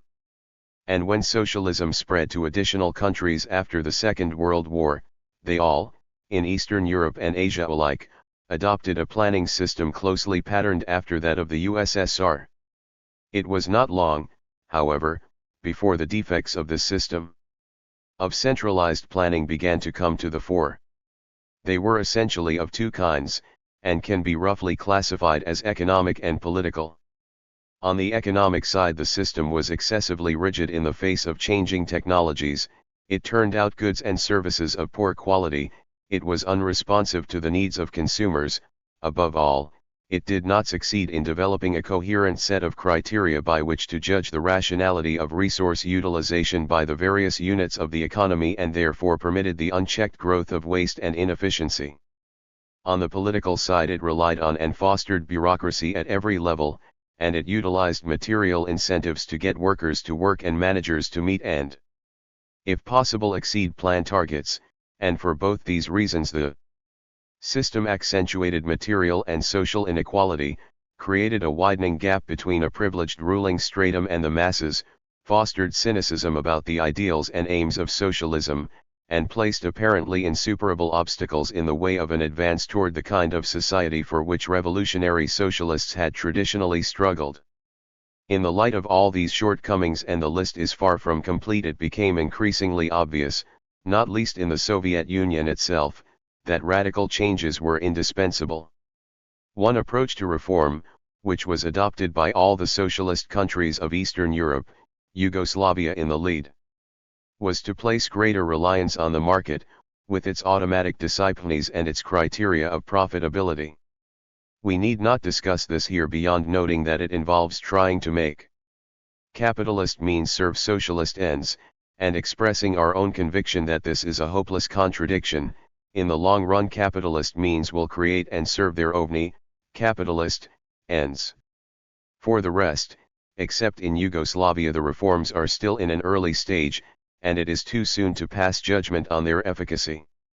One can only say that neither the example of Yugoslavia nor the results achieved to date in the rest of the region give grounds for thinking that increased reliance on the market offers any way out of the dilemmas discussed above. Politically, on the contrary, it accentuates and multiplies the evils of the system of centralized bureaucratic planning, and it is not clear, at least at this writing, that it is yielding any large economic dividends. Another approach to the reform of the old system of centralized bureaucratic planning was to introduce greater decentralization and flexibility without assigning any greater role to the market. Since this involves giving greater independence and responsibility to bodies and individuals at regional and local levels, and since it does not subject them to the automatic guidelines and disciplines of the market, it follows that its success depends in large measure on the degree to which decision-makers all along the line can be trusted to use their power to achieve socially desirable ends. The adoption of this approach therefore demands that stress be put on raising the level of social consciousness of responsible workers and managers, on instilling in them a desire to serve not their own private or small group interests but rather the interests of the people as a whole. This second approach was the one chosen by the Chinese after they reached the conclusion, in the mid-1950s, that their original decision to copy the Soviet system had been a mistake. It accounts in large part for the continuation in China on the part of the leadership under Mao Zedong of efforts to educate the Chinese people in the classical values and goals of socialism, the various rectification campaigns of the 1950s, the socialist education drive of the early 1960s, and most recently and on far the largest scale the great proletarian cultural revolution which has been going on now for more than 2 years. The connection between the Chinese planning system and the Cultural Revolution is well brought out in an observation by one of the few economists from the capitalist countries to visit China recently. According to Bruce McFarlane of Australia's National University, writing to the editor of Scientific American, the disadvantage of the Chinese system is that with no free price mechanism there is no discipline of the UN, no check on managerial efficiency. That is why the moral incentives aspect has received so much emphasis during the Cultural Revolution. Instead of bribing managers to behave rationally, the managers are put under pressure to have the right attitude towards society and are subjected to the discipline of the mass meeting carrot. From one point of view, McFarlane may well be right to call this feature of the Chinese system a disadvantage. Most Chinese in decision-making positions were brought up in the pre-revolutionary period and can scarcely be expected to have completely overcome the and anti-social ways of thinking and acting which the old feudal capitalist China engendered. No doubt they often act in ways that are not in the best interests of society. And since on many matters there are no objectively determined guidelines for them to follow, such as the market provides, they may often not know how to act in the best interests of society, even assuming that they have no other desire. So we may take it for granted that the Chinese system leaves plenty of room for waste and inefficiency in the utilization of resources. At the same time, it must be said that as compared to the market method of reform, the Chinese system has one supreme virtue: the methods it employs are compatible with, it might be better to say indistinguishable from, the ends it seeks to achieve. For after all, the real purpose of socialism is to reshape human nature, to make socialist man capable of living with his fellows in a truly human collectivity. And it is precisely such a person who is best fitted to make the Chinese system run smoothly and efficiently. Cuba joined the socialist camp abruptly and without any previous preparation, acting under the force majeure of U.S. economic aggression. Hardly anyone in the country had had any direct experience with economic planning, and very few had even studied the experience of other countries. It was therefore quite natural that when the revolutionary government was suddenly faced with the necessity of reorienting the country's economy and running the very large part of it which had just been nationalized, it should turn for guidance and assistance to the Soviet Union and the other Eastern European countries which had come to the rescue when the United States stopped buying Cuban sugar. The revolutionary leaders followed this course the more enthusiastically since they were understandably grateful to the Soviet Union and tended at the time to think that it was the embodiment of socialist virtue and wisdom. Later on, of course, they revised their views in this regard, but this should not cause us to lose sight of the situation which actually existed in 1960. In practice, the Soviet planning system reached Cuba via Czechoslovakia, since it was primarily Czech technicians and instructors who were responsible for guiding and advising the Cubans in their first efforts to formulate and operate an economic plan. In The Economic Transformation of Cuba, Edward Burstein has given us a lively first-hand description of these initial EFL ports. Unfortunately, no comparable account is available of Cuba's disillusionment with the Soviet system, and her search, still far from ended, to develop methods of running the national economy more in keeping with Cuba's traditions and aspirations. We know that a debate took place in Cuban economic journals in 1963 and 1964 turning around two questions of crucial importance to the nature of the planning system. One of these is the degree of financial autonomy of individual enterprises, and the other is the question of material versus moral incentives. Che Guevara was the main figure on one side, and Carlos Rafael Rodriguez, one of the leaders of the pre-revolutionary Communist Party, was the best-known proponent of the other view.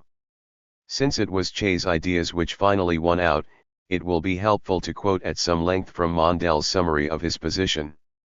Cuba's nationalized industry was in large part organized in accordance with the system of trusts by branch of industry, somewhat comparable to that which had at one period served as a model for the organization of Soviet industry. The financing of these trusts came from the budget, financial control being exercised at the level of the ministries.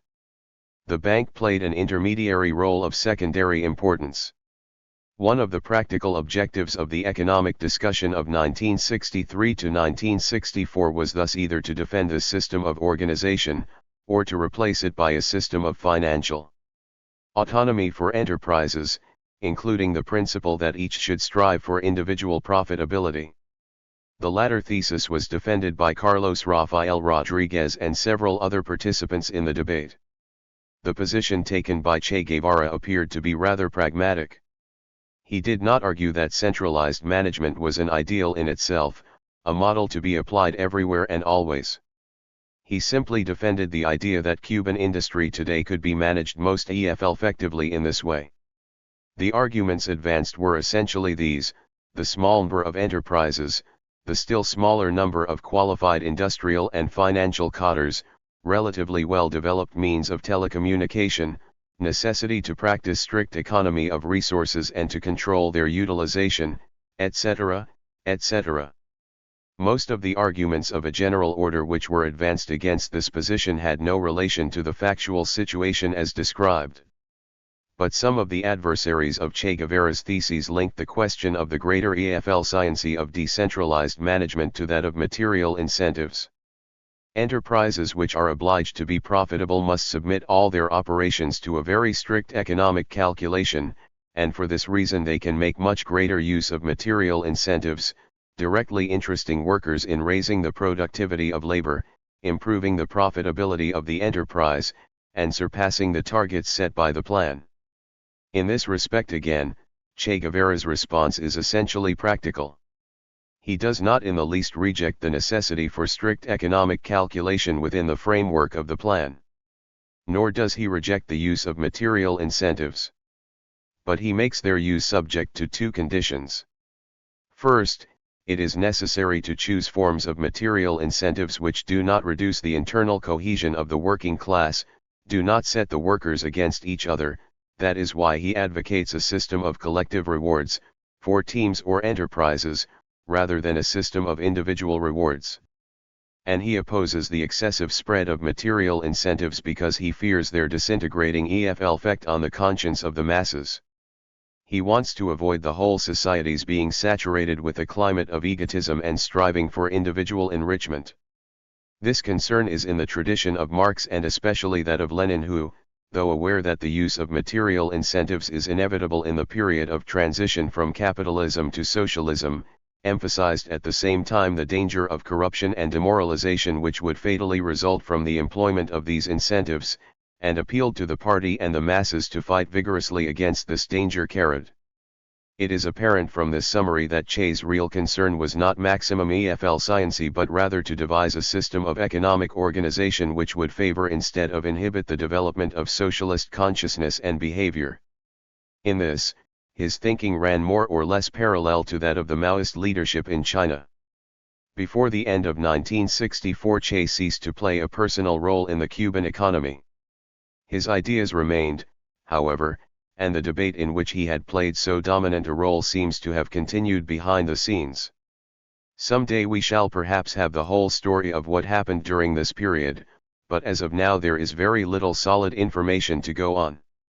We do know, of course, that it was in these years that basic changes were made in the structure of economic and political institutions, and that the new economic development strategy giving priority to sugar and cattle was adopted.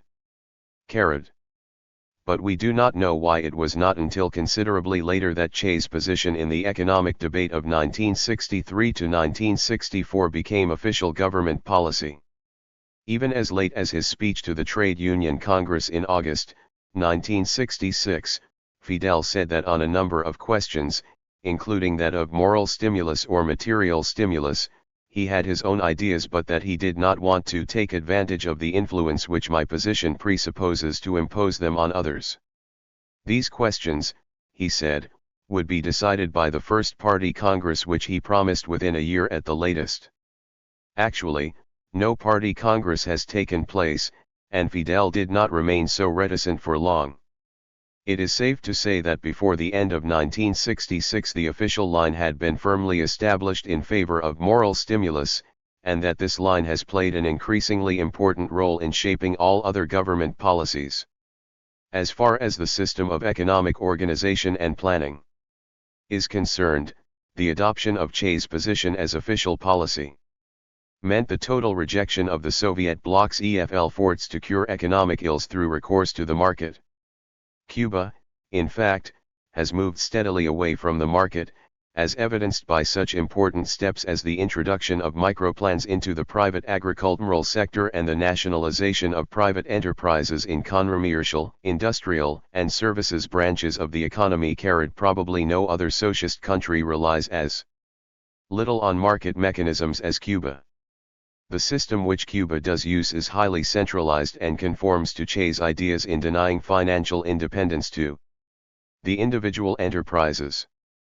The receipts of state farms and of part of the enterprises in the rest of the economy go via the National Bank into the national budget. Which is under the direction of an OFLO-BCE of the Central Planning Commission. Every 3 months officials of the bank meet. If the directors of enterprises to discuss the sums which the bank should turn over to them to finance their age and investment bills, at the same time checking on the execution of the plan of production. The rest of the state enterprises outside agriculture retain their receipts and use them to pay their bills, sometimes supplementing this cash flow with credits from the bank. Since, however, these enterprises have to channel all their profits into the national budget, the independence which they enjoy is more apparent than real. They cannot pursue an independent investment policy, nor can they use any part of their profits to reward managers or workers. All state enterprises, regardless of their financial arrangements, operate under plans which reach them from the center. In theory, the whole economy is governed by an overall plan formulated by Josplan in accordance with instructions issued by the Council of Ministers.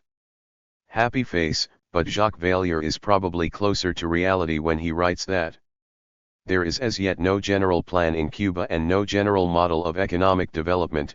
The insufficiency of material means to operate such a system of planning is the chief reason.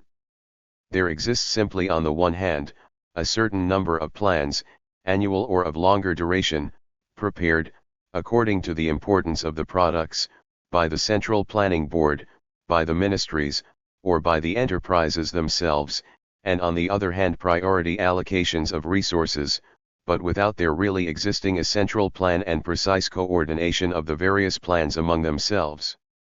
In the present state of the Cuban economy, it is felt, the positive effects stemming from the permanent mobilization of the workers, which is favored by continual changes and by the frequent contacts between the masses and Fidel Castro, who concerns himself personally with the various agricultural plans of the island, are more important than the negative effects stemming from the absence of general planning, which, in any case, would be technically very difficult to put into operation at the present time. When Valliere here speaks of insufficiency of material means, he is referring to bookkeepers and accountants and other trained personnel, all sorts of business machines, and the quality of statistical information. All of these deficiencies of course can and will be ameliorated as time goes on, and the planning system VDLL be correspondingly improved and streamlined. In the meantime, certain observations may be in order about the way the system functions in its present admittedly very imperfect state. If these observations sound more critical than laudatory, the reason is only that more is to be gained from trying to diagnose shortcomings than from celebrating successes. In general, it seems to us that waste and inefficiency in Cuba today stem not so much from technical weaknesses in the planning system, important though they undoubtedly are, as from more fundamental causes. These can be grouped under three headings: certain major historically and technologically conditioned disproportions in the allocation of resources, abuse of special plans, and trying to do too much. Major disproportions. As pointed out in Chapter 1, pre-revolutionary Cuba was a country of scandalous contrasts, of which perhaps the most visible and offensive was the coexistence of mass and underemployment of human beings along with vast stretches of good but uncleared land, at the same time that the country was importing up to a third of its foodstuff low-fs.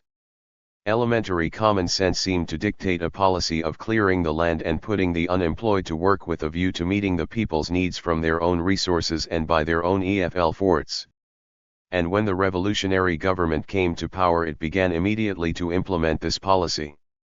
Bulldozers and tractors, already on hand and newly imported, were put to work clearing land, and they have been doing it ever since.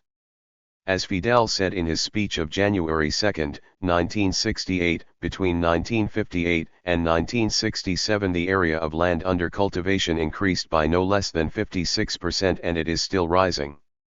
That this was a rational policy as long as there was a large pool of unemployed labor in the countryside seems obvious, but it is difficult to see the justification for its continuance after this labor surplus had turned into a labor shortage. To put the point in another way, if agricultural labor has already become a bottleneck, and we have had more than one occasion above to emphasize the extent to which this was true by, say, 1962 or 1963, it is surely asking for more trouble to bring additional land into cultivation. Nor does a simple look at the land/labor ratio reveal the whole extent of the damage. Land clearing operations themselves use labor and, even more important, a good deal of valuable agricultural equipment.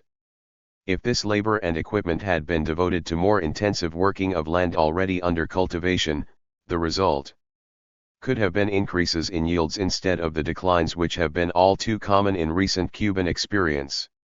It might be objected that the equipment used in clearing land, bulldozers, heavy tractors, etc., is unsuited to the work of cultivating the land. But this misses the point. This kind of equipment was imported with a view to its use in clearing land. With a development policy, other kinds of equipment suitable for cultivating land could have been imported instead. Another major and recurring disproportion in the Cuban economy has to do with the planting and harvesting of crops. If you are making an agricultural plan, you obviously have to start with the areas to be planted to the development crops. Now, in the present state of knowledge, technology, availability of resources, etc., Cuba can plant a great deal more than it can harvest.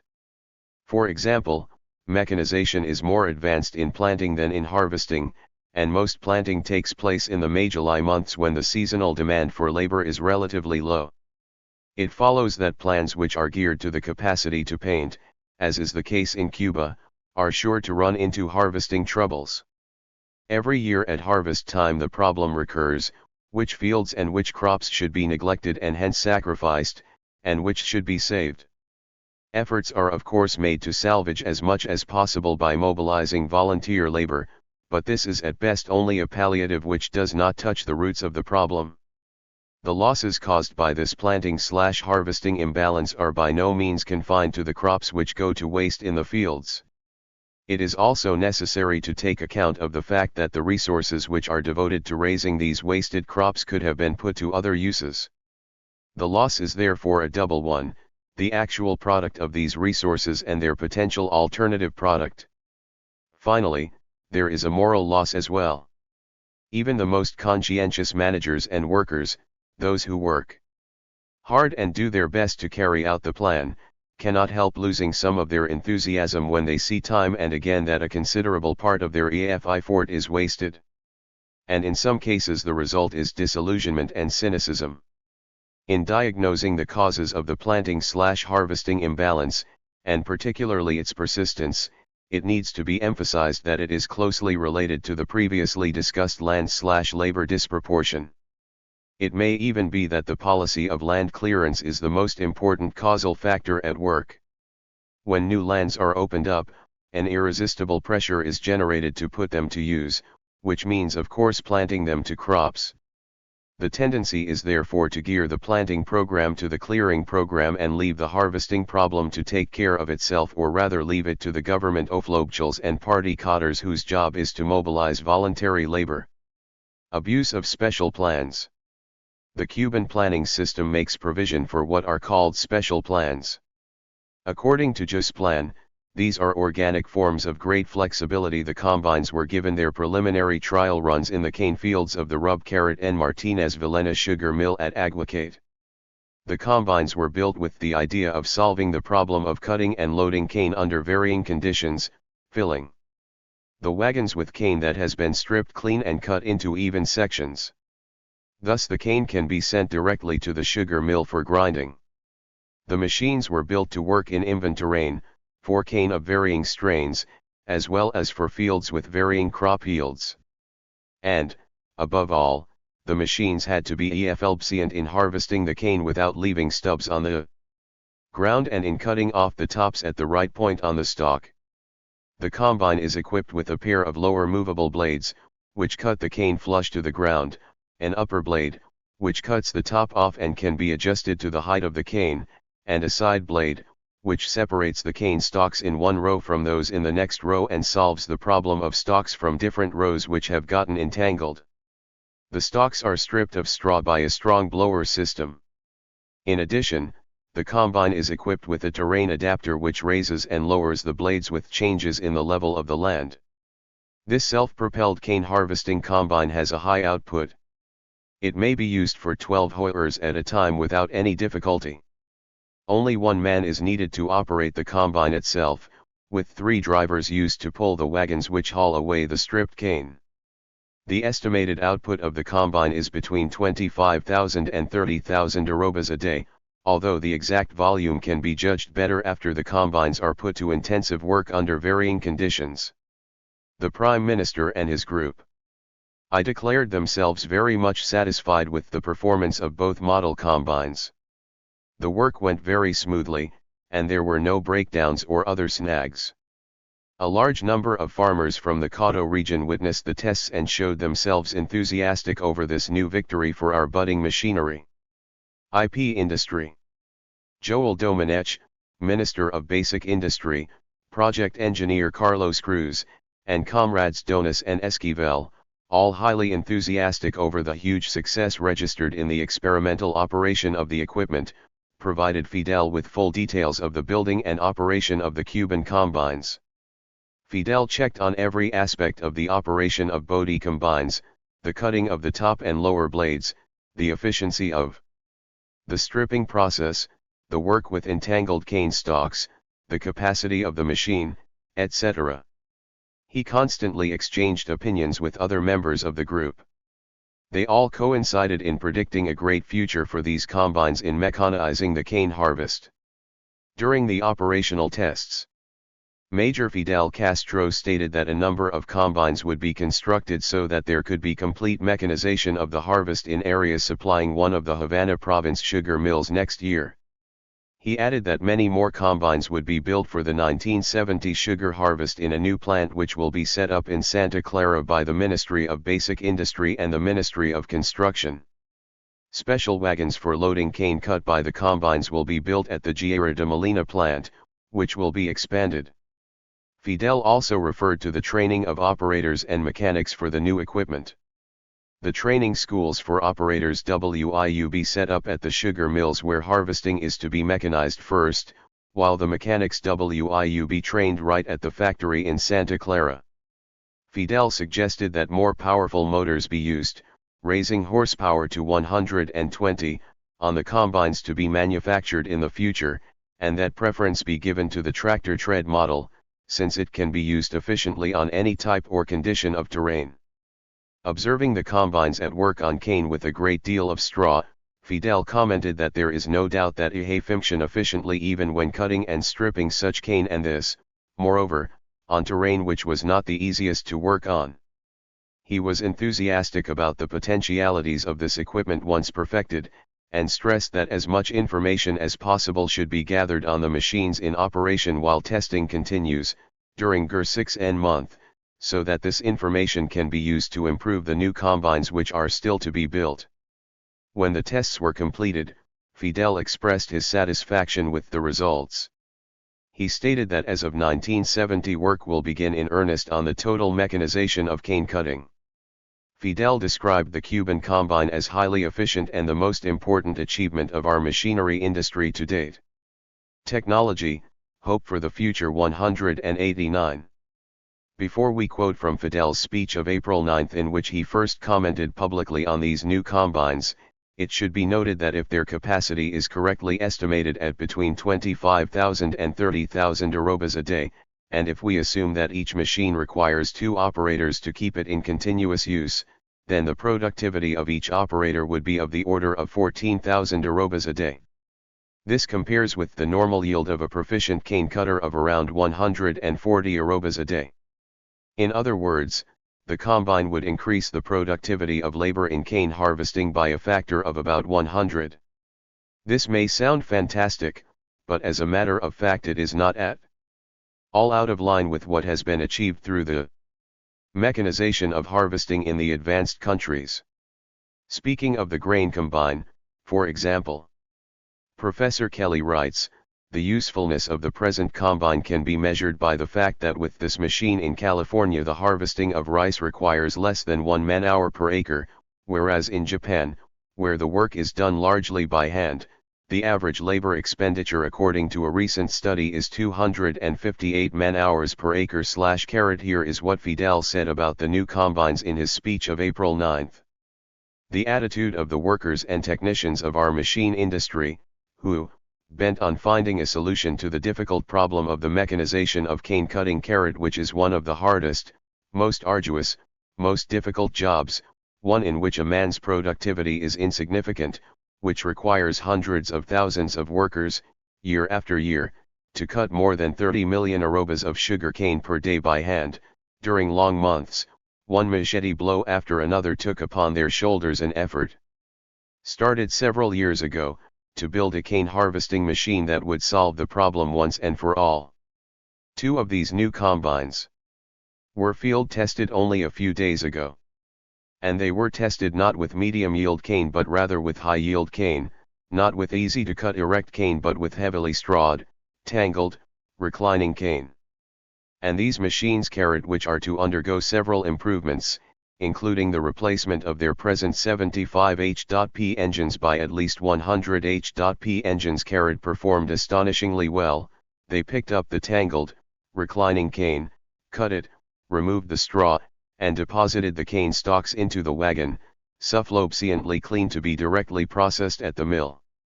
It is possible that no single thing will have a greater influence on the future of this country than these machines.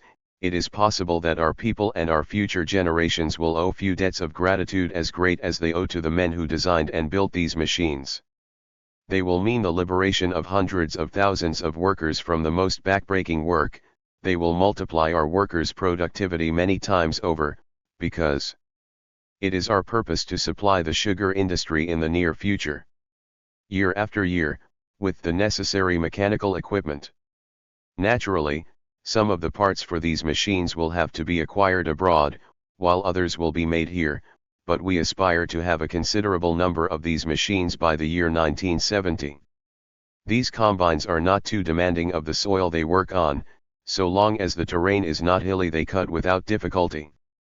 And our agricultural plans contemplate the utilization of cane growing areas close to the sugar mills to replace areas far removed from the mills. And we have some 20 or 30 sugar mills located in mountainous regions where machinery cannot be used even for loading cane. Our plan is to discontinue the operation of these mills between 1970 and 1975 and to increase the capacity of mills located in flat areas which are, in fact, the most important mills carried in order to mechanize the harvesting of sugarcane 100% between 1970 and 1975. Therefore we are going to produce our 10 million tons of sugar in 1970 by utilizing a certain number of machines, but principally by working hard, by cutting hard, but at the end of that 5-year period it will no longer be necessary to cut one single stalk of cane by hand in this country. Imagine the progressive liberation of hundreds of thousands of men now working in agriculture. Imagine the mechanization of all of our agricultural other tasks will remain, such as picking coffee and fruit, but these are tasks which are not arduous, tasks that can be carried out by young people, by women, by youngsters. How many men will be liberated, how much manpower will be liberated by the mechanization of our agricultural, and we can affirm with full confidence that the present pace of our development will permit our agriculture to rank among the most advanced in the world. It is of course a long way from the testing of experimental models to the introduction of reliable machines on a mass scale, and past Cuban enthusiasm for innovations which failed to pan out should temper optimism with caution. Nevertheless, there is no doubt whatever that the problem of the mechanical harvesting of cane can and will be solved, and it is perfectly logical that Cuba, the world's largest producer of sugar from cane, should be the first to solve it. If success is now really in sight, Fidel's anticipation of the great benefits to come should be fully justified.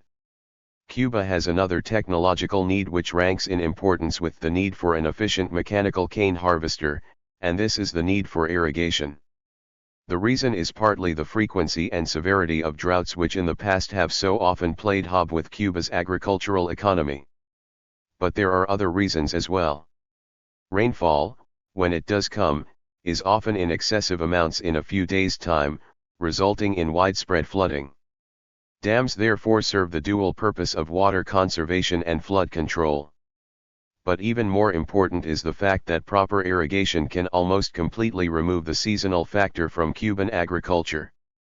Apart from rainfall, the Cuban climate is such that crops can be grown with nearly equal facility in any season. Irrigation will therefore permit on the one hand the continuous use of land and hence the growing of multiple crops, and on the other hand the scheduling of operations so as to eliminate seasonal bulges in the demand for agricultural labor. It is hard to exaggerate the importance of this last factor. Along with the mechanical cane harvester, it will make possible a dramatic change in the labor supply situation in the countryside. A small, technically well-trained labor force fully employed the year-round will be all that will be needed. In a speech inaugurating several water conservation projects in Orient Province on May 30, Fidel put the point this way. This whole program will permit a distribution of work throughout the entire year, and we will have a greatly diversified, very developed, highly modernized and mechanized agriculture, taking advantage of all the strong points of a geographic region where the sun shines all year round. If there is sun and water and fertilizer, crops will grow here all year round, and then when man has the upper hand our tropical climate will be changed from an obstacle in the path of man's progress into a splendid friend of mankind. Unlike mechanical harvesting, irrigation did not and does not call for any new inventions. But for Cuba it has meant the necessity to build up a branch of its economy which was virtually non-existent before the revolution, and this has unavoidably been a slow, painful, and costly process. A recent survey published in Granma gives the following account of the state of the water conservation program registered. Let us conserve every drop of water. This has been the guideline of an extraordinary water conservation program taking place throughout Cuba. Dams are being built from Guin in the west to Guantánamo in the east, and on the Isle of Pines as well. Thousands of workers and technicians feverishly building, are out to make our Prime Minister's words a reality. New projects are already in operation. Water is now being stored instead of draining OFLOF into the sea. Cananeo Dam inaugurated. At the time of the triumph of the revolution there were just 6 dams completed and functioning in all of Cuba. The total capacity of these dams was not even 30 million cubic meters of water. These storage dams were part of the water supply systems for the cities of Santa Clara, Camagüey, Holguin, and Santiago de Cuba. The Hanabanilla hydroelectric station with the reservoir created by the Hanabanilla and Hibico dams was only half finished. It was completed by the revolution at the end of 1962. The plans for this project were drawn up by a U.S. firm, which also directed the construction work. There was nothing else, not a single sizable reservoir for irrigating farmlands. The nation had few technicians who knew anything about dam building. There was not even the most elementary information concerning the volume of water in the rivers or the amount of rainfall in the river basins. There were no geologists to make studies for adequate sites. Little construction equipment was available. In fact, it was necessary to begin from scratch, to start from zero on the road to development. Very soon after the triumph of the revolution, work was begun on several dams. However, it was not until the National Institute of Water Resources was set up that this work moved forward at a steady pace. It often takes years to complete dams, years in which machines, materials, and hundreds of laborers are tied up in these projects. These resources, if employed in other branches of the economy, would perhaps bring in returns much sooner. However, only by making these investments will we be able to have an assured water supply. We can see this already in the reservoirs, which are now beginning to yield returns. Looking back at the past, comparing our accomplishments with what there was in the past, comparing our present pace of work with what was being done before, we have every reason for pride. But the picture is somewhat different if we think of what is yet to be done. Even all these projects will not be nearly enough to fully protect us from drought. We have advanced tremendously, but the way is long. We must now move forward with increasing momentum. This is the meaning of the revolutionary offensive in the field of water conservation. In his May 30th speech, Fidel said that within 5 years we will be able to provide irrigation for more than 50% of the nation's farmlands. That would leave quite a long way to go at the end of the 5-year period, so that it is probably safe to assume that irrigation work will continue through the 1970s, with benefits gradually accruing as more and more projects are completed. Here, as in the case of the mechanization of the cane harvest, the outlook is favorable, but it will be a long haul and no miracles can be expected in the meantime. We have concentrated attention on the problems of cane harvesting and irrigation because they are in a real sense decisive for Cuba's future. If and when they are solved, the labor supply problem will also be solved and the country will at long last be in a position to realize the great dreams of agricultural and industrial diversification which have inspired the revolutionary movement since the days of José Martí. At that time Cuba's technological problems will of course be more, not less, varied and numerous than they are today. But they will also be more like those of other societies which have escaped from the miasma of underdevelopment and which hardly require to be discussed within the limited framework of this study. There are, however, 2 areas in which Cuba either faces or soon will face special problems and which deserve at least a brief mention. The first is the better utilization of sugar cane. In his May 30th speech, Fidel presented an interesting statistic. Cane is a privileged plant of the tropics which has the capacity to absorb more solar energy than any other plant on Earth.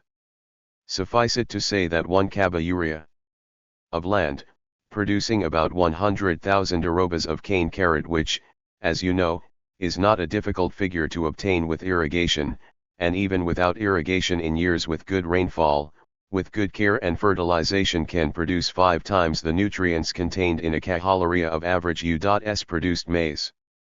The United States has very high maize yields, and nevertheless the food value produced per land unit of sugar cane in a year is 5 times that per land unit of maize. Cuba still utilizes this highly productive plant for the most part in traditional ways. It is processed into raw and refined sugar in the country's 151 mills, mostly for export, and the byproducts are also handled in largely traditional ways. The molasses, of which around 1.5 million tons annually are produced, is either sold as such or turned into rum, and most of the bagasse is burned as fuel to power the sugar mills.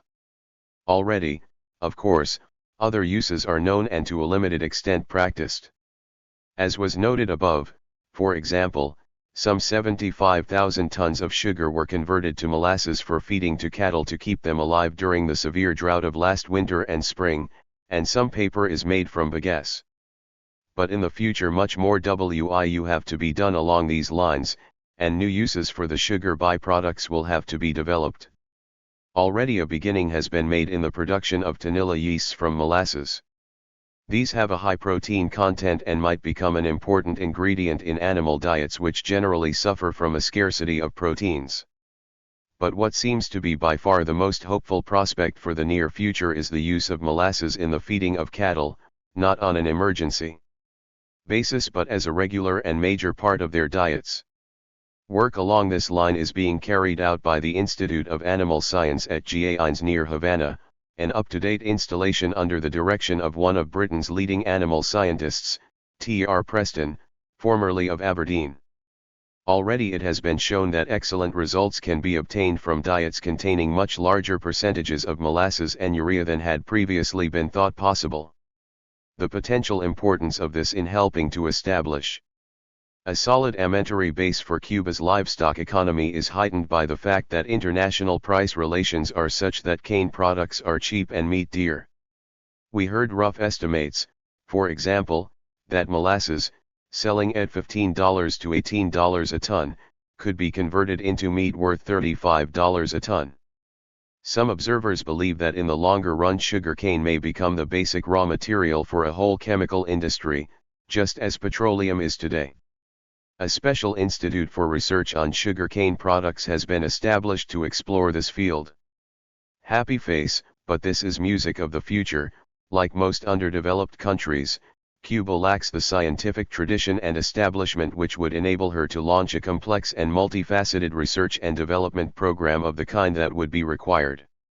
The other special problem with which Cuba must cope is the use of her abundant lateritic ores. So far these are exploited mainly for their nickel content in the plants at Moa and Nicaro on the north coast of Oriente Province. But they also have a very high iron content, and will sooner or later form the basis of an important iron and steel industry. President Jorge VI told us that the main technological problems have already been solved whether by Cubans or by scientists and technicians from other socialist countries he did not say, and that all that is required now is sufficient external financing. But since the necessary sums would be in the hundreds of millions of dollars, and since Cuba has many more immediate and pressing demands on her all too scarce supply of foreign exchange, it will certainly be quite a few years before practical steps can be taken to launch such an ambitious project. In the meantime, research on the complete use of laterites is entrusted to the Consolidated Nickel Enterprise which runs the Moa and Nicaro plants. These investigations, says an official document, are extremely important because they insist on the greater yield of the nickel plants. At the same time, they can be of capital importance in securing the necessary raw materials for the iron and steel industry. Economics and Politics. Writing probably in late 1966 or early 1967, Edward Borstein, after noting the many difficulties and problems still facing the Cuban Revolution, went on to say, "But by the end of this decade, the full benefits of socialism will begin to show themselves in Cuba. The dependence on American parts for the maintenance and repair of equipment will be far less acute. Increased output of sugar, nickel, and meat will have solved the balance of payments problem and begun to produce a surplus. Increased output of milk and meat, chickens and eggs, pork, and other agricultural products will have produced a big improvement in the diet. The output of shoes and clothing will be greatly increased. With a large expansion of the cement and construction industries, the building of houses will be underway on a grand scale. Fidel has said that by 1970 the rate will be 100,000 dwelling units per year, more than a five-fold increase over the 1959 to 1963 average. Programs of education and training will have produced many tens of thousands of technicians. This and the solution of the balance of 199. 200 socialism in Cuba. Payments problem will have permitted an acceleration of industrialization. All this might take a year or two more, or a year or two less. But does this really matter except to those who get paid to score debaters' points against socialism in bourgeois newspapers? In the perspective of history, the early economic difficulties of the revolution will have covered a speck of time. If it really were a matter of a year or two more, or a year or two less, Borstein would doubtless be right. But it is now nearly 1969, and it is clear that the envisaged goals are for the most part still not in sight. True, dependence on American parts has been largely overcome. But the balance of payments problem is very far from having been solved. Cubans are still living on a severely austere diet, shoes and clothing are as scarce as ever, and new housing construction is not even keeping pace with the growth of population and the wearing out of the existing stock of houses. It seems to us that a more realistic estimate of when these basic economic problems can be expected to be well on the way to solution would be sometime in the second half of the decade of the 1970s. This, to be sure, is still not a long time by relevant historical standards. Quite the contrary, for any country to overcome the heritage of colonialism and underdevelopment within 2 decades would be a magnificent achievement. But can it be said, in the Cuban context, that a defulferance not of a year or two more, but of, say, 7 or 8 years more would not really matter except to the opponents of socialism? The answer, unfortunately, is no. There is an intimate two-way link between economic and political phenomena, the precise nature of which differs from country to country and from time to time. The analysis of the impact and ramifications of economic developments cannot ignore this interrelation, nor can it avoid taking account of the specific background and conditions of a particular country. Cuba was the last of the independent Latin American countries to throw off the Spanish yoke and the first to become a full-fledged neo-colony of the United States. Thus, despite a magnificent record of struggle for independence going back to the 10 Years' War, which began just 100 years ago and encompassing the War of Independence and the abortive revolutions of 1906 and 1933-1934, Cubans had no tradition of self-government either at the national or the local levels. The revolution led by Fidel Castro and his July 26 movement must be understood against this historical background. The method of guerrilla warfare, adopted by the revolutionaries after the failure of their 2 efforts to trigger a national uprising against the Batista dictatorship, was entirely in the tradition of the armed struggles led by such national heroes as Carlos Manuel de Cespedes, Máximo G6 Antonio Maceo, and José Martí. But the area of guerrilla operations was restricted to sparsely populated mountainous regions of Orient Province, so that only a very small percentage of the Cuban people had the opportunity to learn the invaluable lessons of initiative, innovation, and self-reliance which come with participation in a people's war of liberation. The revolutionary government which came to power in the early days of January, 1959, following the dramatic collapse of the Batista regime, found itself in a paternalistic relation to the Cuban people, not through choice but because of the very nature of the situation. And this historically conditioned relation has continued to exist to this day, partly no doubt because of a certain inertia which operates in the social as well as in the physical world, but perhaps even more important because any attempt to change it would certainly present formidable problems. Cuban politicians, from the time of the founding of the Republic, had always been long on promises and short on performance. Fidel understood very well the danger this legacy from the past represented for the new revolutionary regime. Either the revolution would quickly bring tangible benefits to the masses, or their tremendous enthusiasm at the prospect of a New Deal would wear off and give way to the old cynicism. Hence the whirlwind of reforms which the new government promulgated and implemented in the early months of 1959, rent and price reductions, wage increases, measures to expand educational opportunities and improve health care, and above all the historic land reform of May 17. Absolutely nothing like this had ever happened in Cuba's previous history. And ironically, but how fortunately, the neglect and exploitation to which Cuba had been subjected in the past now came to the aid of the revolution. Everywhere there were unused resources, unemployed men, uncultivated land, accumulated stocks of raw materials and finished products which now turned into precious reserves which could be drawn upon to increase output and raise having stand. As far as the popular masses were concerned, the successes achieved by the Cuban Revolution in its first few years were stupendous and almost certainly without precedent in any earlier revolution. The result was the inculcation in the masses of overwhelming feelings of devotion and loyalty to the new government and its supreme leader Fidel Castro. Maurice Zeitlin, using the sophisticated techniques of American sociological research, has documented for us the amazing extent to which, by 1962, these feelings permeated the urban working class, despite the fact that this class had not played an important part in the revolutionary process before 1959. It would be a mistake to assume that material gains were the only factor shaping the people's response to the revolutionary government.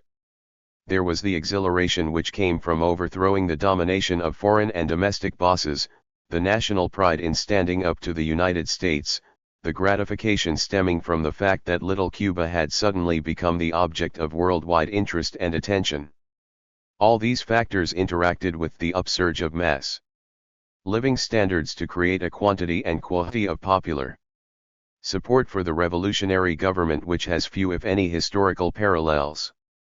The revolutionary leadership might have seen in this situation an opportunity to attempt the difficult feat of bringing the people more directly into the governing process, forging institutions of popular participation and control and encouraging the masses to use them, to assume increasing responsibility, to share in the making of the great decisions which shape their lives. In practice, however, the relationship between government and people continued to be a paternalistic one, with Fidel Castro increasingly playing the crucial role of interpreting the people's needs and wants, translating them into government policy, and continuously explaining what had to be done, and what obstacles remained to be overcome. The smooth working of this arrangement depends essentially on two conditions. The first is that the government, through Fidel, should correctly interpret the people's needs and wants. The second is that the government should not make errors or miscalculations of such a serious nature as to shake the people's confidence in their leaders. The first of these conditions has always been fulfilled. Whether the second is being fulfilled is the great question mark which hangs over the Cuban Revolution as it enters its second decade of power. The issue here is not ordinary run-of-the-mill errors and miscalculations. The Cuban government has made plenty of these without in any way jeopardizing its relations with the people. The miscalculation in question is much more fundamental, relating as it does to the time dimension of the process of economic development. Like most great revolutionaries, Fidel has always been an optimist, and his experience of winning power only 2 years after he and the 10 other survivors of the Granma landing had reached the relative safety of the mountains, must have convinced him that there is virtually no limit to what revolutionary will and energy can accomplish. And this conviction can only have been strengthened by the great successes of the first years of the revolution to which we have already referred. Against this background, it is not surprising that when Cuba was finally, in 1962 to 1963, forced to face the grim realities of colonial underdevelopment, Fidel and his colleagues should have overestimated the country's short-term capabilities and correspondingly underestimated the time it would take to overcome the heritage of the past and to reach the high road of self-sustained economic development. Again and again, unrealistically high targets have been set, promises have been made which could not be kept, hopes have been raised only to be disappointed. Statements like that quoted from Edward Borstein at the beginning of this chapter, that *T*, the end of this decade, the full benefits of socialism will begin to show themselves in Cuba, were common up to a couple of years ago. And they still are, though now the schedule has been pushed back. When we were in Cuba last February and March, the year was 1970. And as 1970 approaches, the chances are that the target date will recede still further. How much longer can this go on before disillusionment and cynicism undermine the ties which bind the Cuban people to their government? If the answer is that it can go on for 5 or 10 years, then we for our part would say that there is not much to worry about. Before the 1970*s are out, perhaps well before, Cuba should be over the hump, her strategy of development vindicated, her labors and sacrifices rewarded. Then in calmer times and VDTH tensions relaxed, people and leadership can proceed to the business of putting their mutual relations on a firmer and more lasting basis. But one must also reckon with the possibility that things may take a different turn, that a serious deterioration in the relation between people and government may set in long before any decisive improvement in the economic situation has begun to be felt. Indeed, some observers both inside and outside of Cuba believe that signs of such deterioration are already visible and that the Cuban political barometer points to stormy weather ahead. Much of the evidence which supports this interpretation is of a kind which it is difficult for outsiders to evaluate. Certainly one did not have to be in Havana long last winter and spring to sense a sort of malaise which went well beyond the usual complaints about shortages of consumer goods, the lack of much-needed services, and the other inconveniences and hardships of Cuban life today. There seemed to be more of a tendency to blame the government and less disposition to believe that things would soon be improving. There were jokes about the wonderful things that would happen in 1970. One heard that acquaintances one had assumed to be loyal supporters of the revolution had decided to leave the Coimbatore, and militants of long standing tended to be both depressed and frustrated. They felt that everything was not going well and yet that constructive criticism would be ignored or, worse still, misconstrued as lending aid and comfort to the enemies of the revolution. The existence of moods of uneasiness and discontent was frankly admitted by Fidel in his important speech of March 13, 1968. A few quotations will show the obvious depth of his concern. We know that there are several questions in the air. We know that many persons have been waiting for a public occasion such as this one to hear our opinions concerning these questions. It is true that in the early days of the revolution, public opinion in the capital, which has always had the characteristic, and I say this in all frankness, of being somewhat inconsistent, required our appearing on television with a certain frequency in order to explain every kind of problem, major or insignificant. Why?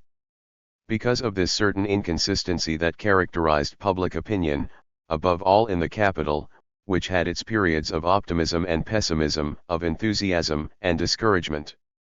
It is no longer necessary to explain something every week or every day, but it has become apparent to us that public opinion is requiring some explanations concerning certain questions. Concretely, we want to refer to the circumstances of protest. Yes, a protest of a certain discontent, confusion, and dissatisfaction related to the matter of the availability of consumer goods and, fundamentally, to several concrete measures, such as the suspension during these months of the milk quota for the adult population of Havana. Some persons were apparently dissatisfied with the explanation that appeared in the press, and if some people were dissatisfied, then possibly the well-intentioned people who were dissatisfied were right. In reality, we asked ourselves what the reasons might be for that certain uneasiness, that certain uncertainty that was evident. In part, they have a real basis in real difficulties, and in part they may be related to such circumstances, for example, as the international relations of our party and government. It is possible that the need to ration gasoline and the circumstances surrounding the Central Committee meeting in which the pseudo-revolutionary current, the micro-factional elements, were severely judged, have been factors that contributed to creating a certain state of disquiet and uncertainty. And, as I said, all this together with real difficulties. We are still a people characterized by great enthusiasm and decision at decisive moments, a people capable of giving up life itself at any hour, on any day, capable of any heroism at any moment, but a people that still lacks the virtue of daily heroism, a people that still lacks the virtue of tenacity, the demonstration of this courage and heroism not only in the dramatic moments but on each and every day. That is, there is a certain tenacity and perseverance still lacking in that heroism. In the light of these facts, these circumstances, these background factors, and this certain uneasiness and heating of rumors, I wish to go into certain things tonight. For your information. Allow me to point out some of the real problems and explain what they consist of. Fidel seems to suggest here that the main problem is the fickleness of public opinion in the capital city, and this is by no means exclusively an official view. Well-informed friends who were in Cuba at about the same time we were, and whose observations of the Havana scene largely coincided with our own, told us, after staying in the countryside much longer and studying conditions there more closely than we were able to, that they found the mood among peasants and inhabitants of small towns to be as enthusiastic as ever. The evidence is thus inconclusive, and one might be justified in assuming that no significant change has taken place in the relation between people and government, were it not for certain actions on the part of the government itself. Among these by far the most important was the suppression of the so-called microfaction in January, 1968. This is a massive political fact which cannot be ignored. On its interpretation, much depends.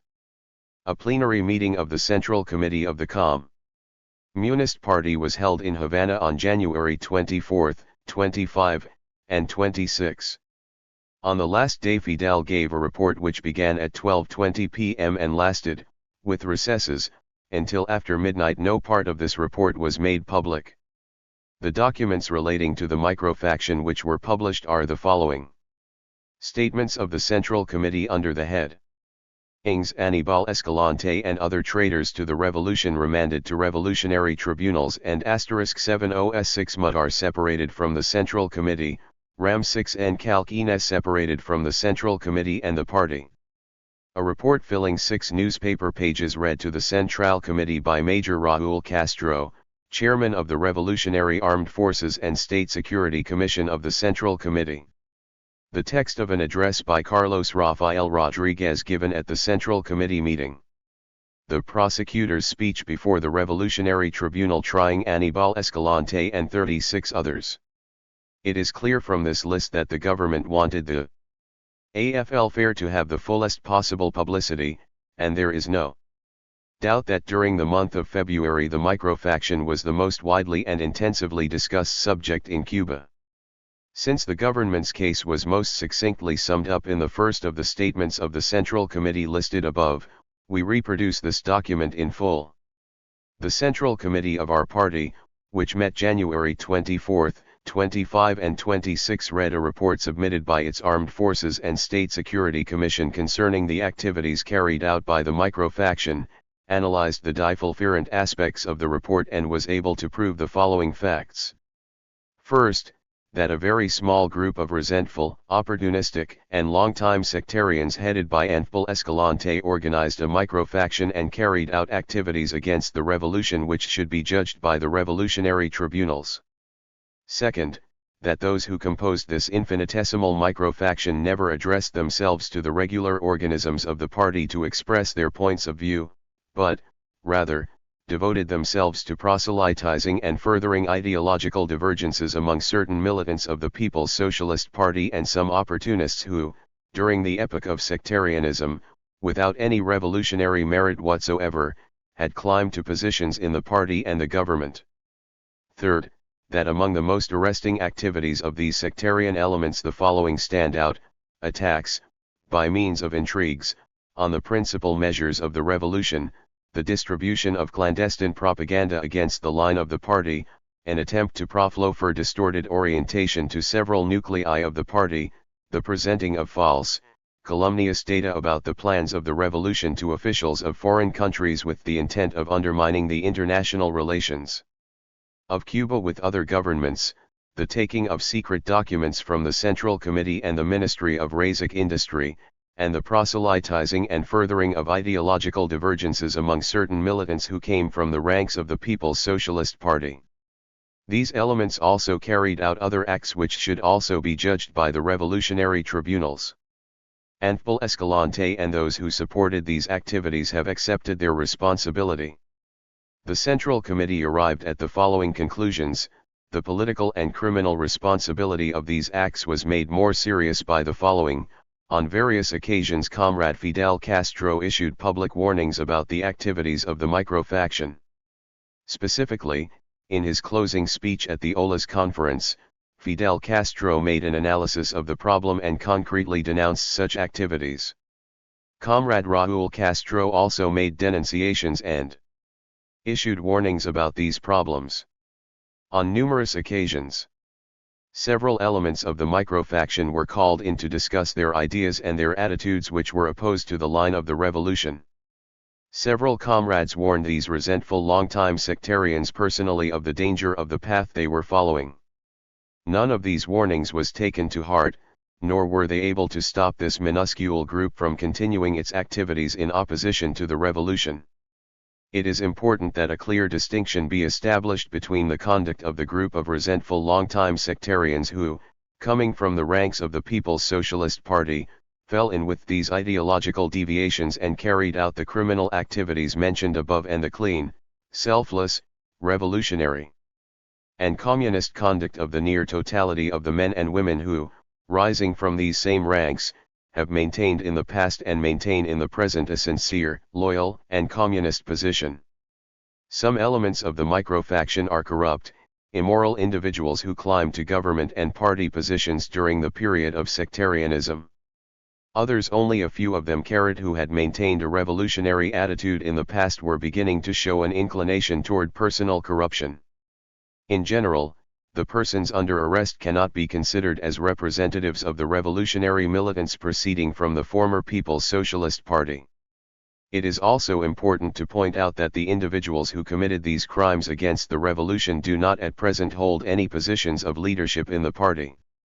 They constitute only 9 party members and a few dozen resentful and opportunistic individuals who are unknown to the people and have nothing to do with the great tasks and plans of the revolution. The political importance of these actions stems from the following circumstances. The microfaction came to coincide with arguments used and positions adopted against our revolution by Latin American pseudo-revolutionaries and the United States Central Intelligence Agency. The above conclusion was arrived at after analyzing the activities, methods, and arguments employed by those elements. The fact that their objectives were absurd and impossible to carry out, since they lacked any support from our people, does not lessen the seriousness of their action, which is both criminal and contrary to the party. In the first place, because on principle it is absolutely intolerable that such procedures be utilized within the Cuban Revolution. In the second place, because, in terms of the particularities of a socialist state, the activities carried on by this microfaction violated both in methods and objectives communist legality and principles, thus brazenly conspiring against the success of the revolution. Lastly, because the arguments utilized by such elements, by coinciding with those of the pseudo-revolutionaries of Latin America and the imperialists' theses, actually situate this group within the complex of forces opposing the revolution. Therefore, the Central Committee of the party unanimously adopted the following resolutions. First, to approve in its entirety the report submitted to the Central Committee by its Armed Forces and State Security Commission on the activities carried on by this microfaction. Second, to dishonorably expel the party members involved in these crimes. These members are, Aníbal Escalante Dellon 6, Octavio Femendez Boris, Emilio de Quesada Ramirez, Luciano Argiels Botua, Orestes Vald SP Res, Raúl Fajardo Escalona, Luis M. Rodriguez Stens, Ljuro Sudres Suero and Marcelino Endez. Third, to submit to the revolutionary tribunals the report on the investigations carried out by the Central Committee organizations so that they may judge these crimes in accordance with their authority and the procedures prescribed by the current law. Havana, January 25, 1968, year of the heroic guerrilla Central Committee of the Communist Party of Cuba. The first thing to note is the emphasis the party leadership placed upon the political unimportance of the accused, this infinitesimal microfaction. This minuscule group. Only 9 party members and a few dozen resentful and opportunistic individuals who are unknown to the people and have nothing to do with the great tasks and plans of the revolution. Lacked any support from our people. Was this language intended, as some unfamiliar with the Cuban situation seem to have assumed, to divert attention from a really serious plot against the regime? No, not at all. To reason in this way is to miss the point of the affair. There was only one prominent figure among the accused, Aníbal Escalante, and he was and still is deservedly one of the most unpopular men in the country. The others were, quite literally, unknowns and obviously had no popular support.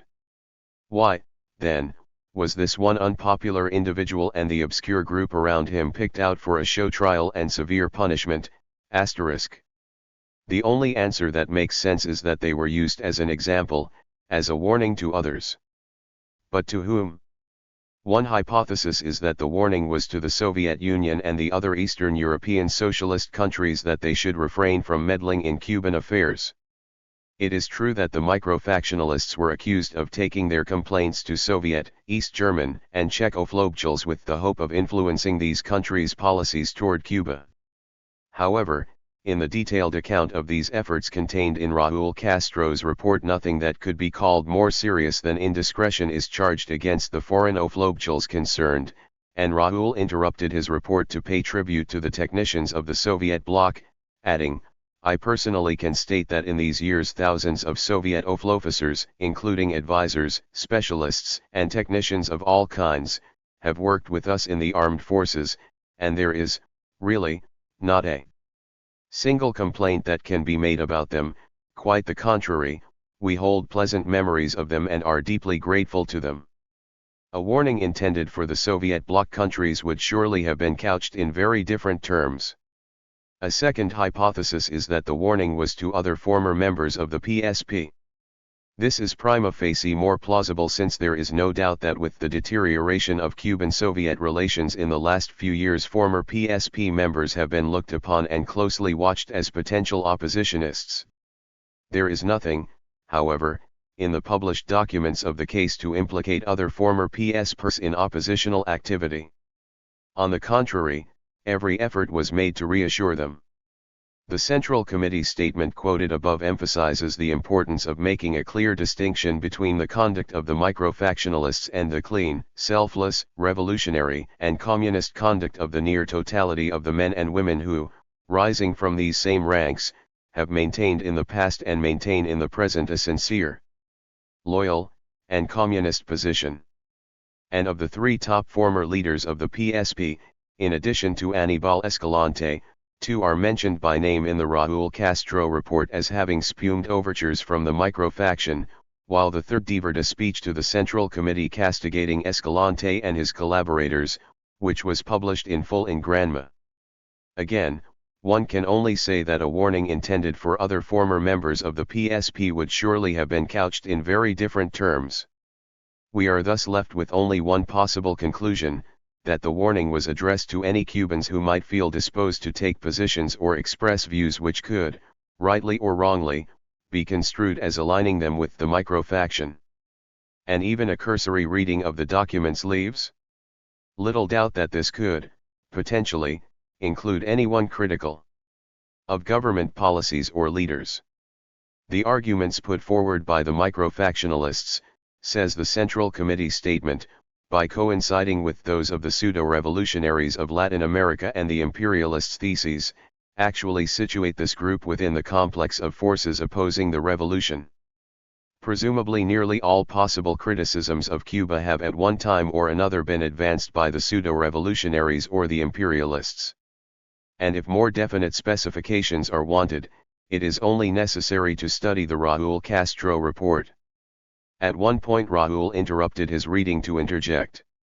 "I mention this business of their criticizing and of their being against this point or that in order to further clarify things.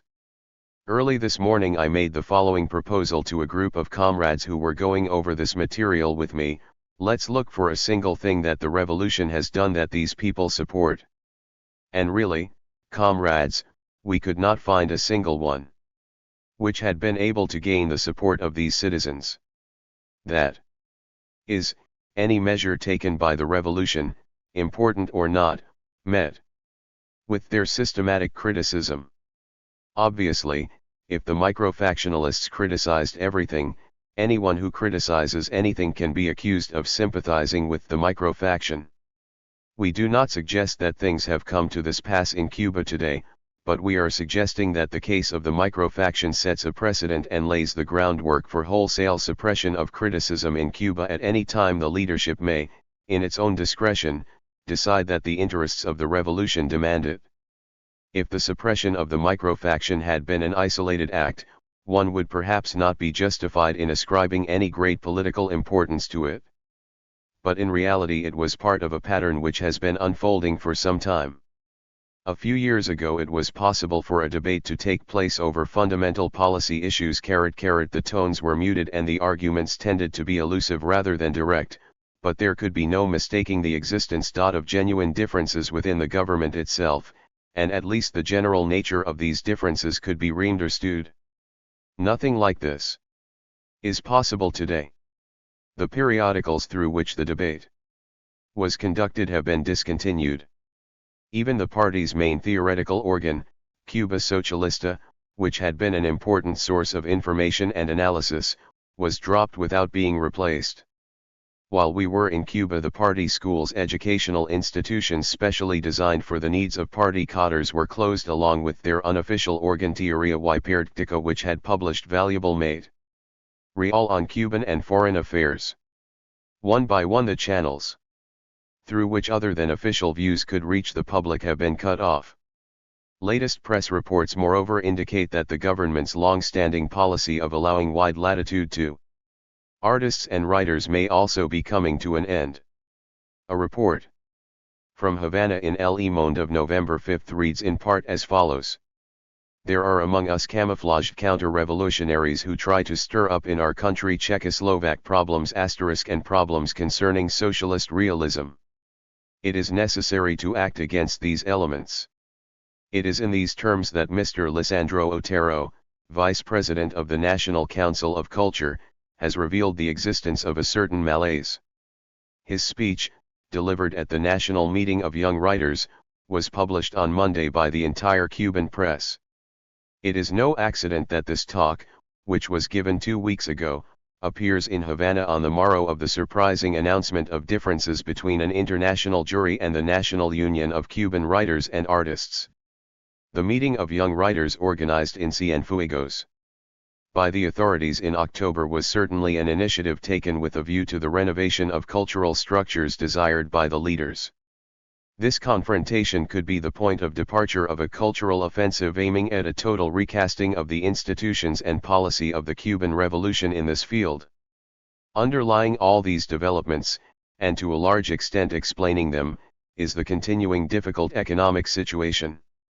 Daily life is hard, and after 10 years many people are getting tired. But there is more to it than that. The revolutionary leadership has made too many optimistic predictions that failed to materialize, too many promises that could not be kept. That these predictions and promises were honestly made and reflected an underestimate of the obstacles to be overcome rather than an intent to deceive the people, is an important fact, but it does little to alter the consequences. People are not only getting tired, they are also tending to lose their faith, their confidence in the leadership's ability to keep its word. The ties that bind the masses to their paternalistic government are beginning to erode. The leadership shows by its actions that it is aware of this situation. But it seems to reason that the erosion is as yet localized in certain geographical and social regions, principally the intellectuals and professionals and functionaries of the capital city. It apparently draws the conclusion that the first necessity is to shut these people up before they infect the rest of the population. After that, the leadership counts on a sharp economic improvement to come to the rescue. When that happens, the ties between government and people will be mended and there will no longer be a need for harsh measures such as those against the microfaction. Perhaps it will work out that way. We hope so. But if it doesn't, if there are still quite a few years of austerity and deprivation ahead, there is a grave danger that the ties between people and government will continue to erode and that the diabolic logic of the process will lead the government deeper and deeper into the ways of repression. There appear to be two possible ways of escape from this dilemma. The first, which would certainly be the preference of the microfactionalists and their ideological comrades in Cuba and abroad, would call for a slowdown in the pace of economic development, more reliance on material incentives, extended scope for commodity production, and so on.